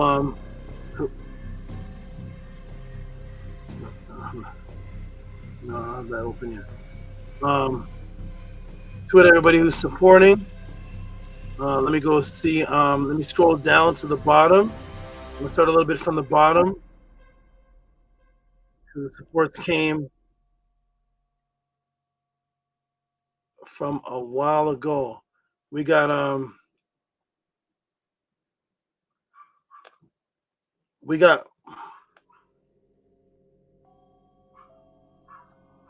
shout out to we got Marcia Clark. Actually, she sent support, but that was for she's new. That was from a Meta class. Let me go ahead and just give her due respect for supporting the pod class, supporting the movement, and keeping this going. She's brand new. She's absolutely brand new. And we're gonna go ahead and give her a big noise. I'm gonna put the is there any sound people? Don't let me know when they come back. Big shout out to Marcia Clark. Oh my goodness. I'm gonna put Tua Saba with that, with Tua Saba with a snake and fire. Let me give a shout out to much respect to Marcia Clark. The first support I'm gonna read for the day. This actually came earlier for our Meta class. Shout out to Marcia Clark. This actually came a couple of days ago, but I'm going to shout you out for today because it came after the last pod class for $25. Thank you, Marcia Clark. Appreciate you for your support, and I hope you continue on this beautiful journey that we are on, and now that you are on. Okay, let me go ahead. So that's Marcia Clark. Okay, and now we have, we're going to go back up to the top to show some of the ones that just came in now because I see them coming in. Shout out to the good brother Nuthesa Ma'at. Nuthesa Ma'at. Oh, where's Amun Min Rasadatum? I want to know if he got the last email. I have to give you instructions on the red. Let me know the last email you received from me, and if you're receiving an email from pod class offices about the pathways. All right, shout out to Nuthesa Ma'at for $16.61, which is a palindrome. Very beneficial to you. I'm going to give you some noise because you're just consistent. You're just totally consistent every single week, sometimes twice a week. Shout out to you, Nuthesa Ma'at. Appreciate you. Boom. Shout out to you for the consistent support. And now let's see.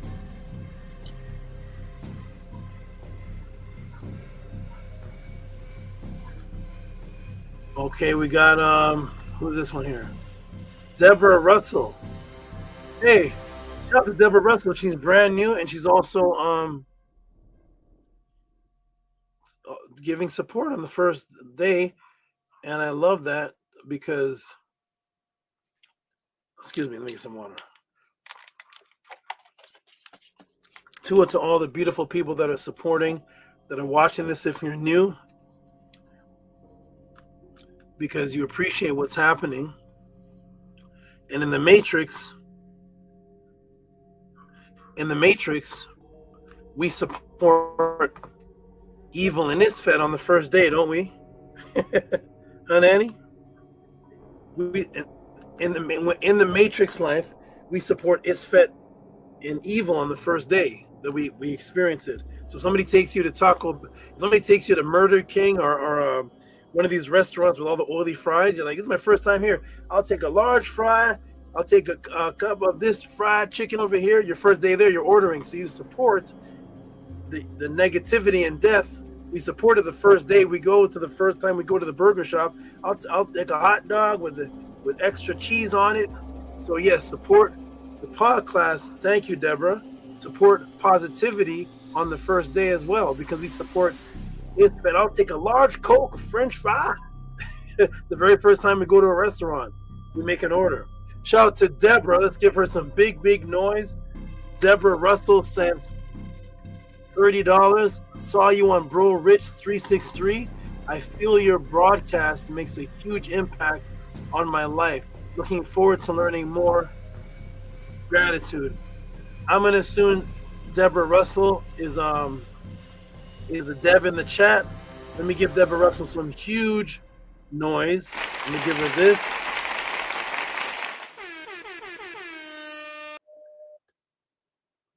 Shout out to Deborah Russell. Appreciate you. I'm gonna give her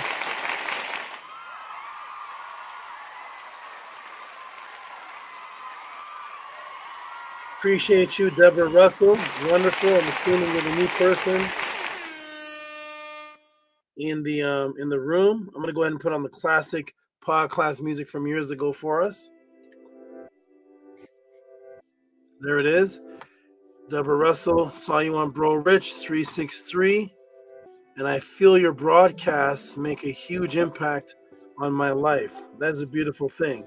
For someone to send in a message of something making an impact on her life, and she's brand new to it, there's a testimony. Something brand new already has an impact. Let me check something here. Already has an impact, and that's a beautiful thing. That's a beautiful frequency. Let me see if it's the same young lady in the chat. I'm going to give her props. I don't know if it's the same one. Hey, Deb, that's me. That's me. Yeah, there. Okay, it's the same young lady. Deb, that's me. Shout out to you, Deb. I also saw an email about books. What I want you to do, Deb, for me is I'm going to decide what to send to you based on what your or what list to give you based on your past history. So what I want you to do is I saw you already sent me an email. Send another email. Give me a little bit about your present understanding of whatever spiritual school you're in right now, a little bit about your past, and that will help me go through, because there's so much things, choices you can have here. And a lot of them are live videos called the private videos called the MEDU class. I do have 2 writing materials. One of them is walking through a Christian base to walk you out of it. Another one is Melanin Dark Conscience, but I have more live teaching videos. So send me an email. Let me know a little bit about where you stand, your interest, and I'll decipher and I'll say, here's a choice to make from, and we'll go from there. Shout out to you, Deborah. Shout out to Stiletto, says thanks to Tehuti, and thank you for your appreciation. That's how we support the 2T podcast, everybody. Even if you're brand new, because the first time we did anything evil and negative, we were brand new to it, and we indulge. Give me give me a family pizza with extra cheese, and I want a extra anchovies with the salt. We do that the first day. Shout out to Deborah. Peace and love to you. And let's go to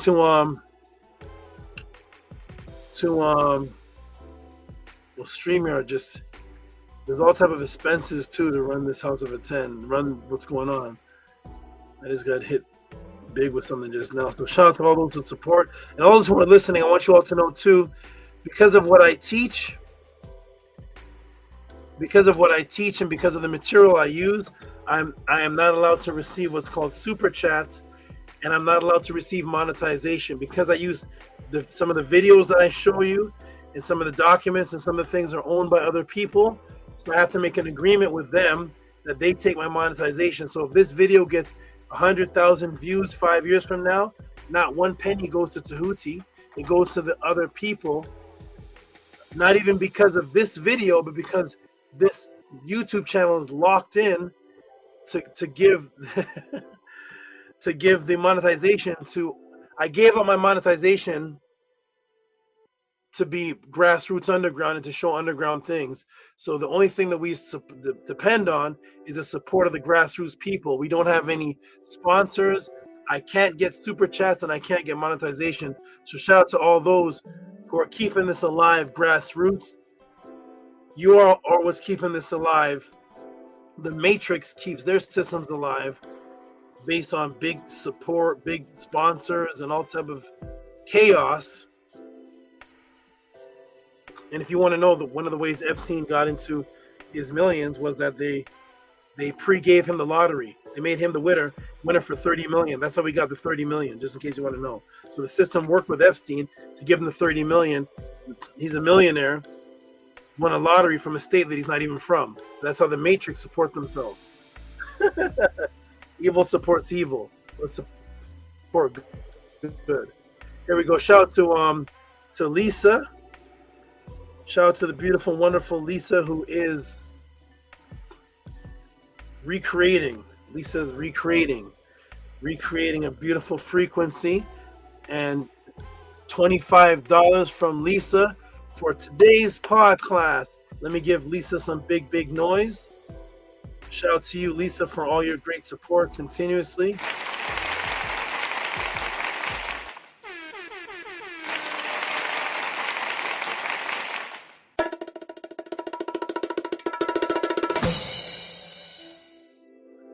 Shout out to Lisa, who wants to keep this movement going. Those who support this are those who want to keep this going. That's how things continue to move and grow, by the support of the people that want those things to stay alive. And that's why the Avengers and Thanos is going nowhere. Bart Simpson is going nowhere. Thanos is going nowhere. And Nathan's hot dogs are going nowhere. Because the Matrix says, keep them going, keep them alive. All right, we have shout out to I just saw Keith come in. I'm not to his name yet. I'm at the new father to be. He's a father already, but he's also a father to be. Shout out to Medu Seneb, who just had his baby, his little boy, Amun, on the 11th. The new father and father to be, because I will tell everybody that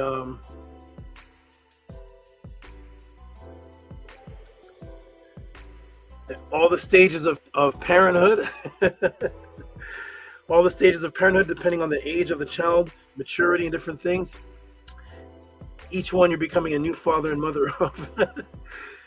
So you can be a good mother by breastfeeding the baby, and you're a great mother. You're breastfeeding. You're doing good.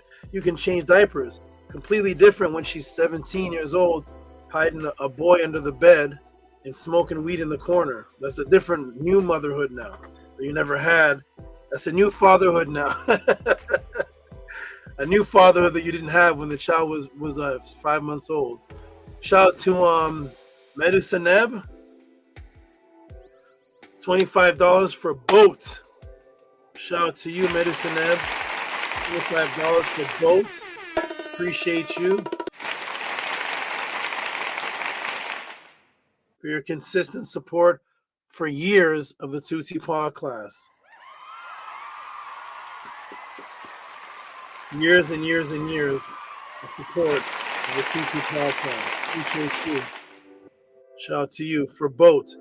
That's why the Tehuti Pod class, the beautiful thing about it is I never know what part of the 2-hour class hits anybody. So all that I was doing, all the little intricacies, the thing that stood out to Medu Seneb that he wrote was just boat. That's the beauty of it. This is a smorgasbord, a buffet of consciousness. So peace and love to all those that it hits in different ways. Let me say a hello to someone new who is Saida 444. Sayeda, do you like the number 4? Let me give you, first of all, a round of applause for being new in the pod class. In a heartbeat.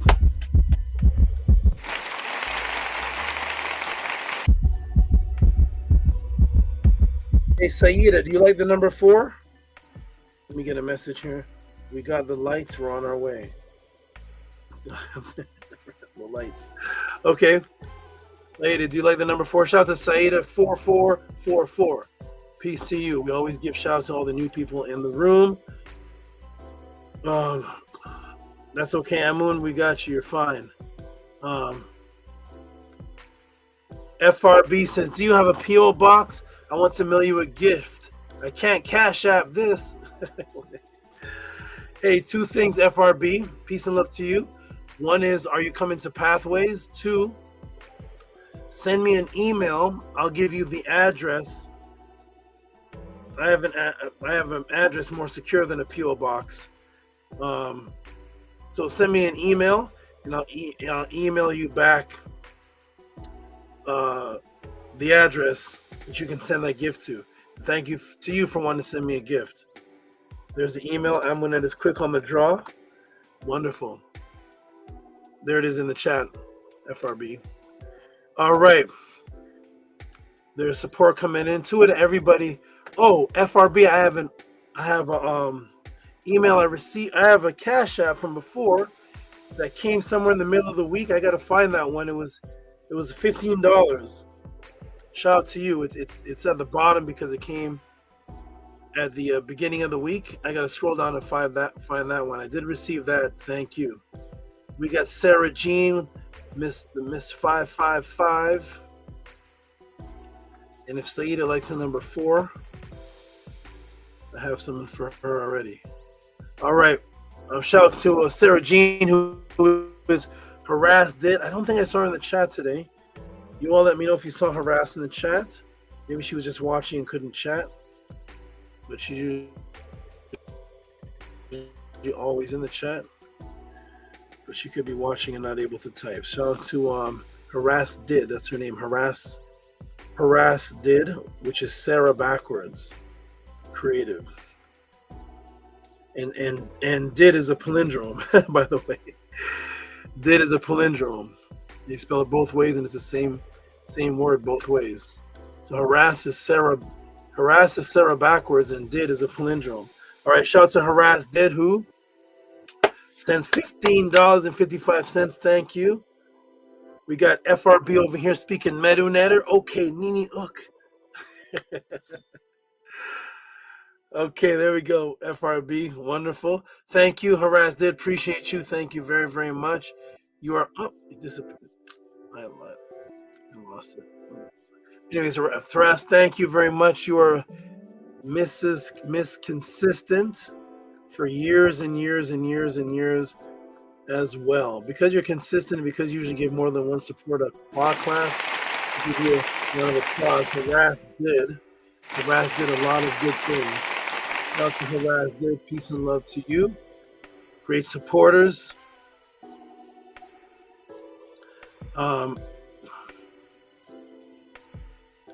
And we got I see the Jet and Ratetu, I think. Yes. Yep, right here. Boom. The black heart and the purple heart. Oh, here's a unique wording. Let me read this here. Here's a unique wording. I like this wording because I use the word phenomenon. Nothing but a phenomenon. Here we go. Boom. Shout out to the Jed Sedem Ahemt Paud Ku. This is a couple here that a part of them. I do a morning prayer. I do a morning Hanukkah prayer, and part of my morning Hanukkah prayer is for what the knowledge I've brought has done for creating outs and building and strengthening families that already existed but became stronger through the teachings here. And whenever that prayer goes out, it's pertaining to these two and others in the class, but these two right here.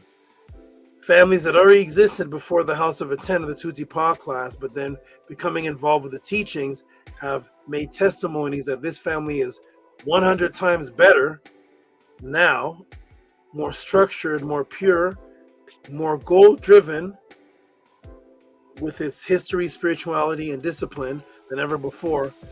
These two are part of that in the pod class. So, the Jet Sedem, Ma Hempt, Hodku, and Retetua says, phenomenal class, Tua Saba, from the Jed and Retetua, $30. Tua to you all. Give a round of applause.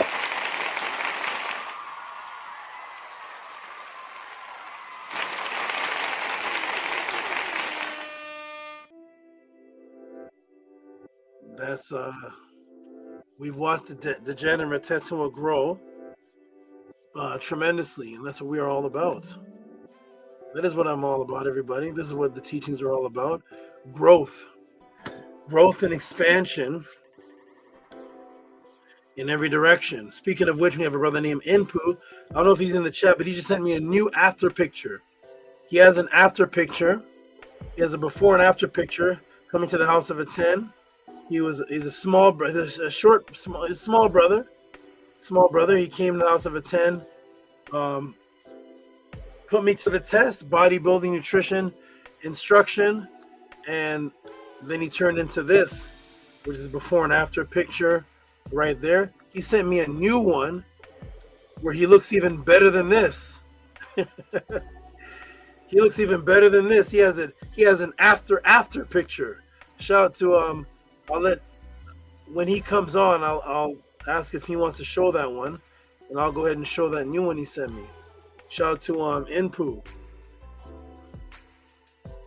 FRB says, is Nini Uk, thank you, and Tua, you're welcome. It's actually the other way around. Tua's thank you, Nini Uk is you're welcome. But the beautiful thing is I did a class on you're welcome and thank you, and the beautiful thing is they're both actually the same. Go back to a class. If you don't know which one it is, I'll find and I'm going to have to send you a link. Thank you and you're welcome are actually the same thing. But yes, Tua is thank you. Niniuk is you're welcome. When you're thanking somebody, when you're thanking somebody, you're receiving what they gave you. That's what you're doing. You're saying thank you. You're saying I receive what you're giving me. When you're saying you're welcome, you're actually saying the same thing. It's actually from the word well, and something coming to you. Something coming to you that's well that you're receiving. So thank you and you're welcome are actually the same thing in English. Niniuk and Tua are similar to what we think thank you is, what we think you're welcome is, but they have a whole class by themselves. I did a class on thank you, you're welcome, and Niniuk and Tua. I'm gonna give you the breakdown for that. But yeah, so Tua is thank you and Niniuk is you're welcome. All right, live answers here, the Tehuti podcast. Here we go. So boom, the great support is coming in from the great people that want this to continue. If you want this to continue, we appreciate you, and you can even say in your Cash App or PayPal, just say, thank you, I want this to continue. Something as simple as that. And I appreciate all the great supporters that want this to continue, because I've actually given up my regular life to do this 24/7. I do this every single day of the week. I do classes outside of these classes live. I do one-on-ones. I do the Manetta class. It's every single day of the week for me. And I gave up what I do in my regular life, which was I train fitness trainers. I train the people that you see on television, dietary program, class. I do perform magic, open up for the Harry Potter book, football teams. I gave up all of that. I'm not doing any of that anymore to just bring the wisdom of the pod class, whether it's comparable in finance or not. It is my true love to teach. I could do one magic show for Harry Potter, one book opening for Harry Potter, and get a check of $1,200. Whether it's comparable or not, my love is to truly expand, because I was doing this for free for 30 years. I was doing this for free for 30 years. So this is my love. So if there's any type of finance that comes that can help this continue, I will give up everything I'm doing for this. So to the people that support, because you got to ask yourself a question, not for the new people, but for the people that have been around for a while that watch, for 40, 50 people watching, some of them watching for years, you got to ask yourself, why can I type in the chat, but I can't type in the Cash App? What actually is the difference? What is the difference between typing in the chat and typing in the Cash App? There's only one difference. And the only one difference is, one is that you're giving to help the thing exist. That's the only difference. They're both typing, but one is that you're saying, I'm willing to give because I know I bought a bag of chips. I have bought some weed. I know I support the Matrix like that. So why can't I support the pod class? There's a large spell going on. To those who want to keep the pod class moving and the House of Attend moving. Let me go ahead and show. This is Big Vapes. This was the Buddhist that I was talking about in the beginning. He came to me as a Buddhist. I did a class on Buddha and Ptah, and boom, he's out of Buddhism, and now his name is Ptah. So he came to me as a Buddhist. He came to Tehuti as a Buddhist. I did a class about Buddha and Ptah, and now his name is Ptah, and he's not a Buddhist anymore. He says, Netter Scribes Tip, Ptah Damu. Oh, so this is from before. This is from last week. A tip. He gave a tip. Anytime you give a tip for a class in the past or whatnot, I do give a round of applause. That means you watched a class before. You can go back and watch past pod classes. It could be from 2 years ago, 1 year ago, or last week. And if you watched it without it being live, you can still come to the class and say, hey, that class on the Mandela effect, here's some support for that. That class on the, not the Manchurian Project, the Montauk Project, I watched it, but I wasn't there with you Tehuti live. I'm still going to support you in the next class. Thank you so much. People have Netflix that they're paying for every month, and I asked them, when was the last time you watched a movie? That I haven't watched a movie in months. The Matrix is deep. Here we go, everybody. Boom, we're going to go to the next great supporter that loves to keep this moving. And that is who's after Ptah Damu, Israel Hoyle. We just did him. Medu Seneb. No, we did Medu Seneb. The ninja. We can't forget about the ninja. Who's the ninja? The ninja is the one that travels through the vortexes. Oh, you know who gave supports from before I got to read? More Wisdom. He gave before the pod class. He actually gave in between pod classes. I got to find his. Shout out to More Wisdom. He had a beautiful message with that. More Wisdom, if you're still in the room, let me know. We're going to find yours and read yours. Shout out to More Wisdom, who's always looking for more wisdom. More Wisdom is not looking for more chaos. More Wisdom is not looking for more chaos, or else that would have been his name. He's looking for more wisdom, not more anarchy. Shout out to Vortex Ninja for support. $7. Shout out to you, Vortex Ninja. Excellent. And shout out to More Wisdom wherever he is. More wisdom, more wisdom. All right. I see Ampu just came in with something. I'm not down to him yet. Shout out to Grasshopper. Wait. Amun and Amunet. I can't skip over them. These two are of the most Amun and Amunet are the most consistent supporters of everything.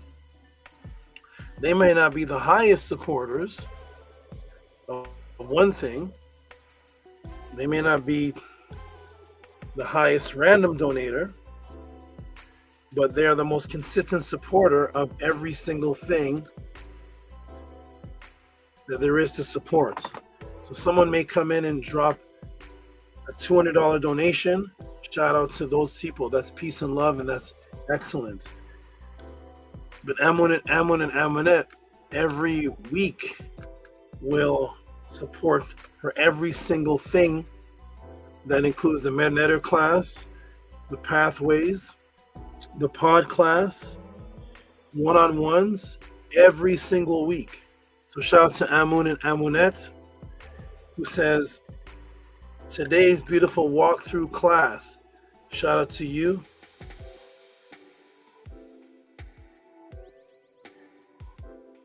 Oh, I got distracted by More Wisdom. Shout out to today's beautiful walkthrough class. Tehuti Marie, $45. What? It disappeared. What was that? They put it back. This is strange. Computer is going strange. Okay.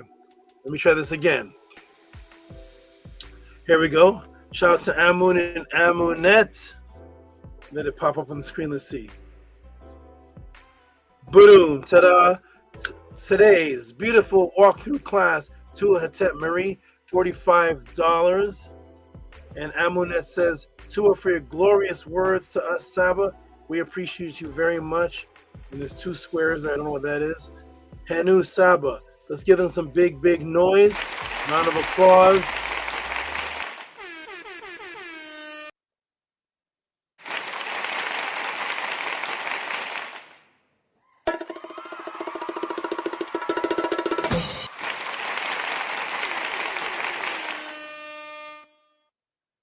Shout out to you. Peace and love. Excellent. And now let me actually go look for more wisdom's support. Let me see what he says. More wisdom says here in the chat. He says, didn't you get my donation? I don't know if it's sent. I got the one that we talked about. Did you send another one?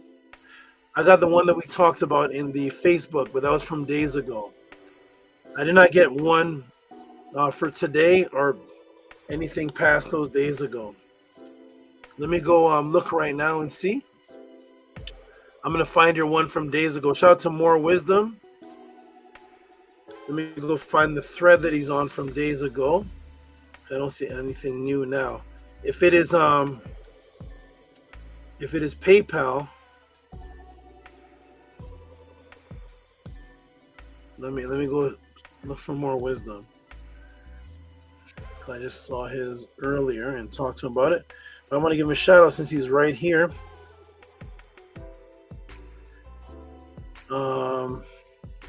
Lisa, who's this? There he is. Okay, this is one from 2 days ago. Here we go. Shout out to More Wisdom. Let me go ahead and read this from 2 days ago.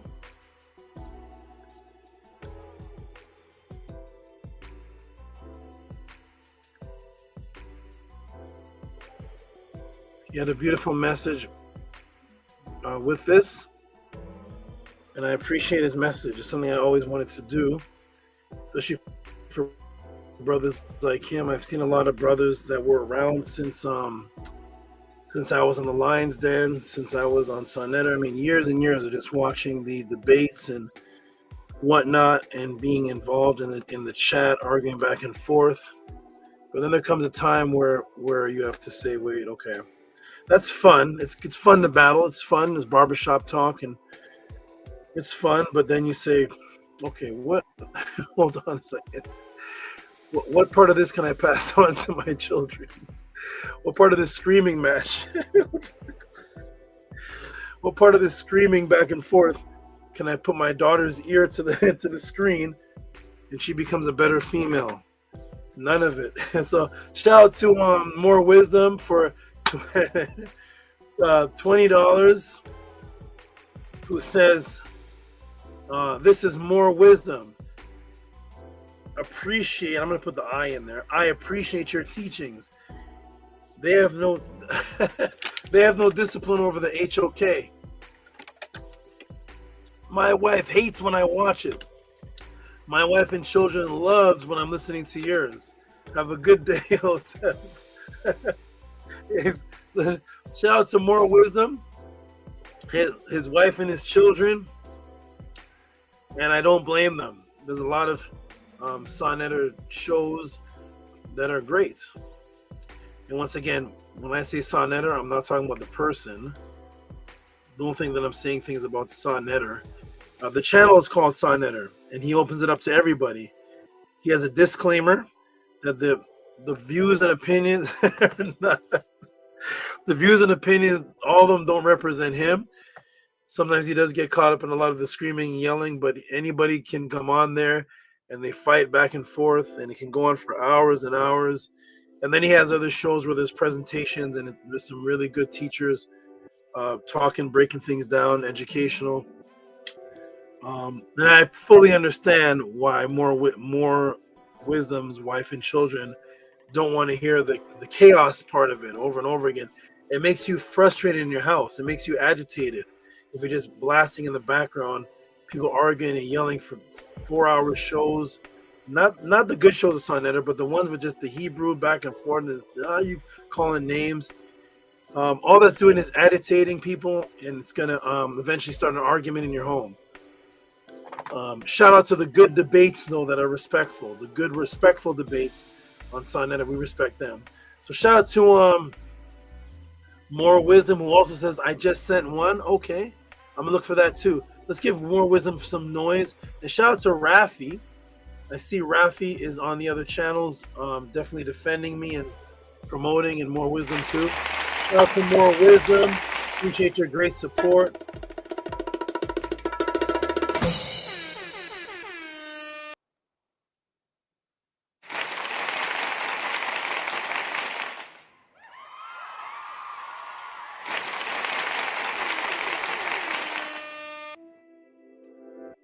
Shout out to More Wisdom. Okay, More Wisdom, and shout out to you for that. We'll see if something else pops up on my side. You said you don't think if it was sent or not. We'll see. And I look forward to it, and I look forward to reading the supports, because I want people to see the I want people to see and get motivated that yes, this is supported.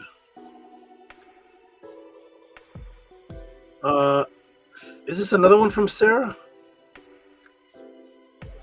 This is another one. Shout out to Sarah. Here's Sarah again. Was harassed dead. If she misses a week of, let me see if I read her already. Yeah. If she misses a week of support, she'll send one. I remember the brother who used to be around all the time. So he used to do that too. If he missed a pod class, he would send support and put a date on it. Shout out to I wonder what happened to Basta Tut. I don't know. I don't know what happens to. There's about 12 people that used to be here thorough. We're here till the wheels fall off. We're ride or die. We're not going nowhere.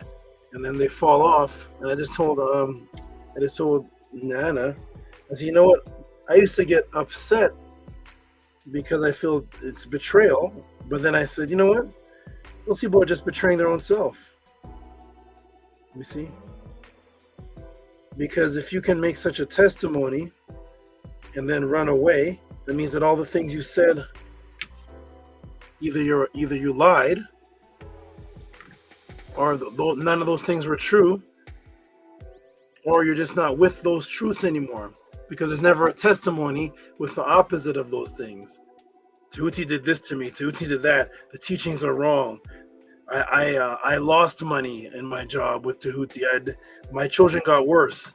Me and my family broke up because of all the things that were the testimonies that were good. If there's no opposite testimonies and the person still leaves, that's psychosis within themselves. There should be the opposite. My family is arguing now because of Tehuti. Tehuti misled me, and none of those. Everybody leaves with still the same praise. So it's just psychosis, or they want to be in my place. Shout out to Sarah Jean. So it's last week's pod class to a netter, $15. Appreciate you. Excellent. Always supporting. Doubly supporting. She will be at the Pathways with her beautiful daughter Sky. She has an incredible. First of all, she produces beautiful children. All of her children are beautiful somehow. Nana? And Miss Titi. All of her children are like extraordinarily beautiful, and Sky is the one receiving, let's say, most of the consciousness. So she's going to be also mentally developed. Shout out to Sky. Shout out to her, Sky. If you're listening, keep studying. Listen to your mother. She's telling you the truth. Netzer Rafi 7 says, Sabatuti, we appreciate you. Thank you for all your hard work. Thank you, Netzer Rafi, for going to different channels and definitely representing, putting my name out there, defending me, and all those beautiful things. Okay, here we go. We got we got Gavin. This is from days ago. We got Gavin who sent $10, but he separated it. Put 9 and 1. Okay. Shout out to Gavin.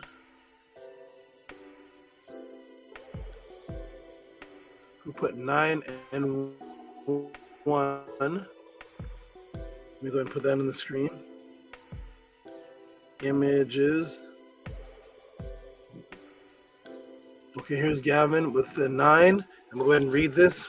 The 1 may just be, oh, it's just the cop. So shout out to Gavin for the 9. And then he also sent, he sent 1 on top of the 9, right? With the same symbol. Okay. And here's Gavin. Shout out to you. He's the brother that sent the question that led to the explosive Hancock movie breakdown build-up. That was Gavin. He also sent some other questions too, but that one was one of my favorites to teach on. Did a 2 hour and 45 minute, I think 3 hour class on Hancock, and I only watched 2 minutes and 34 seconds of it, and another 40 seconds. Shout out to Gavin. He sent to $1 on top of the 10, on top of the 9, so that would be 10 in total. I'll go ahead and show that. Gavin usually sends $1 with just a message to me. How are you and the family doing? I respect that. So this is the $1.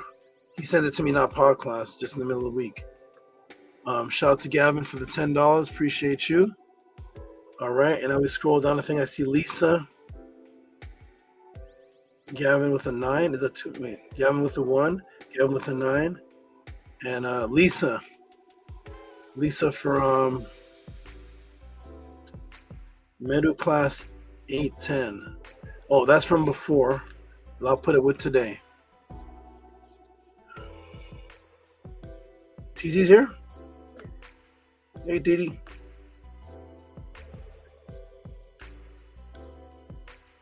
Right, shout out to Lisa who sent for greetings. One moment. I'm going to show this and I'm going to come off the screen. Meta record. I'm going to put meta record. Shout out to Lisa for sending for the MedNetter class. She actually received this already. I just want to show everybody her wonderful support that she is supporting. Lisa's also supporting on every level as well. I'm going to show this and I'm going to come off the screen for a second. Shout out to Lisa. All right.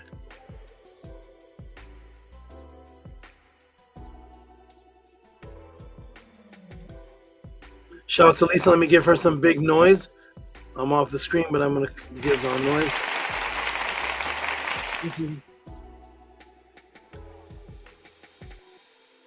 Shout out to Lisa.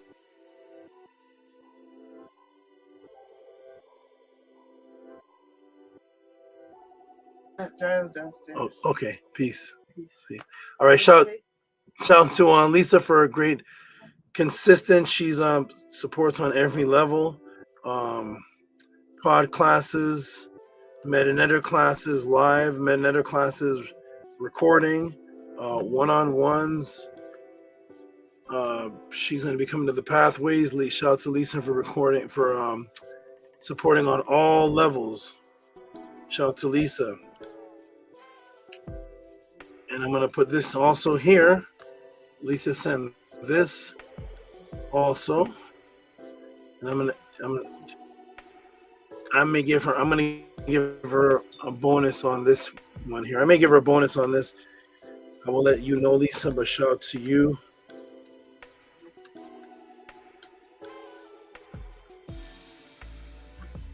Because this could be a one-on-one, which I'm going to try to do, but this is also a good pod class question that can help people in these situations. Look at the type of questions that come in for the pod class, everybody. What did our ancestors do with kidney stones? You see that? You can ask everything from going to a museum, walking through a museum, to the origins of the Bible, to health, to kidney stones of the Tehuti pod class. Shout out to Lisa again. Very great, consistent support. Peace to you, Lisa. She supports on every level. But that may turn into a one-on-one. You all may not see that as a pod class unless somebody else asks for it. We'll see. Shout out to Grasshopper. didn't even see this one. This is from Grasshopper. Oh, he's sending support for a. He's sending support for a pod class done.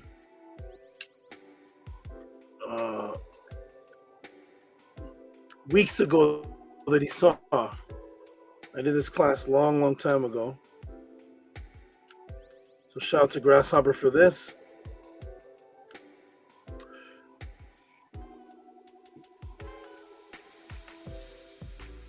Shout out to Grasshopper for this, which is Palladian ET Psyops. That was that's another. All the classes are great. Shout out to Grasshopper for reminding me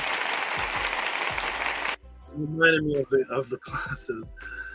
The Palladian ET Psyops. What a beautiful class that was. Shout out to you, Grasshopper. Good memories. Thank you for reminding me of that. Israel Hoyley sent a support for Medu Seneb sent a support for, I think, when I went on Sonnetter. Or maybe when I went on Brother Rich's channel. Let's see what it says here. It says today. It was one of those days I went on another channel and Medu Seneb sent support for that. Shout out to you, Medu Seneb. Let me go ahead and show him. That's 2 supports from him that I'm showing tonight. Keeping the House of Attend moving, keeping the pod class moving. And also the supports also actually help keep me safe because of things I have to do to keep myself safe. Shout out to Israel Hoyley, $10. Shout out to Israel Hoyley, thank you. I'm Chuck Medicine Ebb, thank you for your support.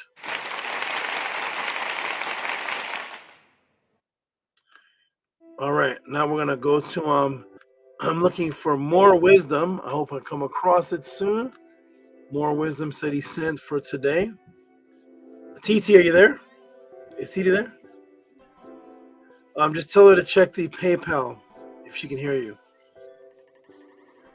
Or you can call her and tell her check the PayPal. She may have to look at it manually. All right, Mahogany. Here's Mahogany's older one from days ago. Shout out to Mahogany. Mahogany Ma'at L. I received this one too. So that's 2 from you that's being read for tonight. Even though this is from days ago. I don't understand what the message is, but I'm going to read it.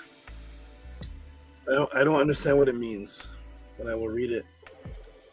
Shout out to FRB for sending this message sending the support. It has a message on it.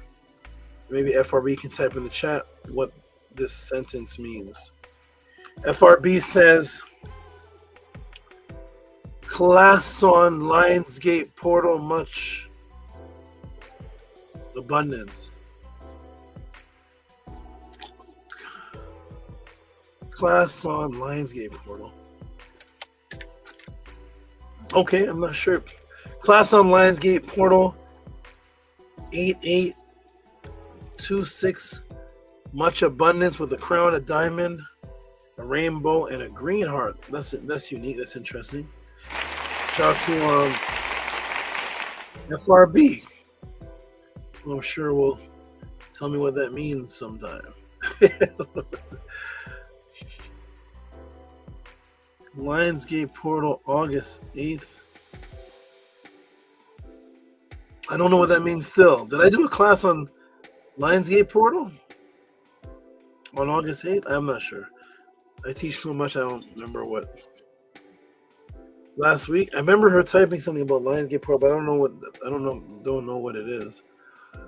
Shout out to FRB and Lionsgate portal. Whatever that may be.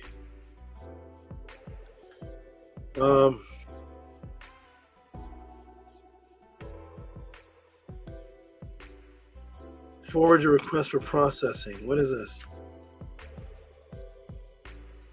Oh. One of the processings didn't work. I'm not sure which one. Okay. Shout out to let me see. I'm gonna go back and see. I don't see PayPal's. More wisdom, you can always take a screenshot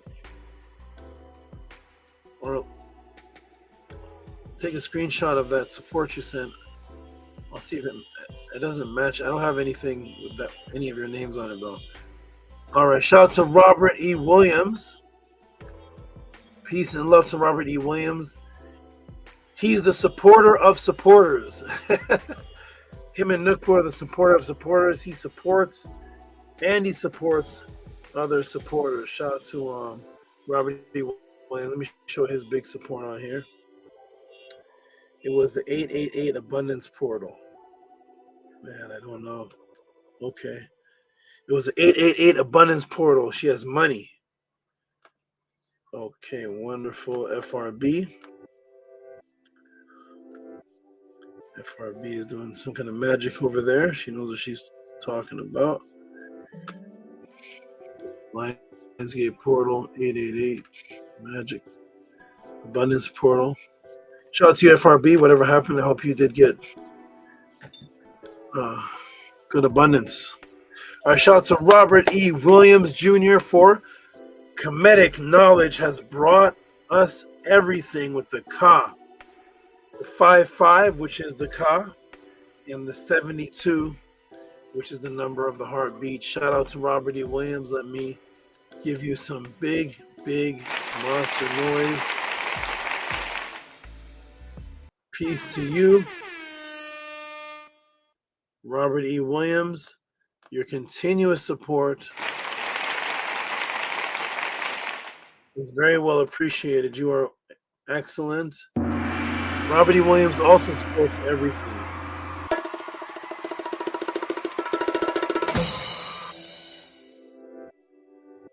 Robert E. Williams supports everything, even the pathways, which he doesn't come to. He can't come to, but he'll send support for the pathways. I'm sure he has.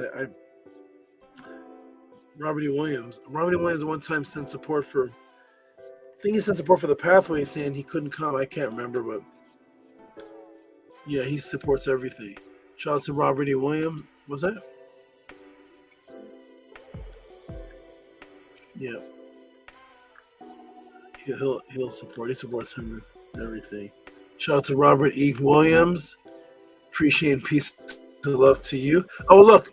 4 PayPals just popped up on the screen. Let me see if they're echoes of the same one. Oh, Myro Perry. He's from where we do the events. Okay, let me look for more wisdom. I think you're in here somewhere. More wisdom. Roy Abrams. Is that a? Oh, I know who Roy Abrams is. Okay, hold on. I know who Roy Abrams is. Okay, I got it. I have it. Let me sort these up. There he is. More wisdom. More wisdom. Super appreciative.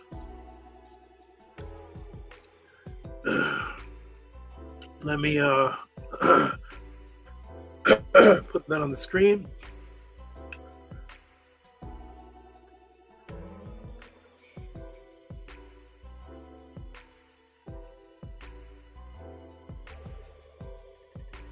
More wisdom. Here are more wisdom. More wisdom. I'm going to show this. Here we go. More wisdom. There he is. Shout out to More Wisdom, who says, what does he say? Something positive. More wisdom. Great show. Thanks for the shout out. More wisdom. Shout out to you, More Wisdom, and you get some noise. The big noise goes to people over $20, but More Wisdom, this is the second support that I read out today, and I'm going to give him some big noise. Everything adds up. Shout out to More Wisdom. Drum roll. Crowd cheer.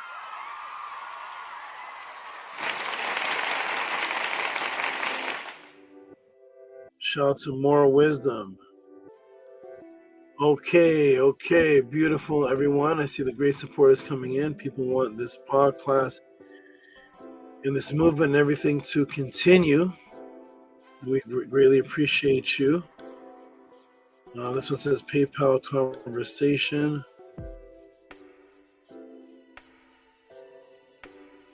I don't know what that means.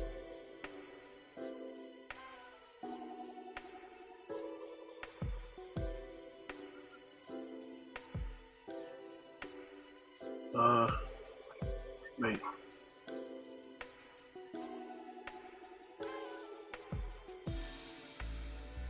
I don't know what's going on. Oh, Deborah Russell, I already read that. Oh, forgot to put my name as Deb. Okay, I have you, Deb. I see your message now. I already read it though, but I see the message. Thank you. Thank you for wanting to clear that up. Okay, we got I think I saw Brother Myro here, Roy Abrahams, and Brother Myro's coming up next. Roy Abrahams is the great brother in Pooh that I've never seen send PayPal. That's interesting. Thank you, Inpu. That's different. And he already sent a Cash App earlier. That's different. Shout out to Inpu. We always have one thing to say. He says, thanks for the knowledge. It's another brother who disappeared. Remember the good brother? Thank you for the knowledge. Blick it.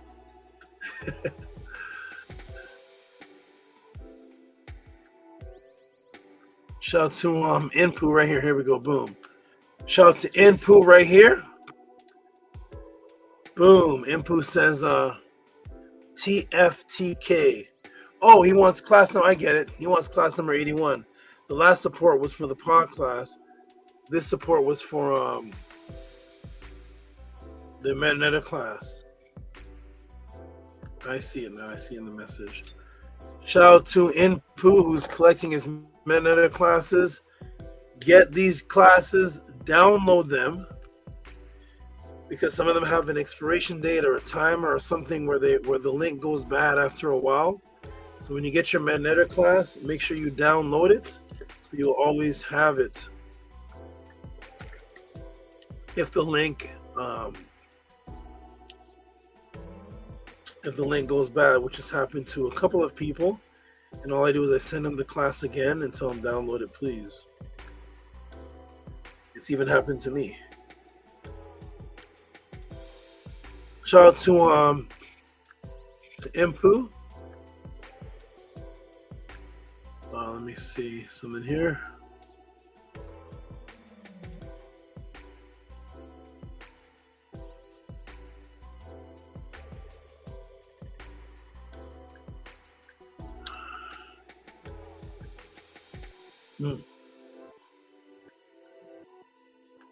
All right, let me go ahead and read this on the screen. He says, thank you for the knowledge.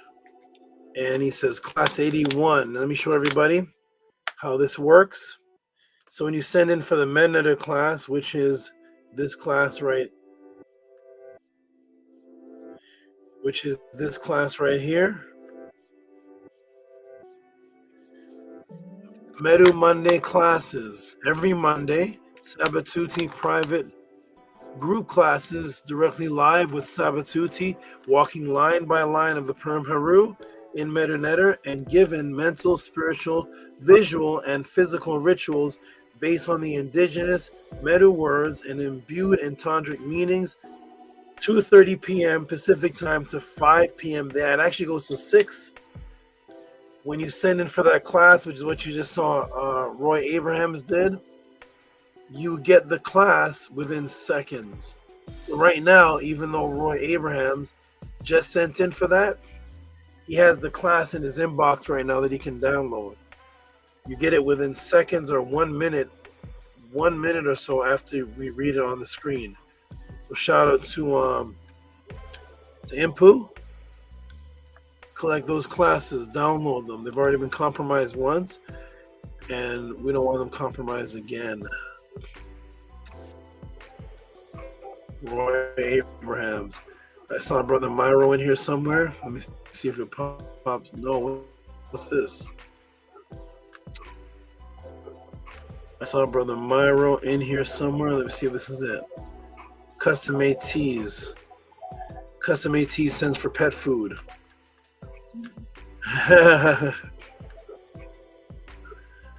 Custom made teas sends in for pet food. That is interesting. I just received pet food a few minutes ago. Definitely pet food support is needed. I have 50 animals here, and they eat up. They eat up. Shout out to Custom Made Teas for Pet Food.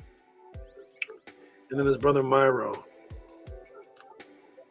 And if there's any supporters or anybody in the House of a 10 that wants to come up on the panel, just write it in the chat if you're a supporter, and I will let you up on the panel. That's how I'm going to do it from now on, I think. Pet food for Saba, $6.66. Pet food, Saba. Tua for all you do. Tua Ishin. That's a beautiful word made up by, what was his name? S.O.? I forgot his name, man. S.O. And then said again by Stranger. Tua for all you do. Tua Ishin. Pet food, Saba. Tua for all you do. Tua Ishin. Oh, here's a new word. Meducation. Minty was supposed to gather all these words. Haven't heard from her. Shout out to Minty. I know she's going through a lot and may get someone else to do it. To gather all these words so we can put in a House of a 10 words like Tua Ishin, Meducation, Uncle Jasaneb, Ini Kudzani. Shout out to you. I'm Kudzani. And since it's for pet food, I'm going to give you a round of applause. All right, wonderful. I'm going to read this one and come off the screen for just a moment. Which should be Brother Myro. Why is it doing that? The computer is moving slower. Oh my goodness. The computer is moving slower than I click. What? Okay, let me let it. I need a faster something faster or something. Okay, here we go. Shout out to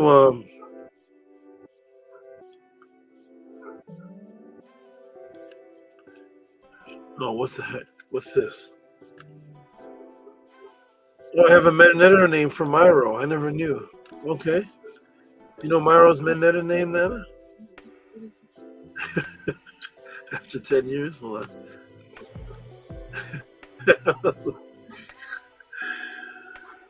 Oh, man. Yes, shout out to Brother Myro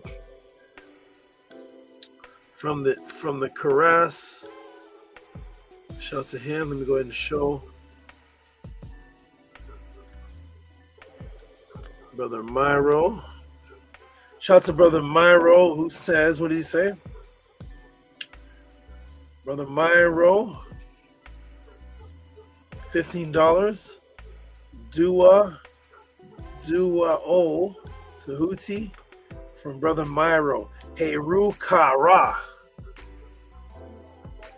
Yeah, it's like there's Mary Kara and Heru Kara now. Right? Yeah. Mary Kara, Heru Kara.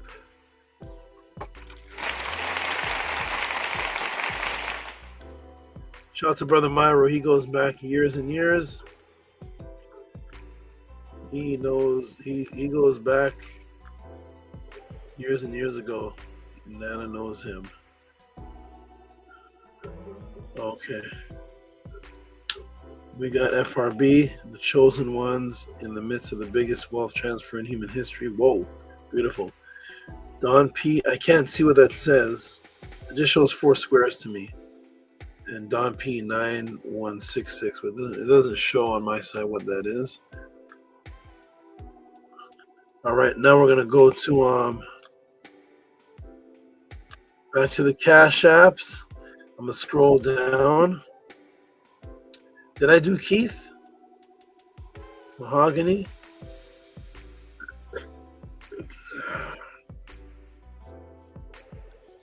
Did I do Keith? Did I do Anpu? Here's Anpu again. Let me see if I did this one yet. I remember doing an Anpu one. Let me check. Shout out to Anpu. Let me see if he's in here. $20, right? I don't see him. I don't see him. Okay, so this is one that I glimpsed but didn't get a chance to put on the screen. All right, shout out to Anpu here. Let me go ahead and put this on the screen. I'm going to come off the screen for just a moment.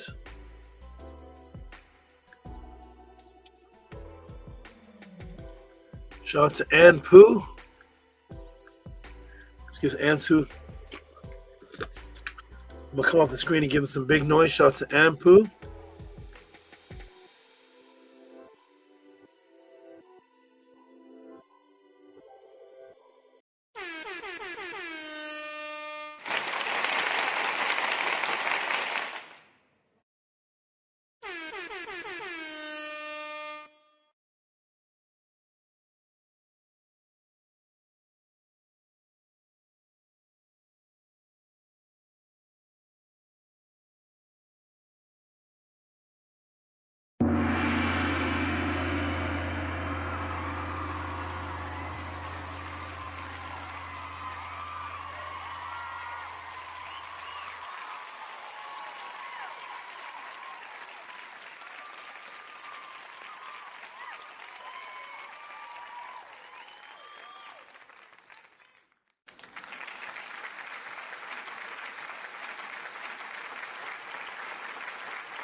Shout out to Anpu.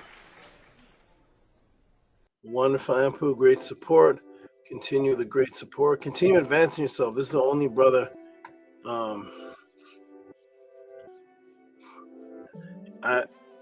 Anpu, I gave everybody a diet program. A lot of brothers in the House of Attend a diet program. Tips on working out and whatnot. This brother here has excelled beyond expectation. Transformation incredible. And it's the same diet program, not the exact same amount of food, but the diet program is not any more strict for anyone that I give it to than anyone else. So shout out to Anpu because he definitely took that diet program, workout tips, whatever else I may have gave him. It's been some years ago now, and he transformed his body. It's even better than the one up there. I want to put the new one up. I gotta ask him. Shout out to Chosen One. Where's Chosen One from again? I think Sunnetter or from 363. He said I changed his frequency or it changes. Something changed when you heard me. shout out to Chosen One. I changed something. Something switched. All right, wonderful. Whoa, what's that? It was a little gnat or something. Shout out to Robert E. Williams, Grasshopper, Keith, Mahogany, Anpu, Anthony Drain. I see Anthony Drain. Let me see if I have Keith though. I'm sure I mentioned Keith. I don't know if I read this. Let me check and verify. Shout out to good brother Keith Balak. Let me see if he's in here. If not, I'm going to read him out. Let's see. It's $11. I have an $11 from a Keith. $11, $11. No. Okay, so I saw it and didn't get a chance to read it yet. So shout out to Keith Balak. We're going to read that right now. Shout out to the good brother Keith who's been supporting. He's brand new and he's been supporting every day since he's arrived. Annie, I know he wants to get a one-on-one with me. We're working that out. Keith Bullock, peace and love. Keith Bullock says peace, love, joy, balance, heart. Keith Bullock says peace, love, joy, balance, and harmony. 1111 TT numbers. Robert Williams says peace to the house of Atun Aut. Let's keep it going. 100% Min Ma'at with the Ka hands. Shout out to you, Keith. Any new person always gets a definite round of applause.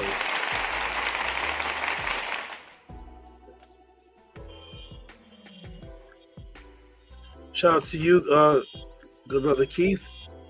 And I think I have 2 more to read from the Cash Apps. Let me see. Let me check and see.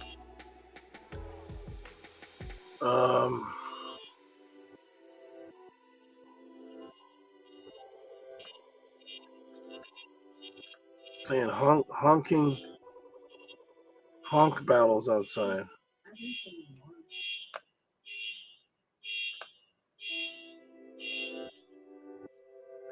All right, I see Anthony Drain Zeptepi Slim, who's everywhere mentioning me. Anywhere, any panel. He isn't on the panel, I don't think. Any chat, Zeptepi Slim.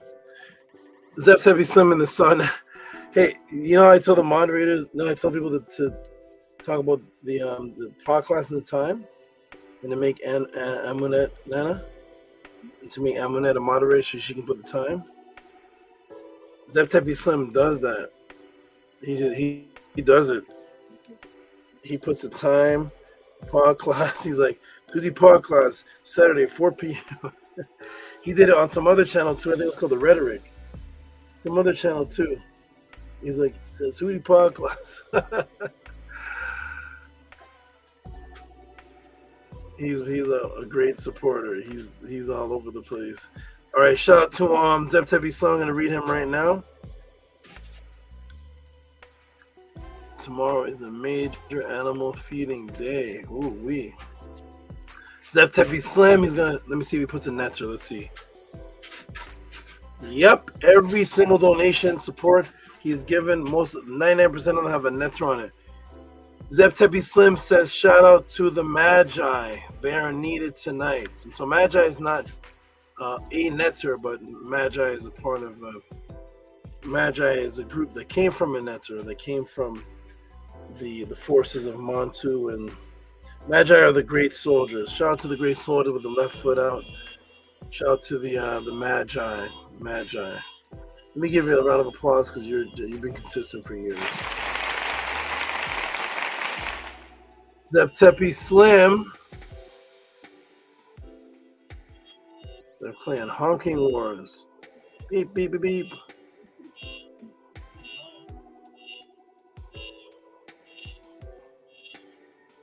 All right, we got Amun and Amunet got their seats to the Medu class. It should be Amun, Amunet. Who else is Lisa? Harass if she can make it. The Medu seats. Shout out to VRI wherever he is. I like when VRI comes to the Medu class. He matches the Medu class. His frequency matches the Medu class. Like they're made for him. All right, shout out to Amunet who got seats of the Medu class, seats and recording.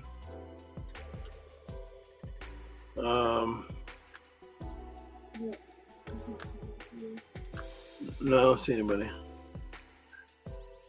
Shout out to the Medu. Shout out to Amunet who got seats and recording. Let me go ahead and show them. They're at almost every single Medu class.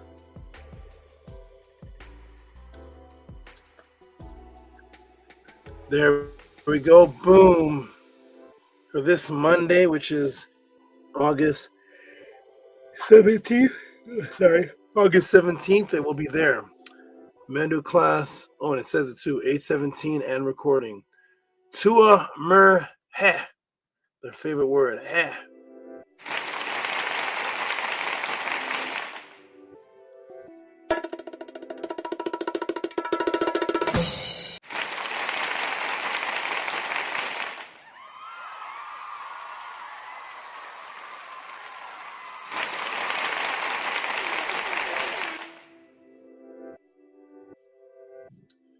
Shout out to Amon and Amonette for their consistency.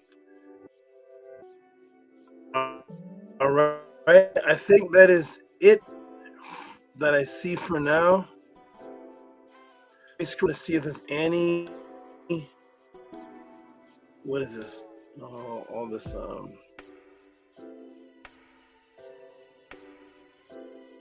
this fake advertisement. Get this out of here. Okay. I see Deb. I see I don't know what this is. A lot of spam stuff. Let me see if there's any supports I've missed. Michael Haynes. What's this from?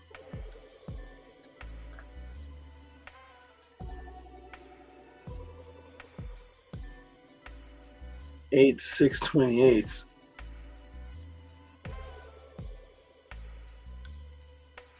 A bill came. $6. All right, let me. Oh, okay, TT. I'll talk to you about that later. I see the message. That's from days ago too.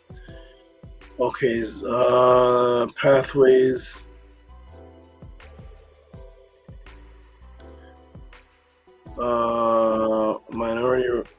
Minority report thought crimes. No, that's maybe another class.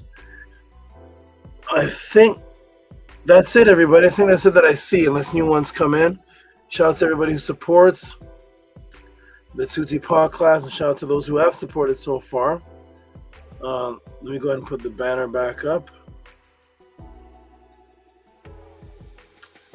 Peace and love to everybody. That was wonderful. I was about to say, where's I Am Kudzani?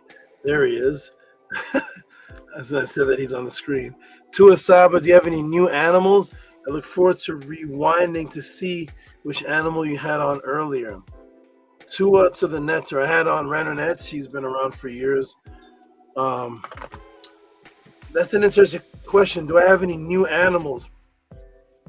You know, I don't know what's new for you. I don't know. So I have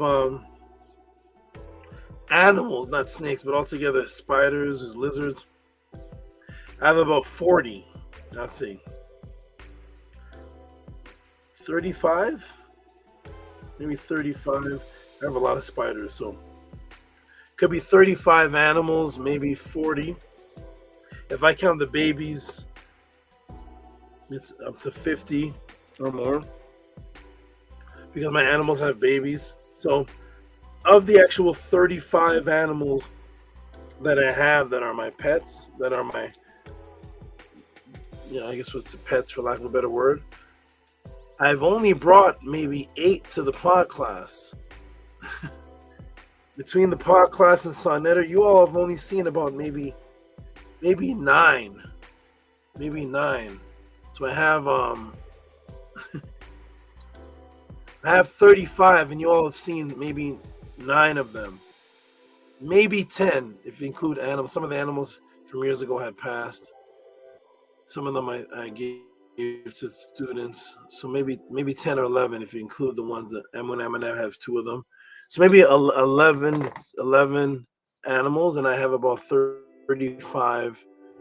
So they're not new, but they would be new to you because you've never seen them before. So I have little lizards from Kemet, imported from Kemet, that are little like my hand, and they're longer than half my body because they've been raising up for years. I have animals here before the pod class even began, so they would be new to you.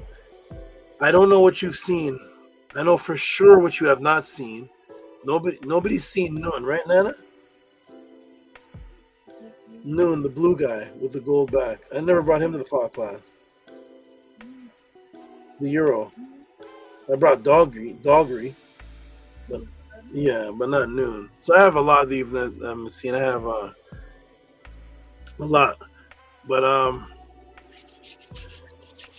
shout out to you for appreciating and liking the animals. And maybe next week I'll bring out one for sure that I know you haven't seen, because I have over 20 of them that's never come to the pod class. Shout out to I'm Kazani. I think last time you had babies. Yeah, I'm rendering that I had today. Had 13 babies, eggs that should be born by the end of this month. Shout out to the beautiful animals. I'm gonna let you know we're on our way home from work. Shout out to Amon and Amonette. Let me check and see if there's any more supports given. We've seen Sobek, who wasn't a snake. Yes, I don't even have that Sobek anymore. That Sobek went to someone that went to someone else that I know, and now I have that Sobek that you all saw. I have a version of that Sobek that's white. Bijan Farrow would love that. The same Sobek, but he's white and he's 4 times the size of that. He hasn't been to the pod class. Then I calls him Kim. Of course, spiders. I have a lizard that's exactly my height, and I'm 6'4". So I got a Komodo dragon looking creature that's 6'4". So all type of creatures I have here. Shout out to everybody. Let me refresh the page, see if there's any more supports given. If not, we go ahead and close out the pod class, everybody. Unless I am Kudzani is going to jump on the panel. I am Kudzani jumping on the panel tonight. All right, I'm going to refresh the page to see if there's any more supports from the great people that want to keep this moving.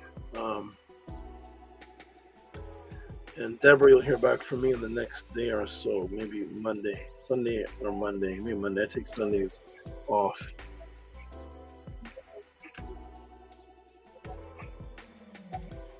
Yeah. Okay. Okay. That's it. I'm moving a little strain on the screen. Okay, everyone. So it looks like that will conclude the pod class for today. Hey, this is the first pod class where it's only been me, not one person on the panel, but it ran very smoothly.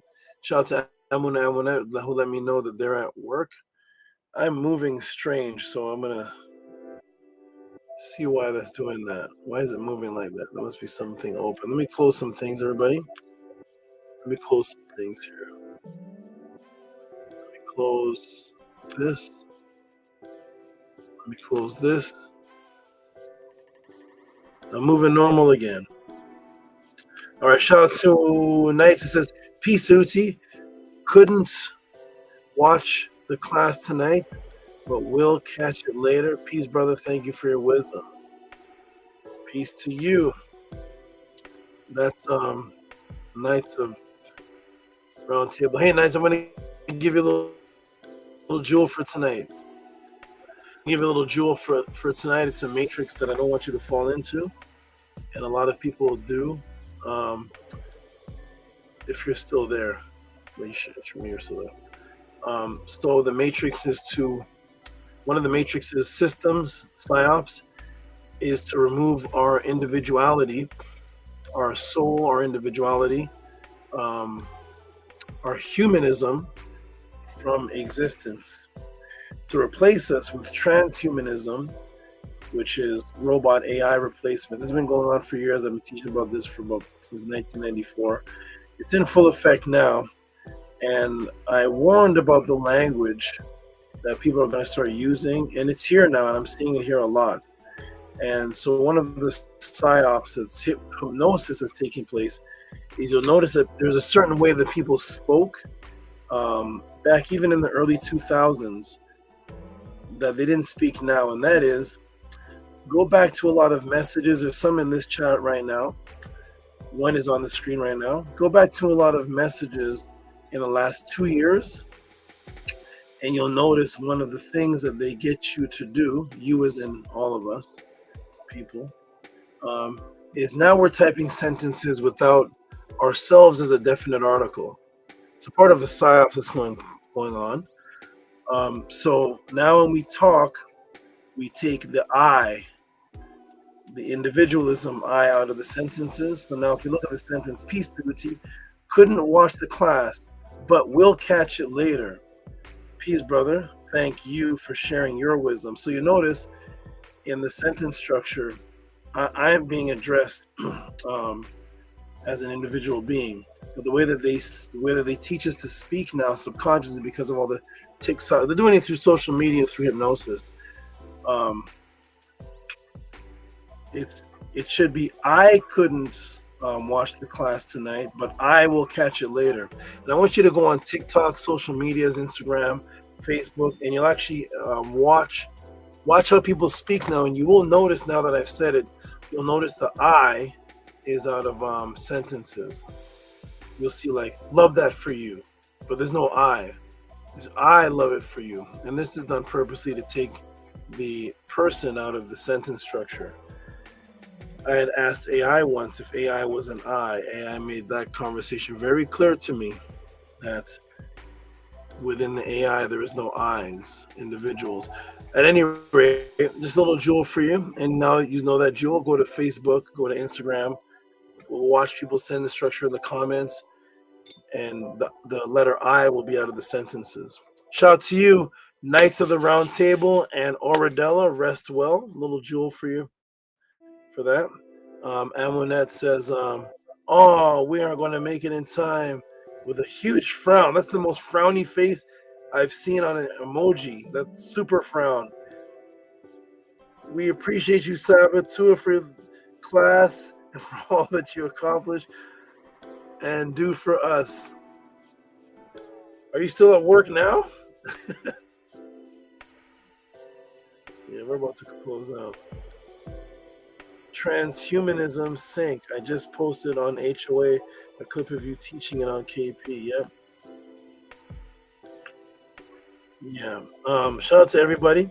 So everybody look out for that. This is Jewel for everybody. Look out for the way that we speak now, and notice that in a lot of the conversations and the way that we speak, we don't put I in it anymore.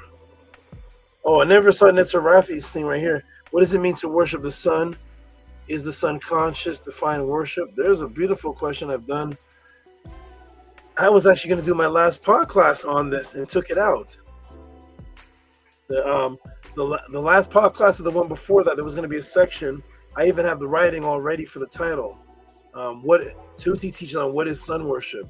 Rafi's probably not even there anymore, but I was going to teach on this 2 pod classes ago, and I took that out of the class. So send that in. That would be a beautiful question.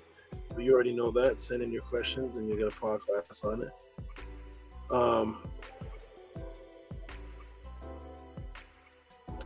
Yeah, here's another example. See, yeah, just no. I have to scroll up and see, but you'll see it in the 8th. You'll see it. Peace and blessings, Deborah. I'm glad you enjoyed the class. Send me that now that I know you're right there listening. Send me that email. Elaborate a little bit on yourself, your past, your current consciousness and interests, and I'll look through it, correspond with you, and I'll see where to start you as far as books or maybe live private classes that are pre-recorded that aren't out here for the public. I'll decide. Peace to you, Deborah. Deborah X3R. All right, everyone. Peace and love to you, Amun and Amunet, and everyone. I don't see any new supports, so we're going to go ahead and close out the wonderful class. I'm going to let the snake rest. I'll let the snake rest. She's in the back resting. And I'm going to close out this beautiful class.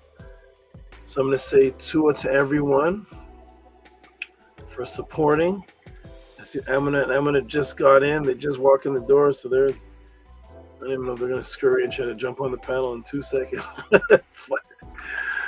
But shout out to everyone. Peace and love to everyone who watched the Tehuti Pod class. For those who watched this class, let me put it back on the screen here. Tehuti, for the first time in history, August 15th, 2026, reveals the Vesica Pisces square root 3 Kemetic math in something his student recorded when he went to Kemet. Tehuti reveals the true immortal meaning of the word Sutin in Kemet for the first time. The square root of 3 in the Bible taken from Kemet. Tehuti's student brings images back from Kemet for Tehuti to teach on live the secret mathematical code of engineers and quantum math hidden in the Egyptian Museum, the out-of-body falcon, and the Kemetic hypotenuse duality.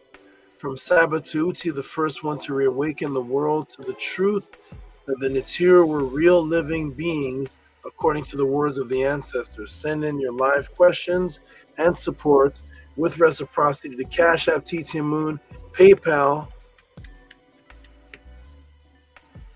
Send in your live questions with reciprocity and support. Send in your live questions and support with reciprocity to Cash App, TT Moon, or PayPal and Rocky SV, or like Anpu did, both. Wonderful, everybody. This is a beautiful class. Shout out to Amun and Amunet. You got in just as I'm closing. I see we got home. So I'm going to go ahead and close it out. Peace and love to everyone that came to the wonderful pod class. And Amunet, you're probably washing up, or I'm not sure what you're doing. If you want to, I'll put the link in the room, but we're about to just do the affirmation and close out.